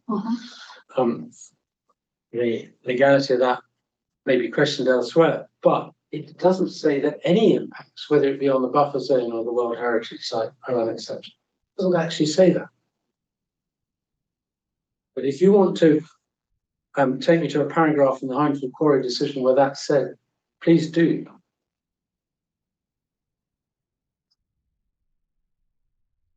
Well, I can't comment on the legality of the Hindford Quarry I decision. was asking you to. Yeah. I'm asking you to take me to any paragraph in the Hindford Quarry decision, and you've relied upon it in support of this statement. So it's not a matter for re-examination. I'm suggesting to the Hindford Quarry decision does not justify that statement. Okay. Yeah, if you're accepting that, that's helpful. Thank you.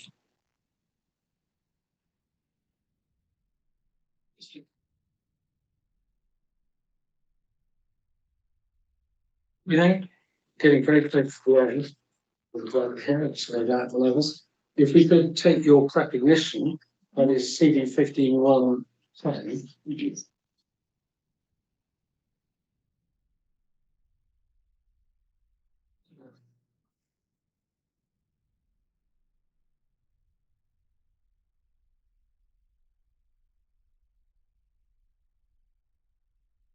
In paragraph 13, you set out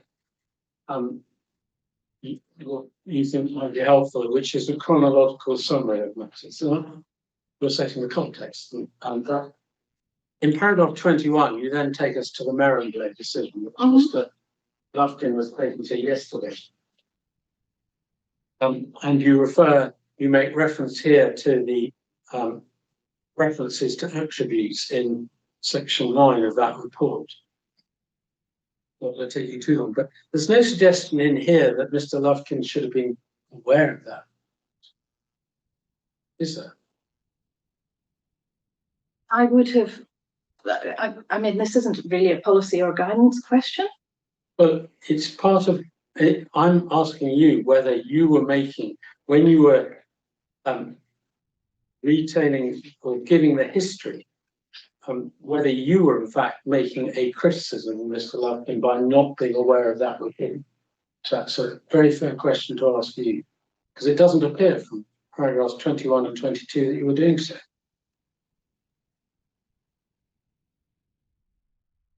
No, I don't think you were, but I want to make sure I didn't misunderstand you. But certainly Mr. Milne yesterday was suggesting Mr. Lufkin was at fault. Given that it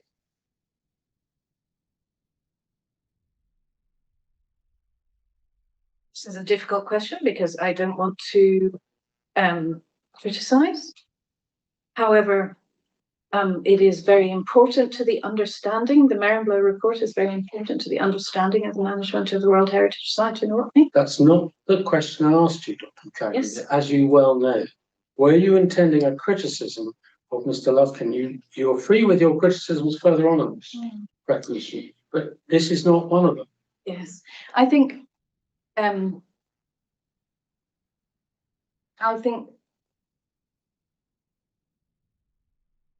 would have expected so. That's what you say now, but when you wrote this, was that your intention? You want to examine that question in a moment.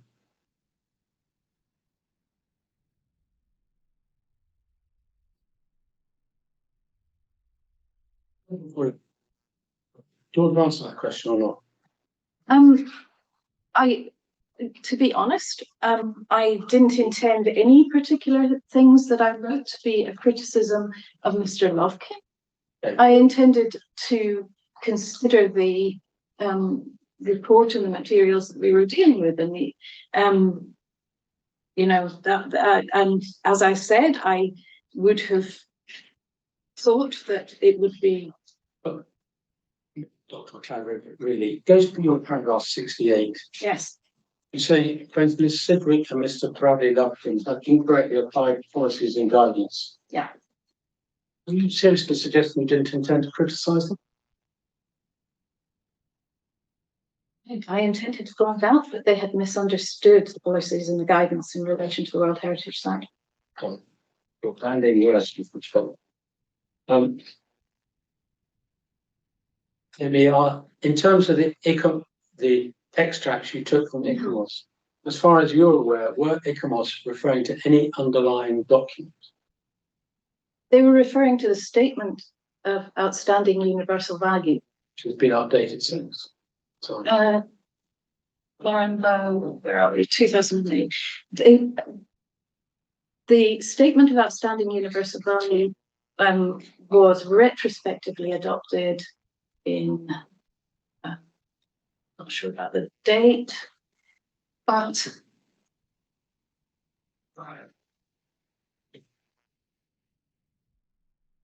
2013, I think. 2013 was the adoption, and 2016, I think, vacation date. Yes, that's 14.9 for your Yes. choice. One can see the documents that Yeah, the outstanding universal value was outlined in the application for World Heritage status, um, and that would Were be. did they take the identification of attributes? Was there any suggestion from ICOMOS that the attributes have been expressly identified in any other document? No, there wasn't. Mr. Lufkin said yesterday that the Merrimblow decision was very difficult to get hold of. Are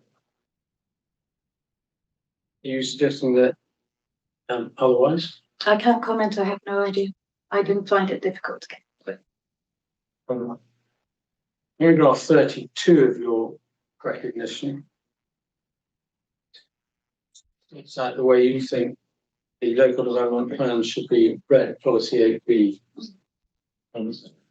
That wasn't a point I think pursued with Ms. Sidgwick or otherwise, but are we agreed that the unless applies to the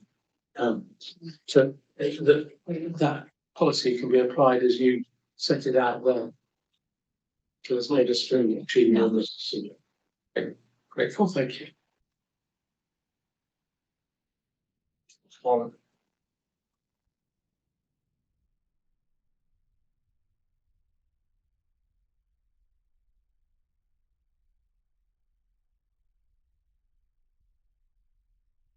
From paragraph 59 onwards, I'm not going to use the word criticism, but you made comment on Mr. Bradley Lufkin's inquiry report by reference to documents that you say he hasn't referred to specifically in his report. Would you accept that they're all referred to in the EIAR as well as material for Chapter 9? Many of them are listed in the bibliography for Chapter 9 and the EIAR, but not actually referred to or discussed. And I'd say that I went through, I think, Sidgwick and released them, I think, shows the point. I referred to expressly in the text, aren't they? The ones that Mr. Milne put to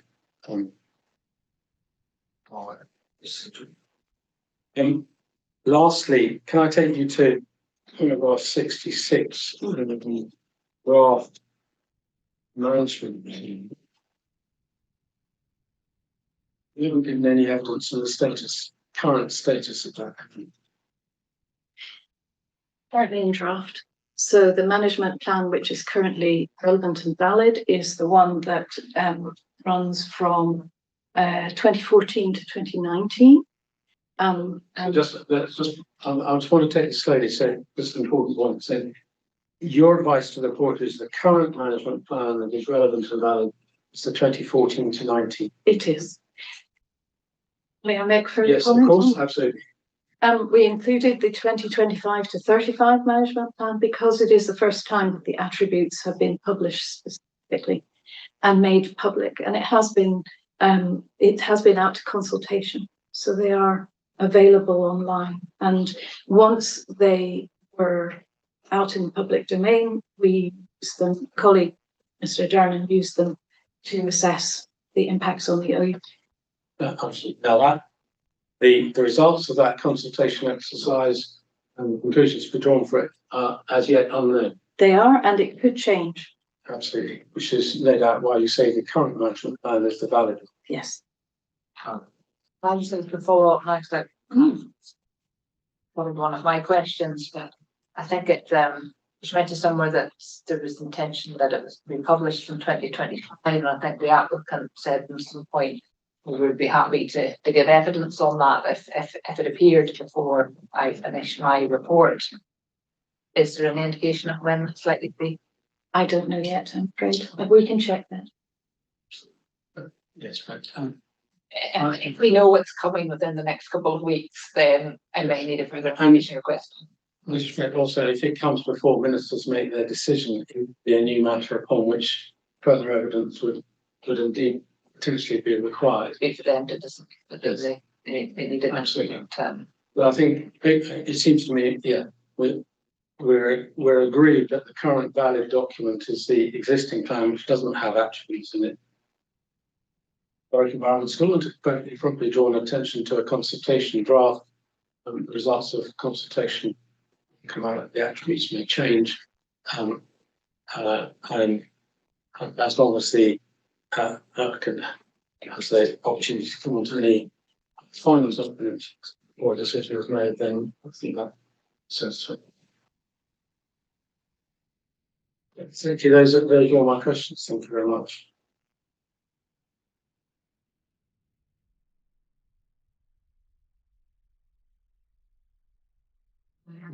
Would I have 5 questions? Read them now, or would you?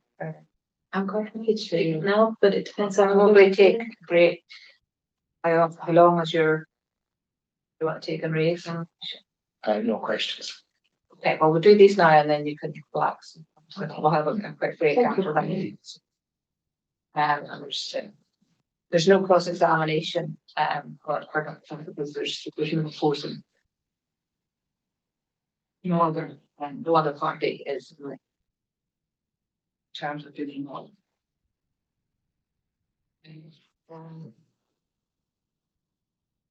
So some of these are questions that I asked Sedgwick, so they'll sound familiar. And gathering the information that's important to get the views of both parties. If I can take you to your inquiry report, and it's paragraph 25.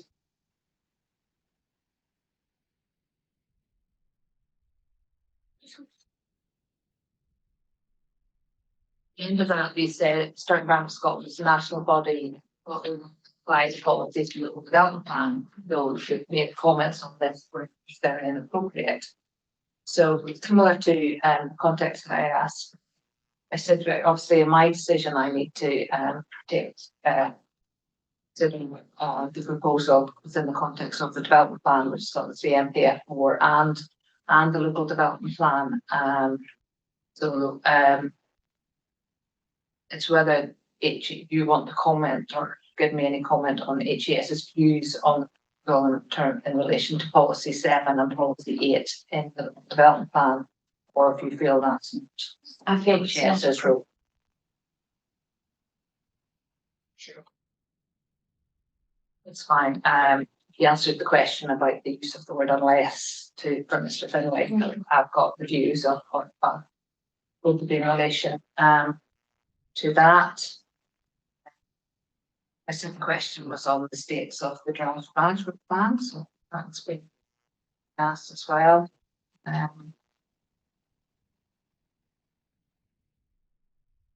We take you to paragraph 203 in your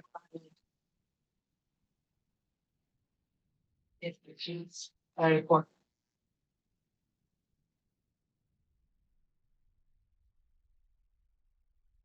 So was all for a question that asked Mr. Lufkin in terms of the proposed compensatory measures. Paragraph 203, you state that Starting Bank of Scotland considers that the enhancement measures should only be considered at the harm setting up Schedule 1 was accepted in the following inquiry. If planning permission is granted, do you consider that the proposed compensatory measures are essential and these should be secured through condition? I know we're going to take further on the wording of the condition, but is this principle as to whether or not, in terms of the tests of the condition, the compensatory measures are necessary to put acceptable? I think that we have made clear by our objection that we don't think the development is acceptable, and we don't feel that the proposed compensatory measures would actually make it acceptable. It's really a difficult one for It's BGS very to difficult. comment on. Obviously, ministers may take a view that the development is essential. I'm just trying to think through what conditions should be recommended if that is the case. It's helpful to have certain Scotland's view on that. Can I take you to your recognition, please? It's paragraph 38.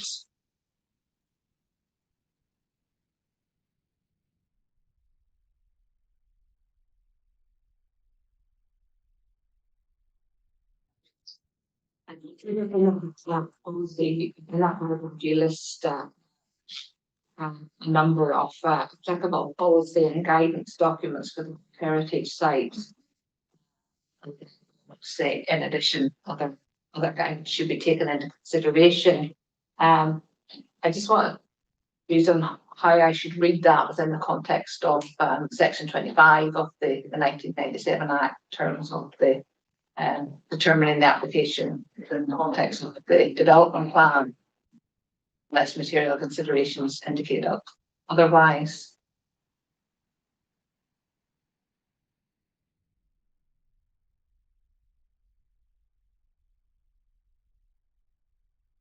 Would you like me to try and identify which things are material? Well, that would be, there seems to be a mixture between documents, the development plan, documents and potentially material considerations, I suppose. Yes. We could maybe go through each of them if you could tell me what you consider them to. The managing change guidance is referred to in NPF 4, and therefore I would presume it's a material consideration. The local development plan, obviously, and the supplementary guidance associated with that. It would be part of the development. Exactly. The planning advice notes, presumably in material consideration. I'm asking you. Yes. This is something that I feel rather insecure about defining what's a material consideration. Oh, yeah. I would expect its policy witness to understand the difference between them, given that this isn't my planning application.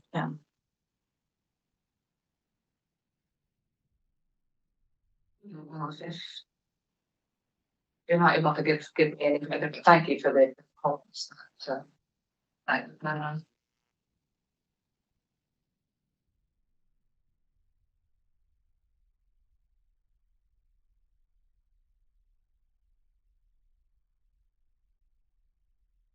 any other questions? Covered by Mr. Finlay. Back up to you, Mr. Milne. Well, thank you very much, ma'am. I have got no questions for the examination. Thank you very much, Dr. Rivet. Let's take a break. After the break, Mr. Durham will commence his evidence in chief, and then we'll see where we get to. We'll probably have, depending how long you are, we'll probably have time to start cross-examination. Put you in the position that Professor Lipton was yesterday overnight. Let's take 10 minutes, is that enough? So we'll come back at 25 to you.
of the afternoon, and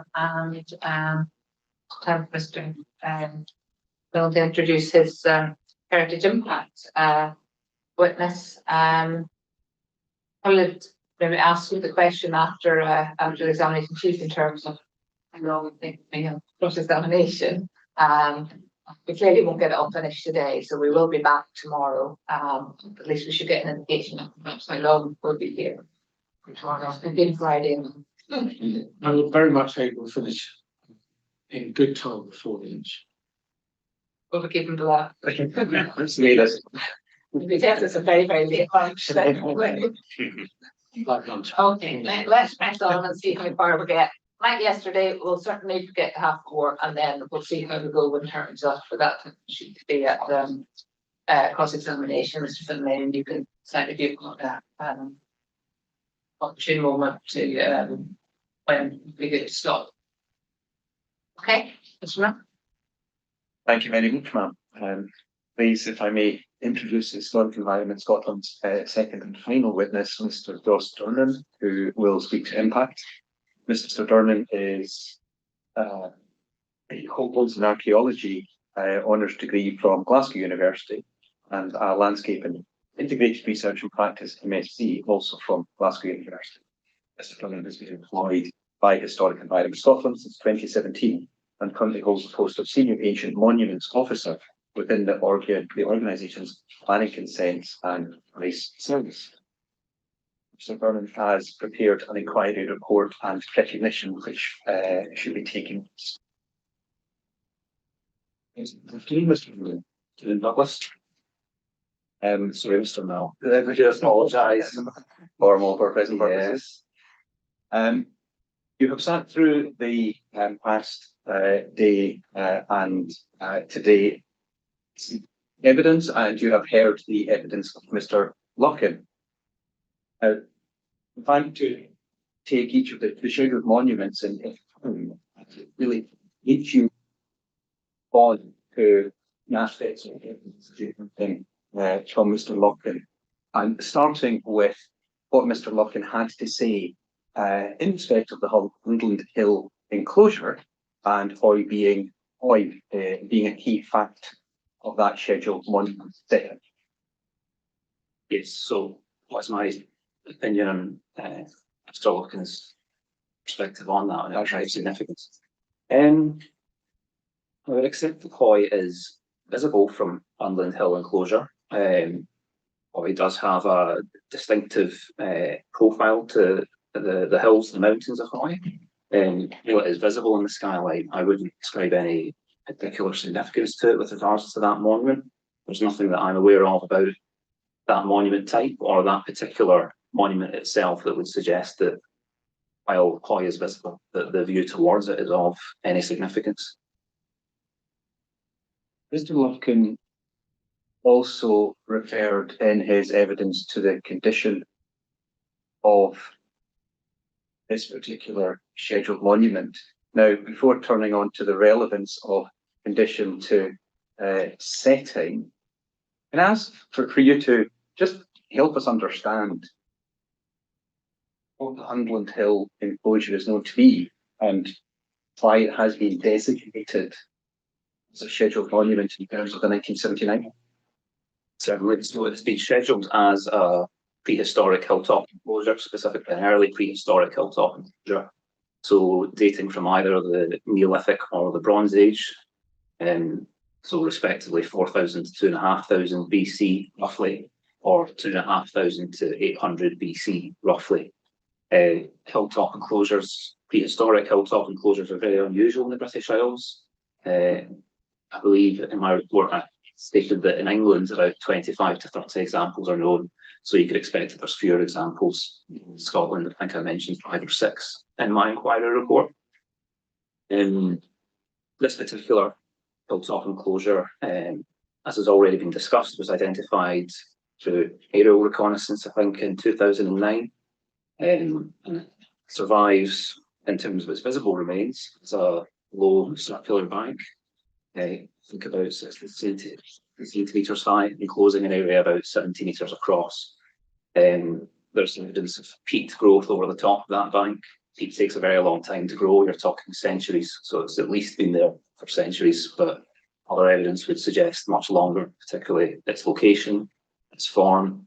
There was also a substance called cramp found within the bank and thrown up in the earth from a rabbit burrow.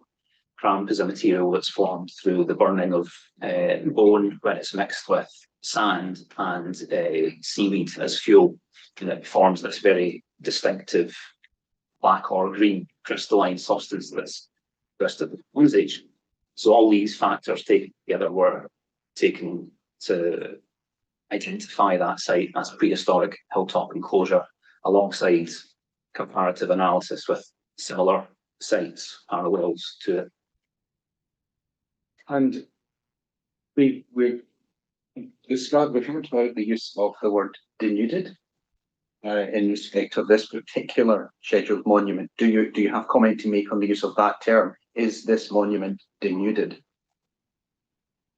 I think, assuming that it is, say, 5,000 or 4,000 years old, you would expect it to have denuded a little bit in that time, but in the grand scheme of things, I would say it's faring pretty well for a monument of that age. The fact that it's still visible at all would be pretty exceptional for a prehistoric hilltop enclosure.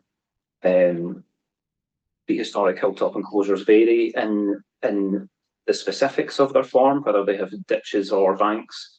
So again, within that, there would be variation as to the height of the bank, or as Mr. Lufkin suggested, whether it might have palisade on top of it, so a timber fence or timber wall now no longer survives.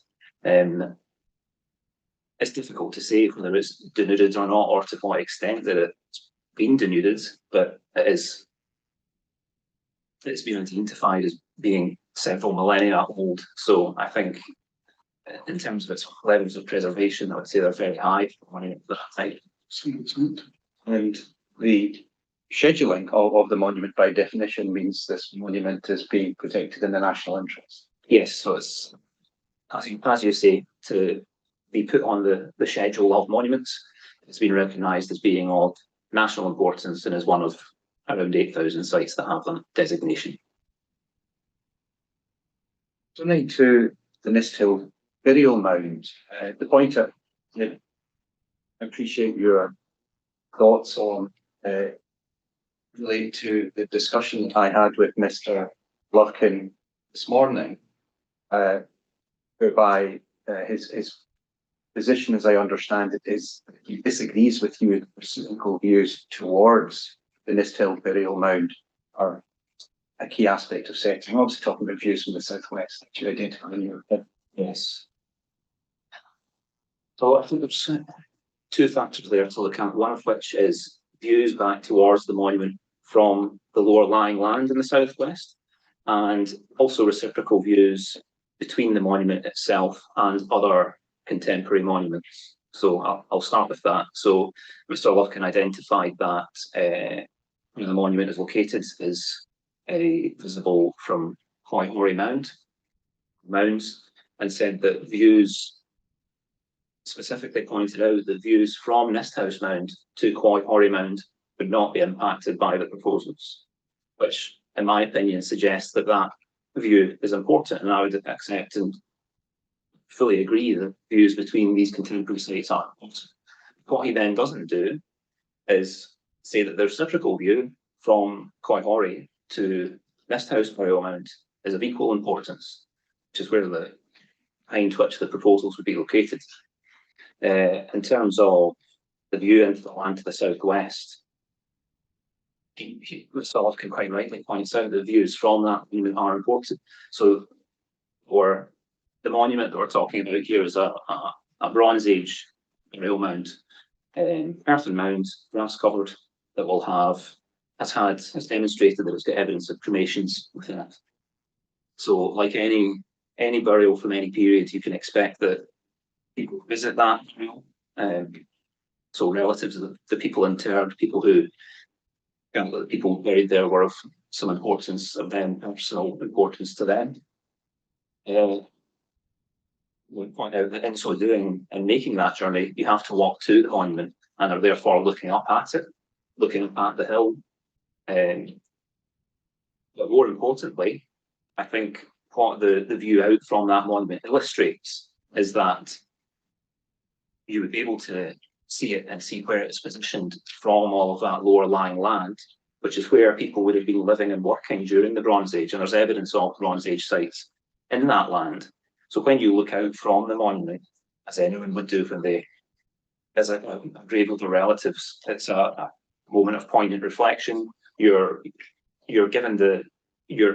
taking the view of the dead, essentially, and I think that is then reflected back when you're living and working in that landscape, and the dead effectively are living in their burial mounds above you.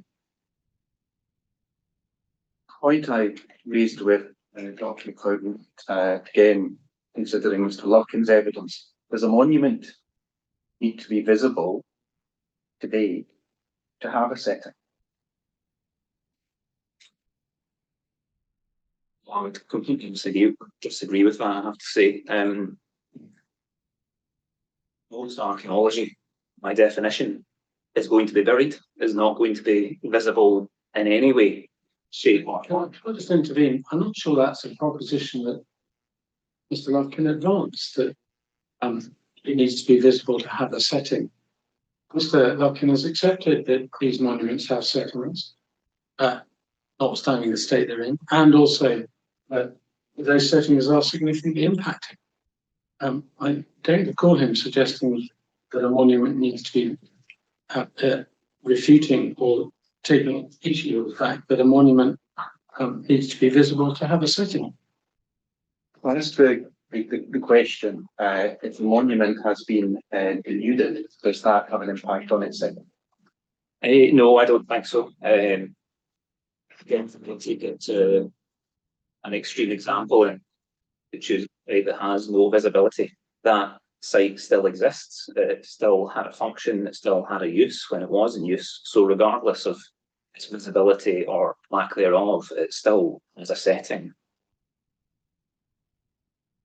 Thank you, and then moving to the two Fanogs in Loch Swan.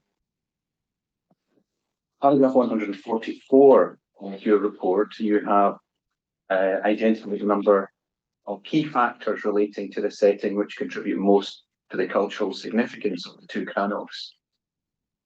In terms of the first bullet, we heard Mr. Lufkin's evidence regarding primarily views towards the Western Loch shore. Your bullet point also references reciprocal views between Crannog.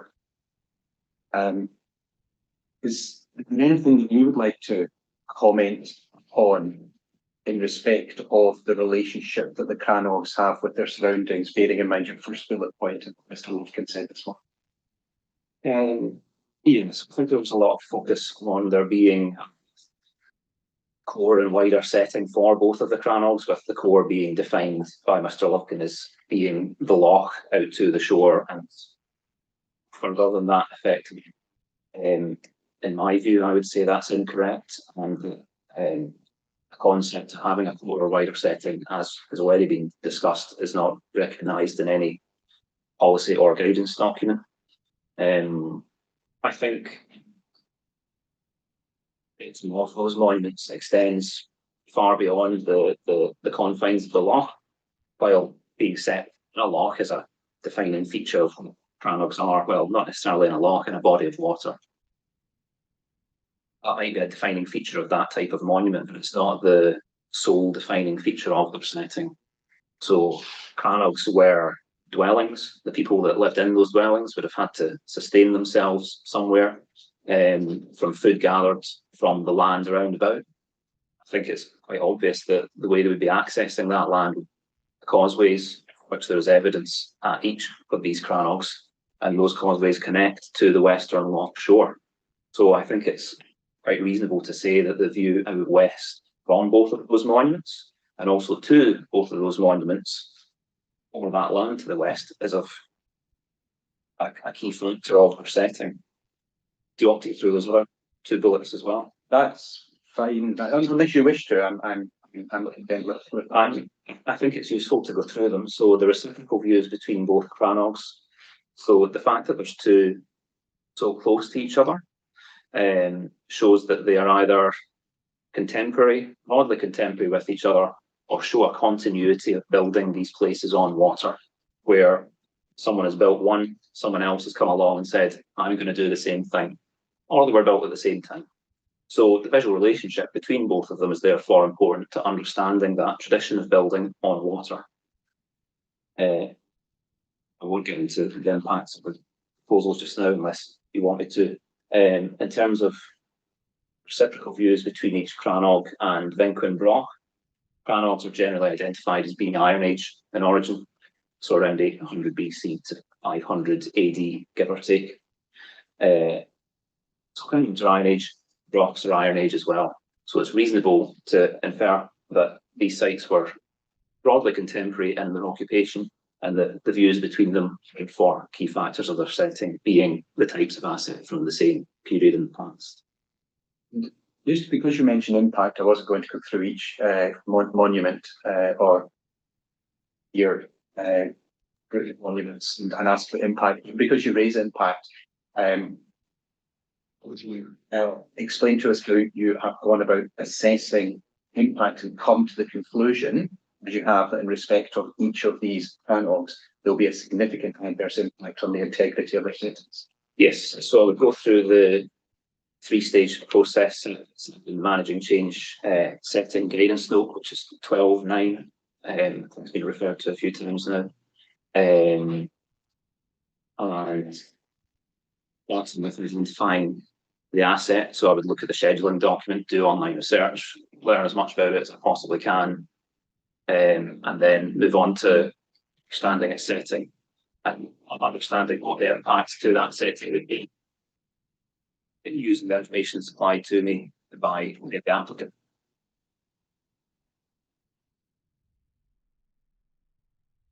In terms of Stones of Stainness and the Ring of Brodkin as scheduled monuments, how would an assessment of impact on integrity of setting of those scheduled monuments compare to an assessment of impact on the outstanding universal value of the World Heritage Site better? So the tests in NPF4 obviously completely different, because it's completely different policies they're looking at for scheduled monuments on one hand and heritage sites on the other. The World Heritage Site is made up of 6 component parts, which coincidentally in this case are all scheduled monuments in their own right individually. Regardless of how those sites are described, any significance in planning terms in terms of their designation and how that's articulated in different designations. Stones of Stainness, or you choose, the Stones of Stainness is the Stones of Stainness. That monument has a setting regardless of designation type you use to guidance you use to articulate it. In terms of the difference between a scheduled monument and a World Heritage Site, with the World Heritage Site, you are considering all of those component parts as a whole. To do that, you need to understand them individually, but you're considering them as a whole. As a zoomed out view where the component parts, the relationships between them and other monuments in the area, and anything else that might be described in the statement of OUV, is how all those interact with each other and form something that's greater than the parts. Okay, we also heard some evidence regarding whether there was ever a bank as part of the Stainness henge. Is there anything that you would like to add to shed some light on that issue? Yes, so I think, to be honest, if we go back to document 1572, which was the one that Finlay referred to when re-examining Mr. Lovkin, I believe. So 1572, which is paper by Jane Downs. That's the one titled Investigating the Great Round North, I believe. So on page 22 of that document, PDF, page 22, the last paragraph, the first sentence states, given the absence of evidence for the existence of an external bank surrounding the stones of Stennis or the ring of Broadmoor, then continues on. So Downs there is referenced. Sorry, can you just pause? I just need to Yes, of course. catch it. Is it electronic page 22? Yes, document page 21. The document page 21. Right, yeah, given the absence. Yeah. Yes. So there, Downs has referenced Richard Bradley. I believe that's probably the significance of monuments to 98 reference. So what she's referencing there is a secondary reference. Or describe it to Jane Downs, but I think she's mistaken in saying that the stones of Stennis there's no evidence of an external bank. So if we then turn back to the Ritchie document from 1978, which is 1591.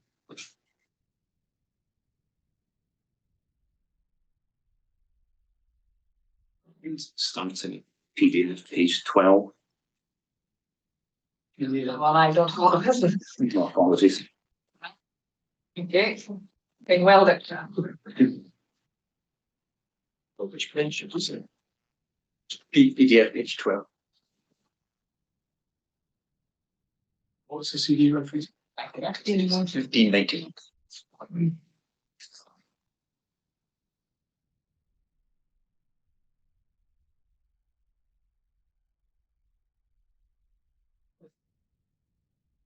From memory, Mr. Wilkin initially stated there was no evidence of a bank, and then was presented with some evidence in this document and said there's slight evidence of a bank, and then said that something that's 1 metre high is quite slight in terms of there being evidence of a bank, and then that's countered by Mr. Finlay in re-examination.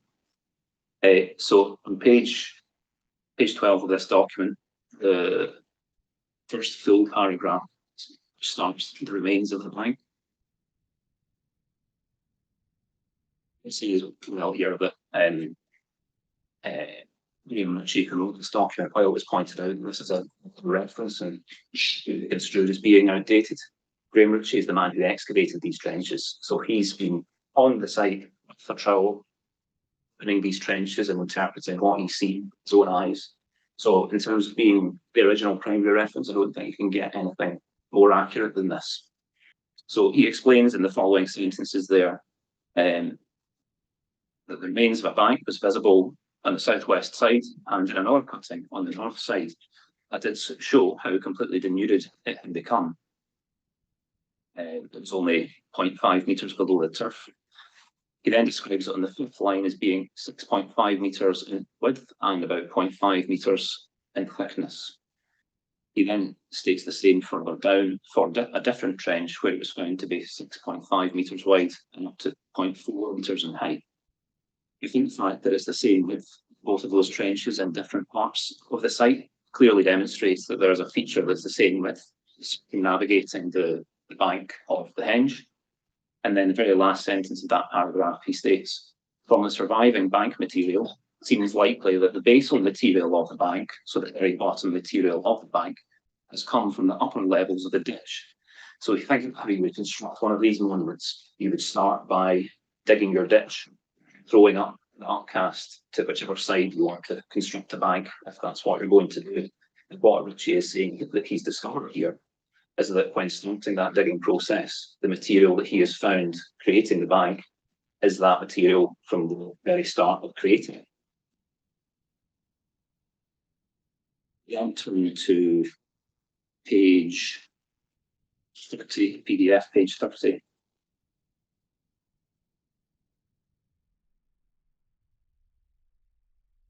Apologies, got that wrong. Sorry, it's PDF page 70. The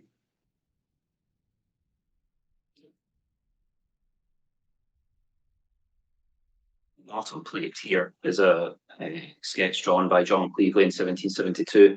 And Richie has made reference to this as demonstrating the enclosing bank of the henge, which you can clearly see illustrated by John Cleveley there behind the standing stones.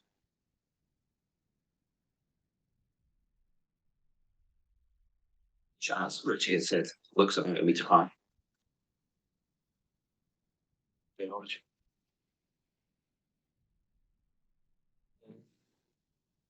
Final question, again, this time, very much related to the OUV of the World Heritage Site. And the statement of outstanding universal value 14.9, if you could, I know you will all be able to quote this sentence in our sleep. Page 2. The monuments on the Broadgar and Stenness peninsulas were deliberately situated within a vast topographic bowl formed by a series of visually interconnected ridgelines stretching from Hoy and Queenie hill and back. So we're looking at this key reference document as we're agreed in the context of the OUV of the World Heritage Site. Now, I know you've visited these locations. If you transport yourself, please, to Stenness stones and describe for the inquiry what you take from this reference to a vast topographic bowl formed by a series of visually interconnected ridgelines. In terms of how that's perceived from standing at Stenness, yes. So, stones of Stenness has been built on the Stenness Peninsula, which juts out towards the lochs of Harriet and Stenness.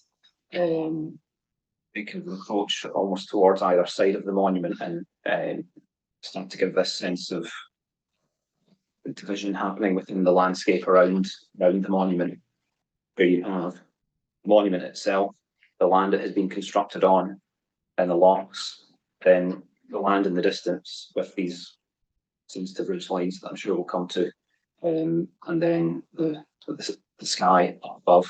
With regards to Stenness, Hundland, Broadgar, where they have similar but slightly different settings. If you're looking north from Stenness, the hills of the topographic bowl are closer to you, to the south, so behind you if you're in that view. And as Mr. Lufkin has mentioned, Hoy is very clear to the south-west. Does seem to be referenced, that distinctive skyline of Hoy seems to be into the standing stones that sort of match up with the view towards Hoy. Within the monument itself, the stones of Stenness, there's a central hearth feature structure excavated by Ritchie. Moving north from that, there was a sequence of other features, so a stone setting, a timber setting, some paving. At the far end, there's the two standing stones that you can see on the visualizations from the monument. So all those features are arranged on a north-south alignment, in line with the causeway that gives entry and exit into and out of the henge that is also aligned facing north. Beyond that, I talked about the kind of interconnectivity between monuments within the World Heritage Site area, so the sites themselves, but also other monuments within that wider landscape. So to the north of the stones of Stenness, you have a site called Barnhouse, which is a Neolithic village that was excavated in the 1990s and was scientifically identified as being contemporary with and contemporary use with the stones of Stenness. It's building that relationship between a settlement site and a ritual site that's clearly interlinked, as I come to, and in contemporary use, is exceptional and almost without parallel in the Neolithic, certainly in Britain. One large structure that was excavated at Barnhouse, I believe it was structure 8, had a central hearth, again with features moving out northwards from it, that some extent seem to mirror the features on a north-south alignment within STENS.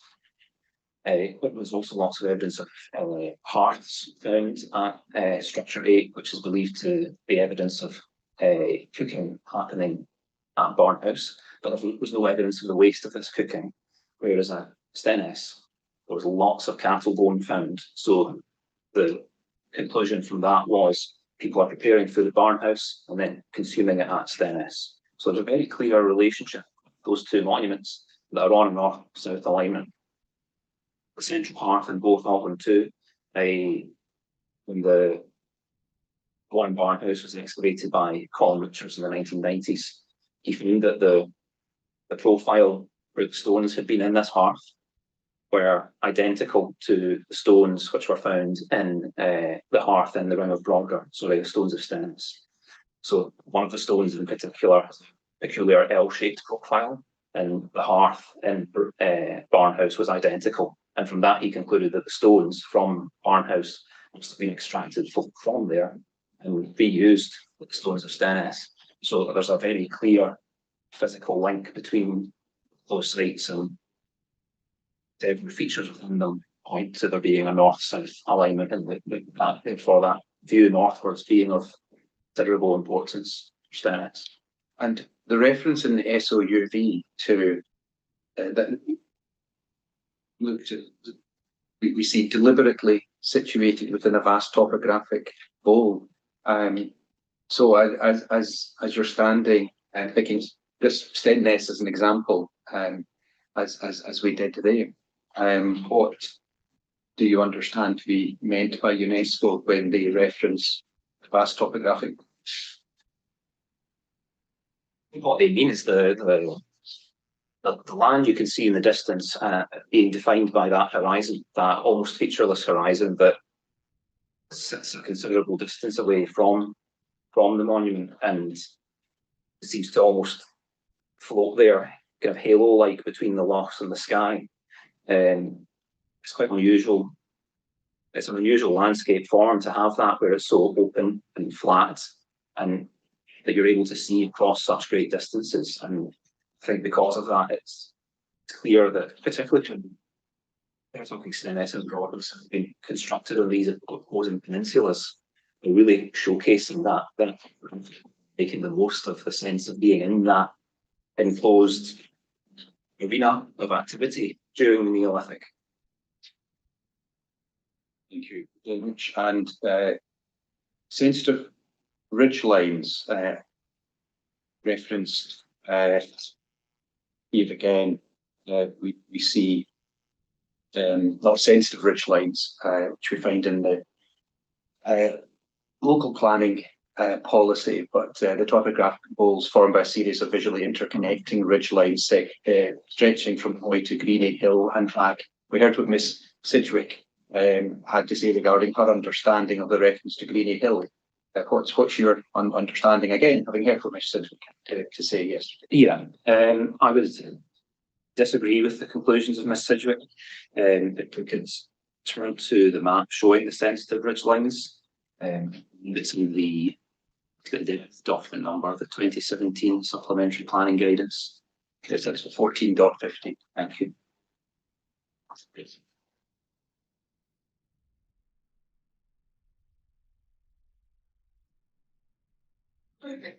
50, did you? 15, sorry. Page PDF, page 19. Sorry, just bear with.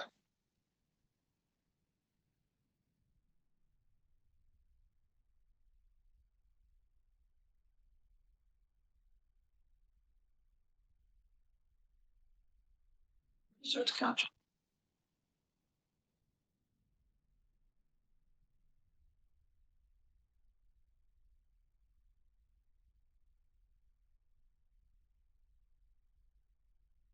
So this map depicts the sensitive ridge lines. I would argue that they define the topographic goal. A map is in relative terms, quite modern way of depicting a landscape. Maps like this, maps of any kind, have only been in existence for 500 years, which in relative terms isn't really that long. You're talking about how long this landscape has been occupied for.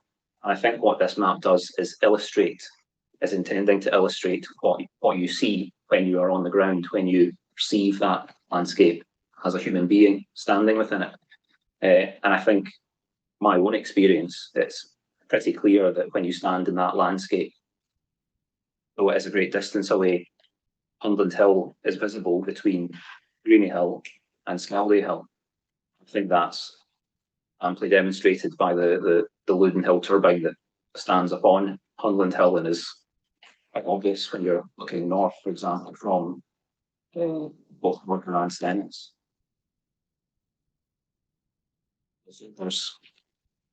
I've been not sure if they've been made reference to in this inquiry, but there are previous HES responses to other wind farms that talk about the lower ridge lines starting to be cumulatively filled by wind turbine developments. And I think that by the nature of the topography here, there are going to be hills that have much higher elevation. So Hoy, Wideford Hill, Greeny Hill as well. You can tell just by the shape of it there in that map that it's higher than some of the other hills around it. And I think there are lower hills within those gaps that stitch up the horizon and make that continuous sensitive ridgeline that you see. And Hundland Hill is one of those. So yes, I think all of these contribute to the perception of the topographic goal. Thank you very much indeed, Mr. Burnham. I'm not sure what you, Mr. Findlay, think about starting re-examination, but if it would enable a plea for Mr. Burnham not to be in Purdo overnight. Well, I suspect I'd quite like to make some progress. And that's absolutely fine. It's not about. It's time to, at least if we can start today, rather than start from scratch. It's fine. Absolutely. It's all nine, even if the thing that Good afternoon, Mr. Green. I just referred to the concept of lower ridge lines starting to be filled up by cumulative wind farms. yes. And you said that's referred to in documents. Which documents? If you can't tell me now, Yeah. could you please, via your council, email me tonight? Certainly. I was speaking from memory there from statutory responses to other wind farms, which are mentioned in the reporter's decision notes. So I can certainly check those and see if. As long as they're documents before the inquiry, I don't mind. If they're documents not before the inquiry, I would. Okay. I don't think you released report.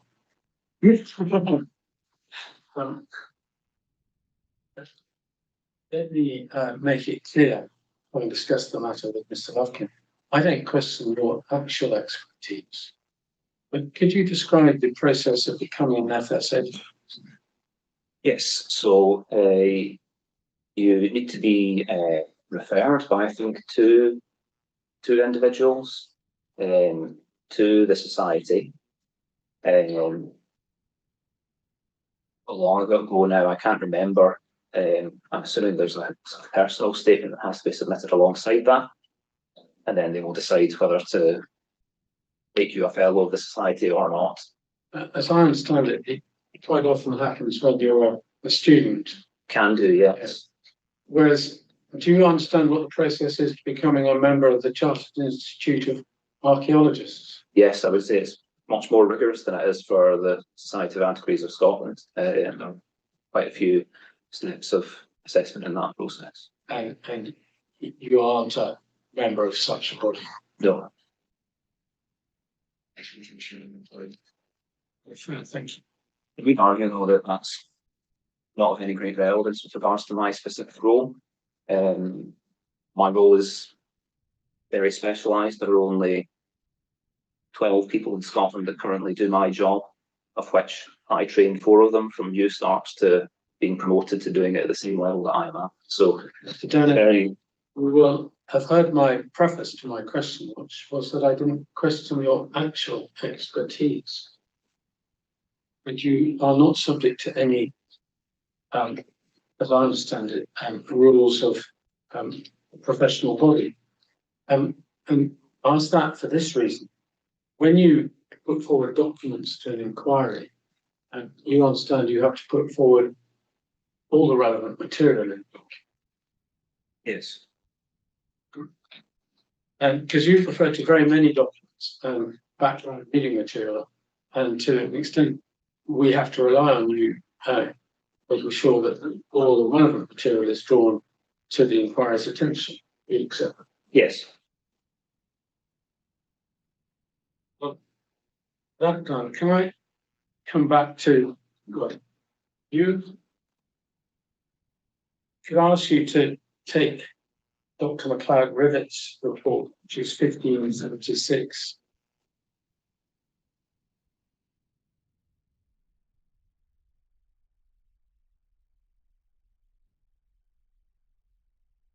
So paragraph 34 on internal page 8.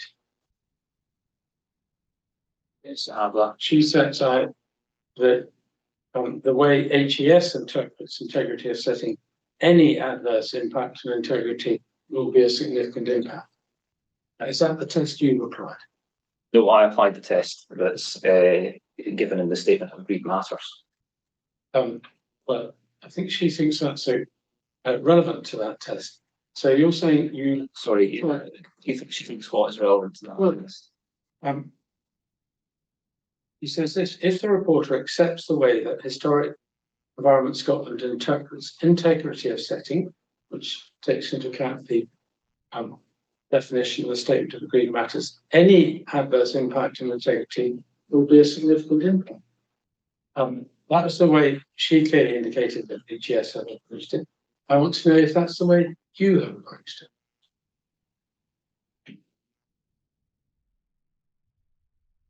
My understanding from what Dr. McLeod said is that we used the statement, the definition given in the statement of agreed matters, and that's the one that I used. Mr. Dunlop, this is what Dr. McLeod Rivet has written. I'm asking whether you, let's go back to basics. Do you agree with what she said? I accept that what she has written there, and I think Dr. McLeod did the same thing, and I believe she also said that. No. Do you accept what Dr. McLeod Rivet has written in the last sentence in paragraph 34?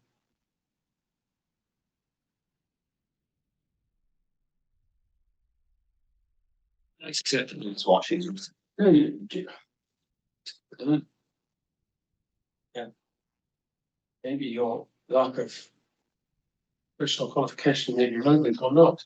And I understand and I accept this as kind of believe your first time giving evidence, but do you accept that not that that's what she's written, but do you accept that that is the correct approach? No. You don't accept it? No. What do you say is the correct? The one given in the statement of agreed matters. So that do you accept that you can have adverse impacts on integrity that won't be significant?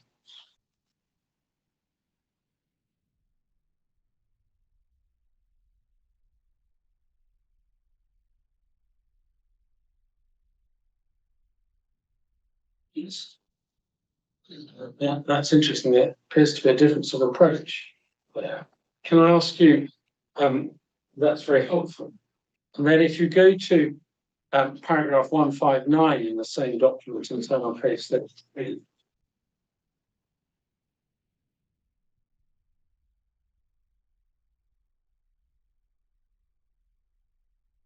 She says any impacts on the OUV of the World Heritage Site are considered acceptable. We can agree that's what she's written, so we don't need to go through that. Do you agree with what she's written?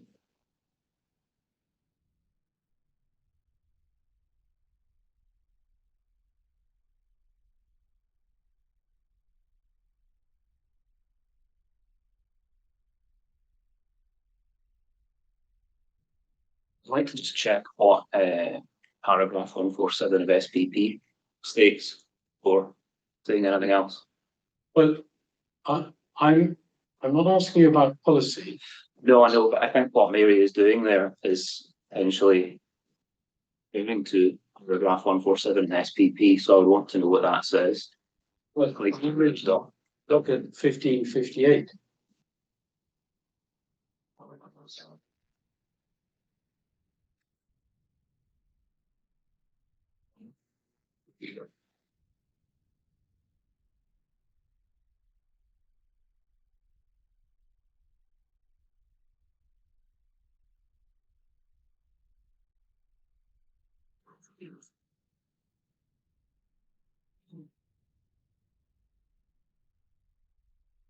So electronic page states environment. Thank you.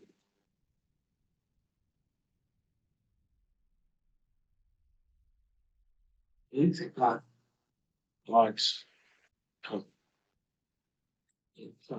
states, I think what we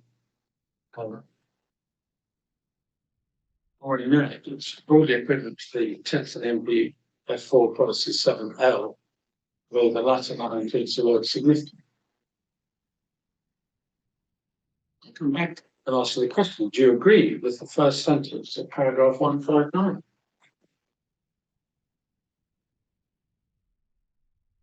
Well, what is your view? That the test is what is in policy 7L of the F4. They're not necessarily different, Mr. Darling. Let me put it to you another way. Do you accept that you can have impacts on the OUV of a World Heritage Site that are not unacceptable? It's the extent of impact that you have to look at the extent of impact before it becomes I unacceptable. think the OUV can be impacted, providing that it is protected and preserved. Thank you. So I'm going to take it, and Mr. Rowan can tell me if I'm incorrect, but you accept you can have impacts that aren't unacceptable, provided the OUV is protected and preserved. Yes. So we can note those two suggestions and cause very significant differences between you and Dr. McCallum. Brilliant, thank you. In your evidence in chief, you accepted that stones of Stesnes have a setting, irrespective of designation. So irrespective of whether it's a World Heritage Site or a Scheduled Monument. Yes. So if the concept of setting is irrespective of designation, why do you accept that in World Heritage Sites that the concept of three-tier approach to setting is applicable? No, I don't think it is. You don't think it's appropriate in World Heritage Sites because Dr. McLeod Ribbett thought it was. But you don't think it's. That was regards to setting. I would say in terms of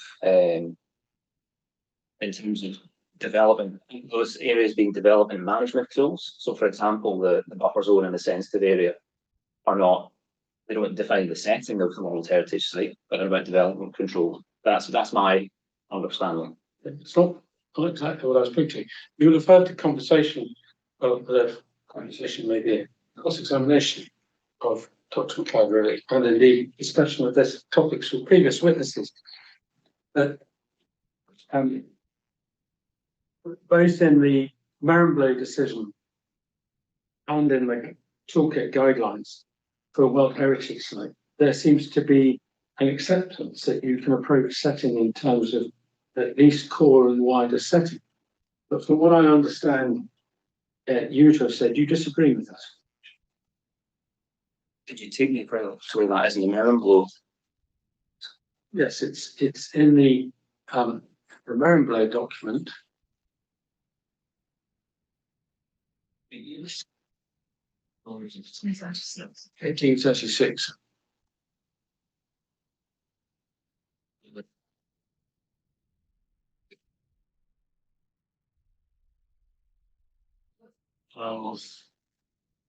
will do the same courtesy that I got from Cladribit. If you go to page 25 in 219, it's a page we've looked at before. What do you think there was by?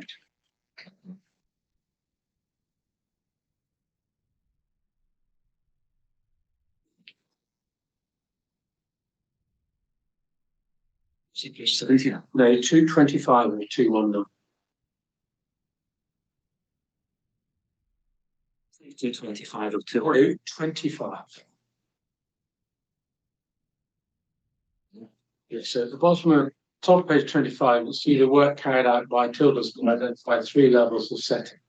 They are immediate, intermediate, and wider setting. Yeah. And then if we go on to later in that document to the case that Hes put forward, and we'll come back to this document tomorrow.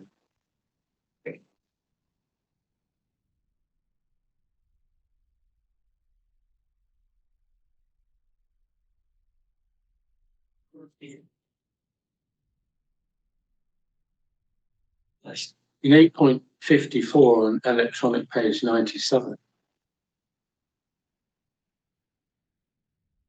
This is from Scotland, as they then were submissions. Despite these shortcomings, this is David Tildesley refers to the scale of turbines.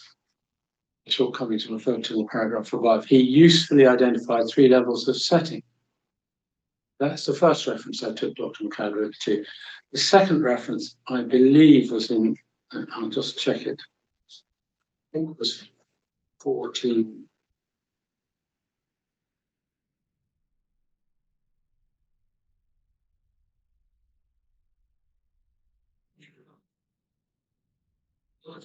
Yes.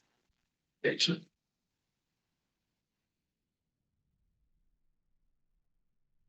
Yes, it's 1532. The guidance for toolkit for assessment in World Heritage context.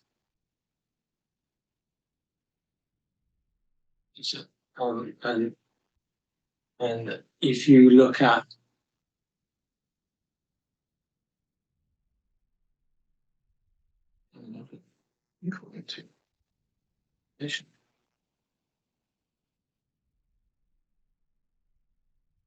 it's on page 14.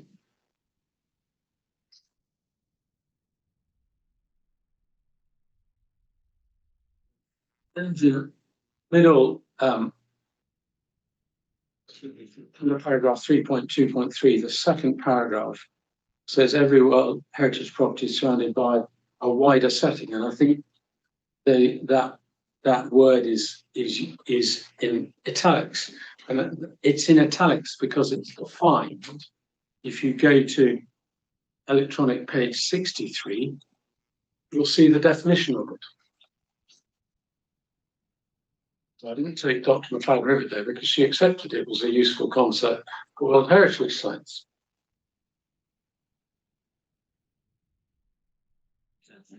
And of course.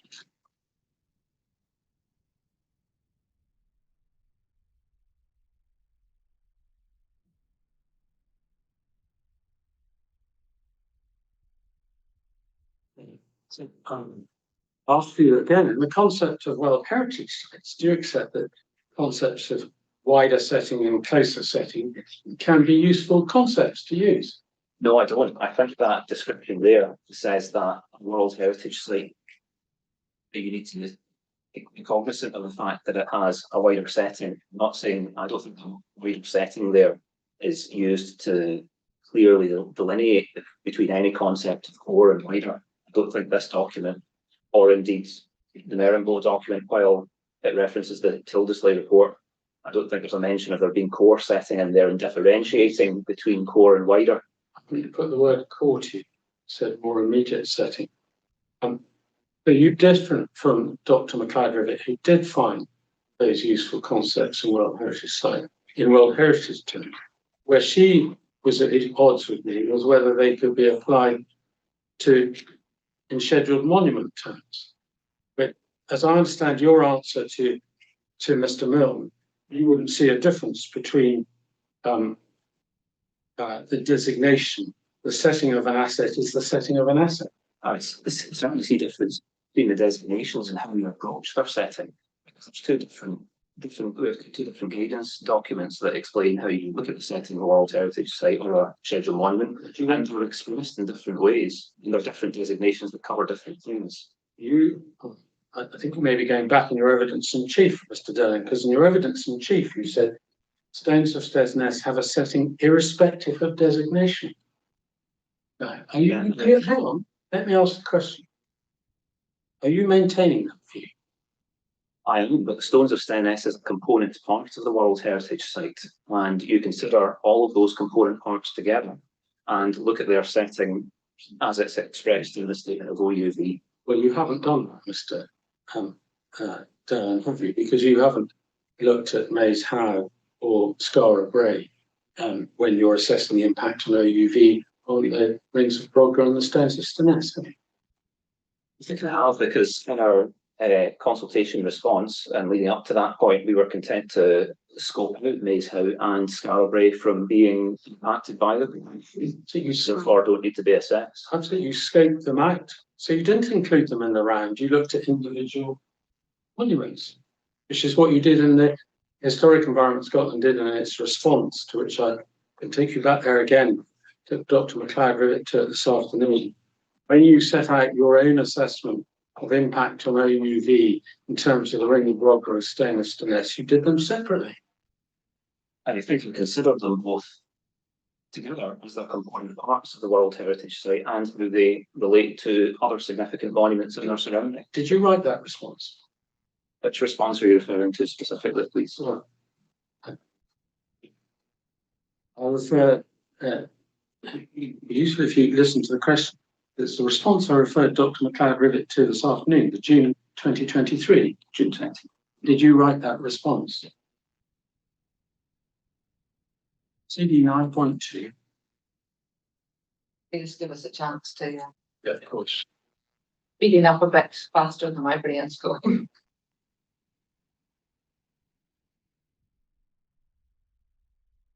Write or contribute to it? It's probably the more sensible question. Yes. Where are the, can I take you to electronic page 21 of 33? That's where the consideration of the heart of Neolithic or World Heritage Site begins, I believe. Yes. And then there's separate considerations given to the stones of Steyness, which begins at page 24. And the assessment follows. Sorry, I jumped ahead. I think you Ring of Brodgar first. Yeah, Ring of Brodgar begins at page 23, and the impact on the World Heritage Site is dealt with on page 24 in the paragraph just above stones of Steyness.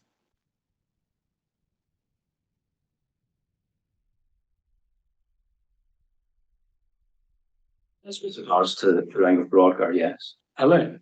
And likewise, if we look at the stone of Steyness, the equivalent summary is at the bottom of page 26 and the top of page 27.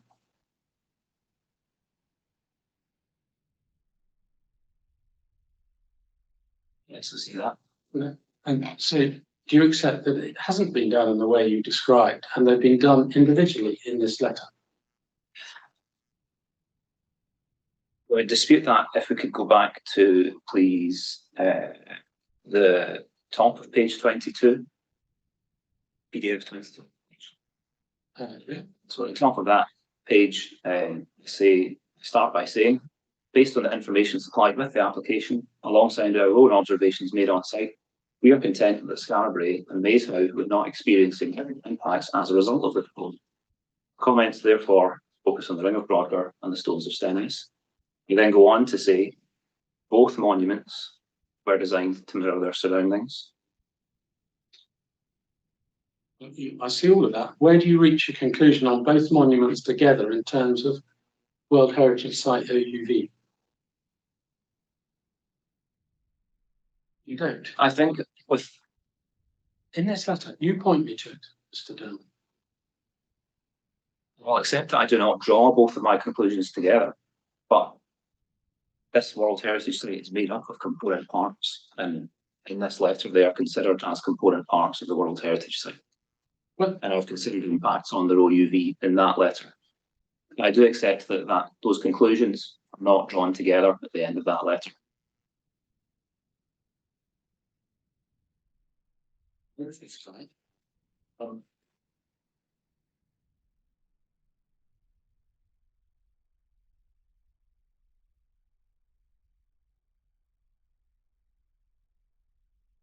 Yeah, consider the conclusions in this letter adequately deal with the impacts of the World Heritage Site.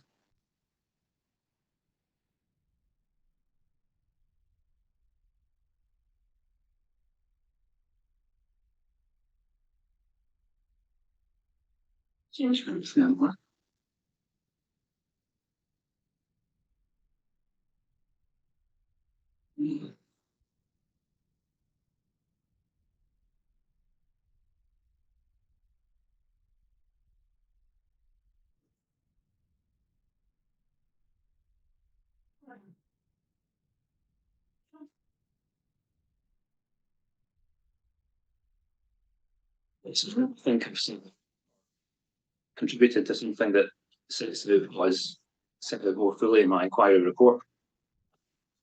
You do think they adequately deal with it? I'm grateful for that. What you're requiring for the due course. That is so, notwithstanding, you don't deal with attributes at all. Not in this letter, no. And you don't refer to the Marenbo decision as, for instance, suggesting that's where you could find the attributes, do you? No, I don't, and I don't think the attributes are mentioned by ICOMOS and the Marenbo report. I don't think they were ever ratified in any sense, and I think the Marenbo decision was, or any, I think under NPF4 now. Obviously, this letter was SPP, but the Marenbo report and the decision was made for NPF4, for SPP, before the Historic Environment Policy for Scotland, from both of its predecessors. Policy and guidance have moved on considerably since then, and I think while the Marenbo decision is pertinent to providing the background of where we are, I don't think that it's of such relevance that it should be referred to in a consultation response. But I understood Mr. Mill to cross-examine Mr. Lovekin on the basis he should have been referring to the attributes that were identified there. You wouldn't agree with that criticism, given what we've just said. I think it's Do you answer the question? Would you agree that Mr. Lovekin shouldn't be criticism, given what you just said about how it's merely part of the history and matters have moved on significantly? You don't criticise, this way, you don't criticise Mr. Lovekin for not referring to the Marenbo, do you? for not referring to the Marenbo report, but I would for not referring to the attributes. Well, come to the relevance of the draft attributes in due course. You were quite content to write a response in 2023, which didn't even seek to identify attributes at that stage. That's correct. I mean, judge how important that is in due course. Could you accept that the setting of a scheduled ancient monument should not depend upon the nature of the proposal whose impacts are being assessed? Yes. So that the setting of the Ring of Brodka shouldn't depend upon whether there is a proposal to the north or the west? No, certainly not. And the key factors should be the same in both places? Yes. That's very helpful. Again, just as a matter of principle, in terms of scheduled monuments, Mr. Lovekin gave evidence, and I don't think he was cross-examined on this point, that you can have structures erected in the immediate vicinity of a scheduled ancient monument, but it will all depend on the context and the scheduled entry monument as to whether that is of itself a significant impact on the integrity of the setting. It's correct. So I think to expand, I would say that every monument is different, every monument has a different setting. Every proposal is different. So proposal should be judged on its own merits based on what monument and which setting it is. Yes. It is also very helpful. So just because a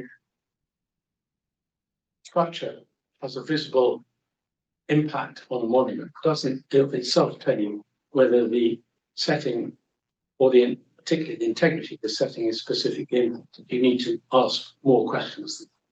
Yes, visibility on its own is not the sole measure of the integrity of settings.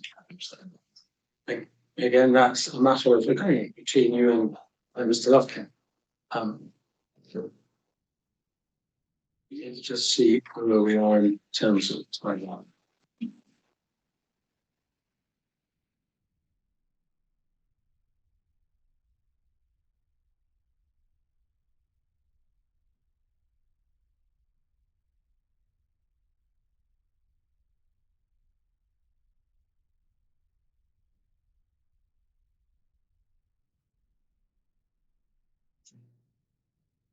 I could usually use 10 minutes to go through the Marronway decision and then draw stumps after that. If that Yes, that'd be fine. That'd be okay. Yes. Yeah.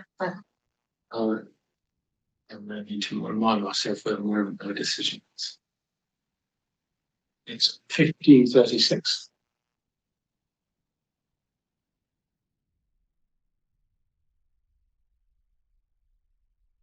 I'm going to reintroduce this all the background. I want to take you to this is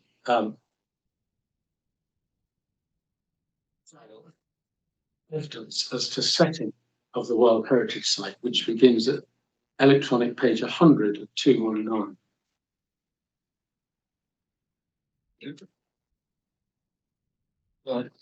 Starts with paragraph 863, the wider setting of the WHS and the other sounds within the inner buffer zone are considered to be an integral part of the character of the rural landscape in the Stennes-Brook area.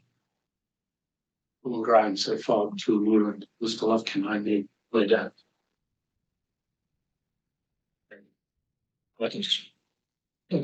By all means, I don't think there's anything in 863. Oh, sorry, 863. My apologies. I was on. No, 863. That it's a definite evidence that is between. I don't think there's anything contentious in that. I don't think there's anything between you and Mr. Lufkin. I think there is, in the sense that the buffer zone no longer exists. It existed in 2008, but it was scrapped in 2015 at the point of the minor boundary modification, and it's they don't exist anymore in terms of planning considerations. Not the question I asked you. Of course, the inner buffer zone has gone. The buffer zones have been replaced. With respect, I think we all understand that. But the setting of the World Heritage Site and the scheduled ancient monuments within it hasn't changed.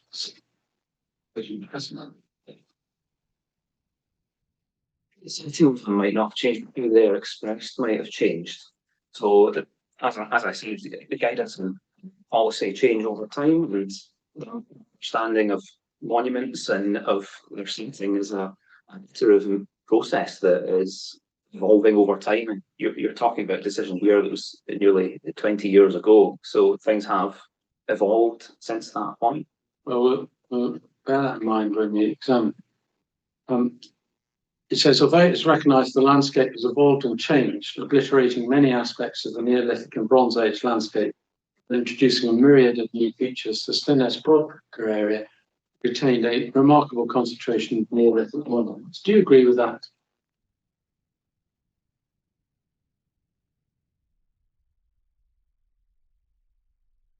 Yes.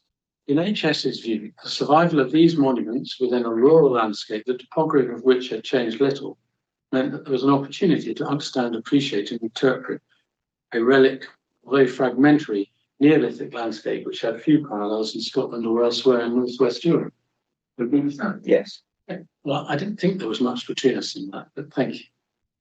The monuments, it goes on to say, the monuments are situated on low-lying land close to the shores of Lochs of Ness and Harry. However, elements of this landscape which are important to our understanding of the sites extend beyond the strip to the horizon created by the ring of hills that forms a natural amphitheatre to which the Lochs monuments are located. Again, I think that's a matter of agreement. Yes. The Stromness Hills to the west and southwest are particularly prominent of this bowl, with a foreshortening effect created by the flat extent of the Loch of Ness meeting the rising hills. Do you agree that?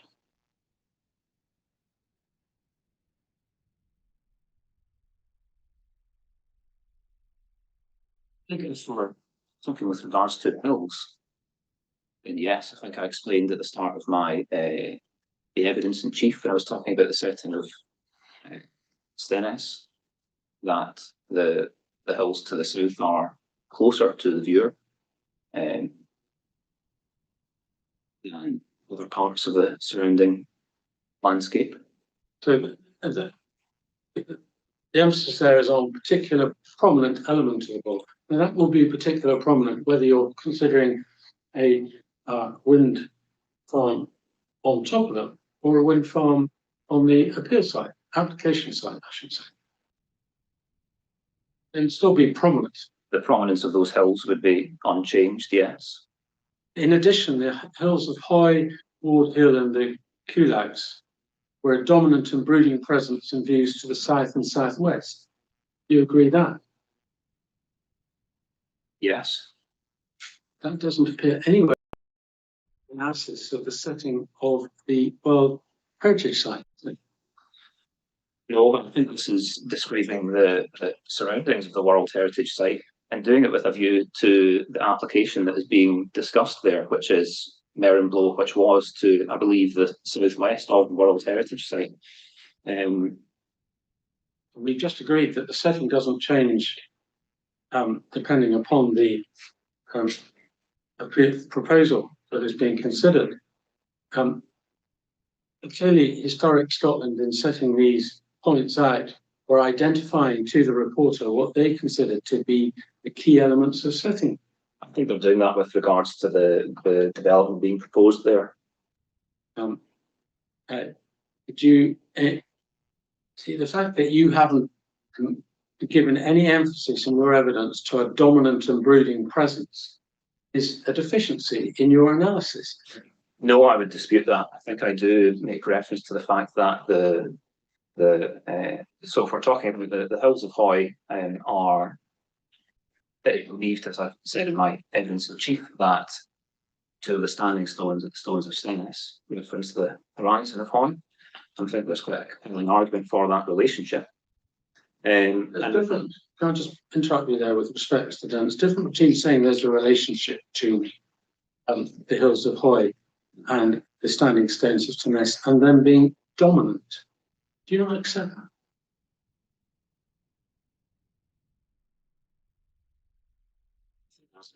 Again, I think I was describing there as the surroundings. In those sentences there's no connection between that landscape and how it relates to the setting, specifically the world. You should read over to the next page before you make such a bold comment. This is a very particular combination of topographic features which creates a truly impressive setting for the monuments. It does do exactly what you suggested it didn't do. Well, no, I would say that what that setting says quite clearly is the understanding of setting and who is articulated. It's moved on since 2008. That says there's a truly impressive setting for the monuments. That language to me says that it's talking about setting in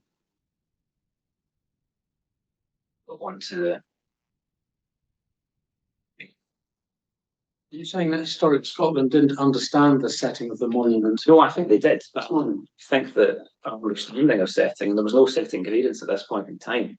So how we understand setting and the depth of understanding that we have and how that's articulated has moved on considerably since 2008.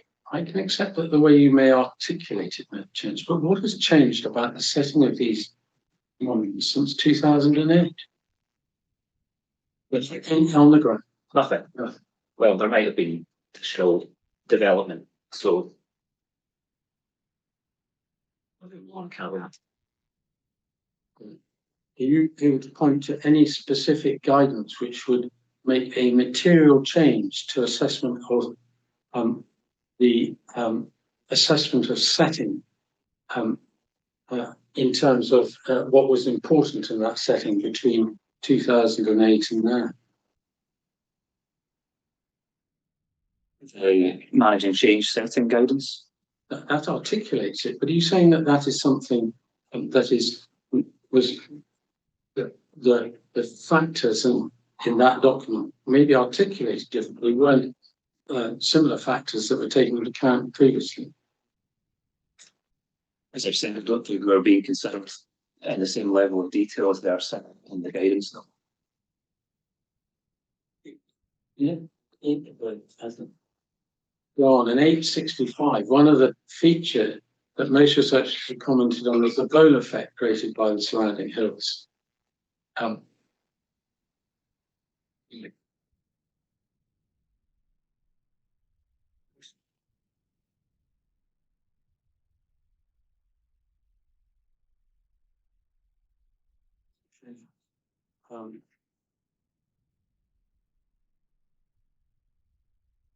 take you then on to this. That was an overall view. It then deals with the stone of Steness from paragraph 871 onwards, which is page 3.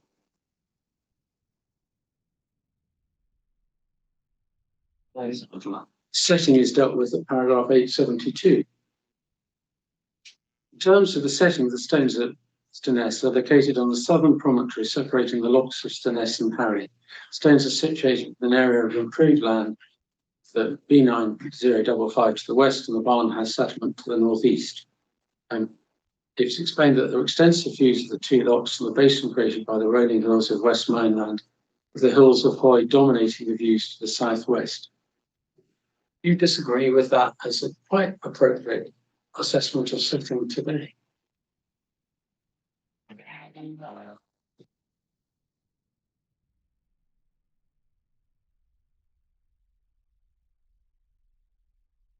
It's a very brief, superficial summary of the monument setting, and I think it's. I do know that they highlight the Hoy being dominant to the southwest. And I mean, they go on at I won't read the full paragraph. If you read the last sentence, to the north of the stones were the Watchstone and the approach to the Ness of Brodgar. Beyond this lies the Ring of Brodgar, and to the southeast, Maze How can be seen clearly. They're clearly they're articulating what Mr. Lufkin articulated, which is a very important part. He said critical part of the setting of the stones of Steness are their interrelationship with the other monuments. Yes. Do you agree with that? Yes. There's no hint in this document that the views to the north from the stones of Steness to the outer rim are of particular importance. Don't misunderstand me. I'm not suggesting that in general terms the view to the horizon is of importance the whole way around. But it's not singled out in the way that you do as a matter of particular importance. What is singled out as a matter of particular importance here is the hills, the view to the hills of Hoy. Notwithstanding that is the not quite the opposite, but not at all connected to the actual entrance to the henge. So that's faced to the north. I know. Do you accept that the hills of Hoy are singled out as an important part of the setting, notwithstanding they don't face to the north? It doesn't face to the north. Oh, no, the view from the stones of Steness to the hills of Hoy is not a north view, is it? It's a view almost in the opposite direction. It's to the southwest in the opposite direction of the proposals. There is look in paragraph 873 if you want to, but the your assessment of setting for this wind farm application is entirely different from historic Scotland's for the previous wind farm application, that they should be the same. Again, I would argue that this is a decision from 2008. I hadn't even started university yet in that point in time. We're talking about a different organisation. Even Historic Scotland doesn't even exist anymore. They're completely, they're leagues apart, I think, in terms of how the things articulated and how they articulate impacts. Was Historic Scotland not a continuation? Didn't that morph into Historic Environment Scotland? No, Historic Environment Scotland is a combination of what was Historic Scotland and the Commission on the Ancient and Historical Monuments of Scotland. Historic Scotland, people who worked for Historic Scotland were civil servants. It then became a public body and it became HES. That wouldn't change the approach to setting. Well, as I've said, I think everything that I've laid out in terms of our changing approach to setting would have changed, needs to change that. We disagree with that. Let's look at what Historic Scotland said about the ring of Brodgar.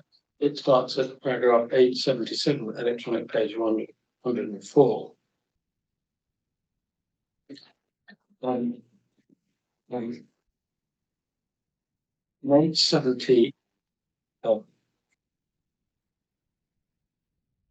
Actually, should start at the end of 878.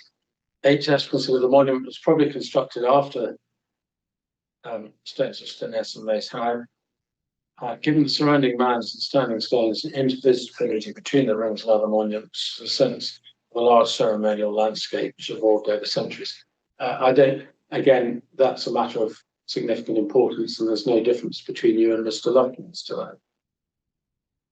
Understanding the interrelationship of the monuments. Briefly. Yes. Then 879, with the exception of the B9055 and the new car park, there are a few modern structures of any scale close to the ring. As with other key monuments, extensive views of the lochs and the surrounding hills.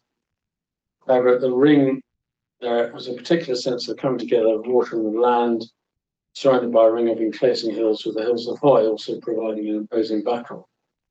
Few large structures on the skyline, there's mention of Burger Hill, and then telecommunications. Yes. So that's, in terms of Ring of Brodgar, there's a more 360-degree view taken, but again, emphasis given to the hills of Hoy. And no particular, and in fact, no mention at all of any particular emphasis for views to the north, or of the relevance, or any relevance, of the ring being slightly tilted in the direction of the north. Not in that description from 2008, there was not. Well, just so I don't lose sight of that tonight, is there that referred to in any document of the inquiry regarding part of your inquiry report of the ring being tilted towards the north in terms of long distance views to the north?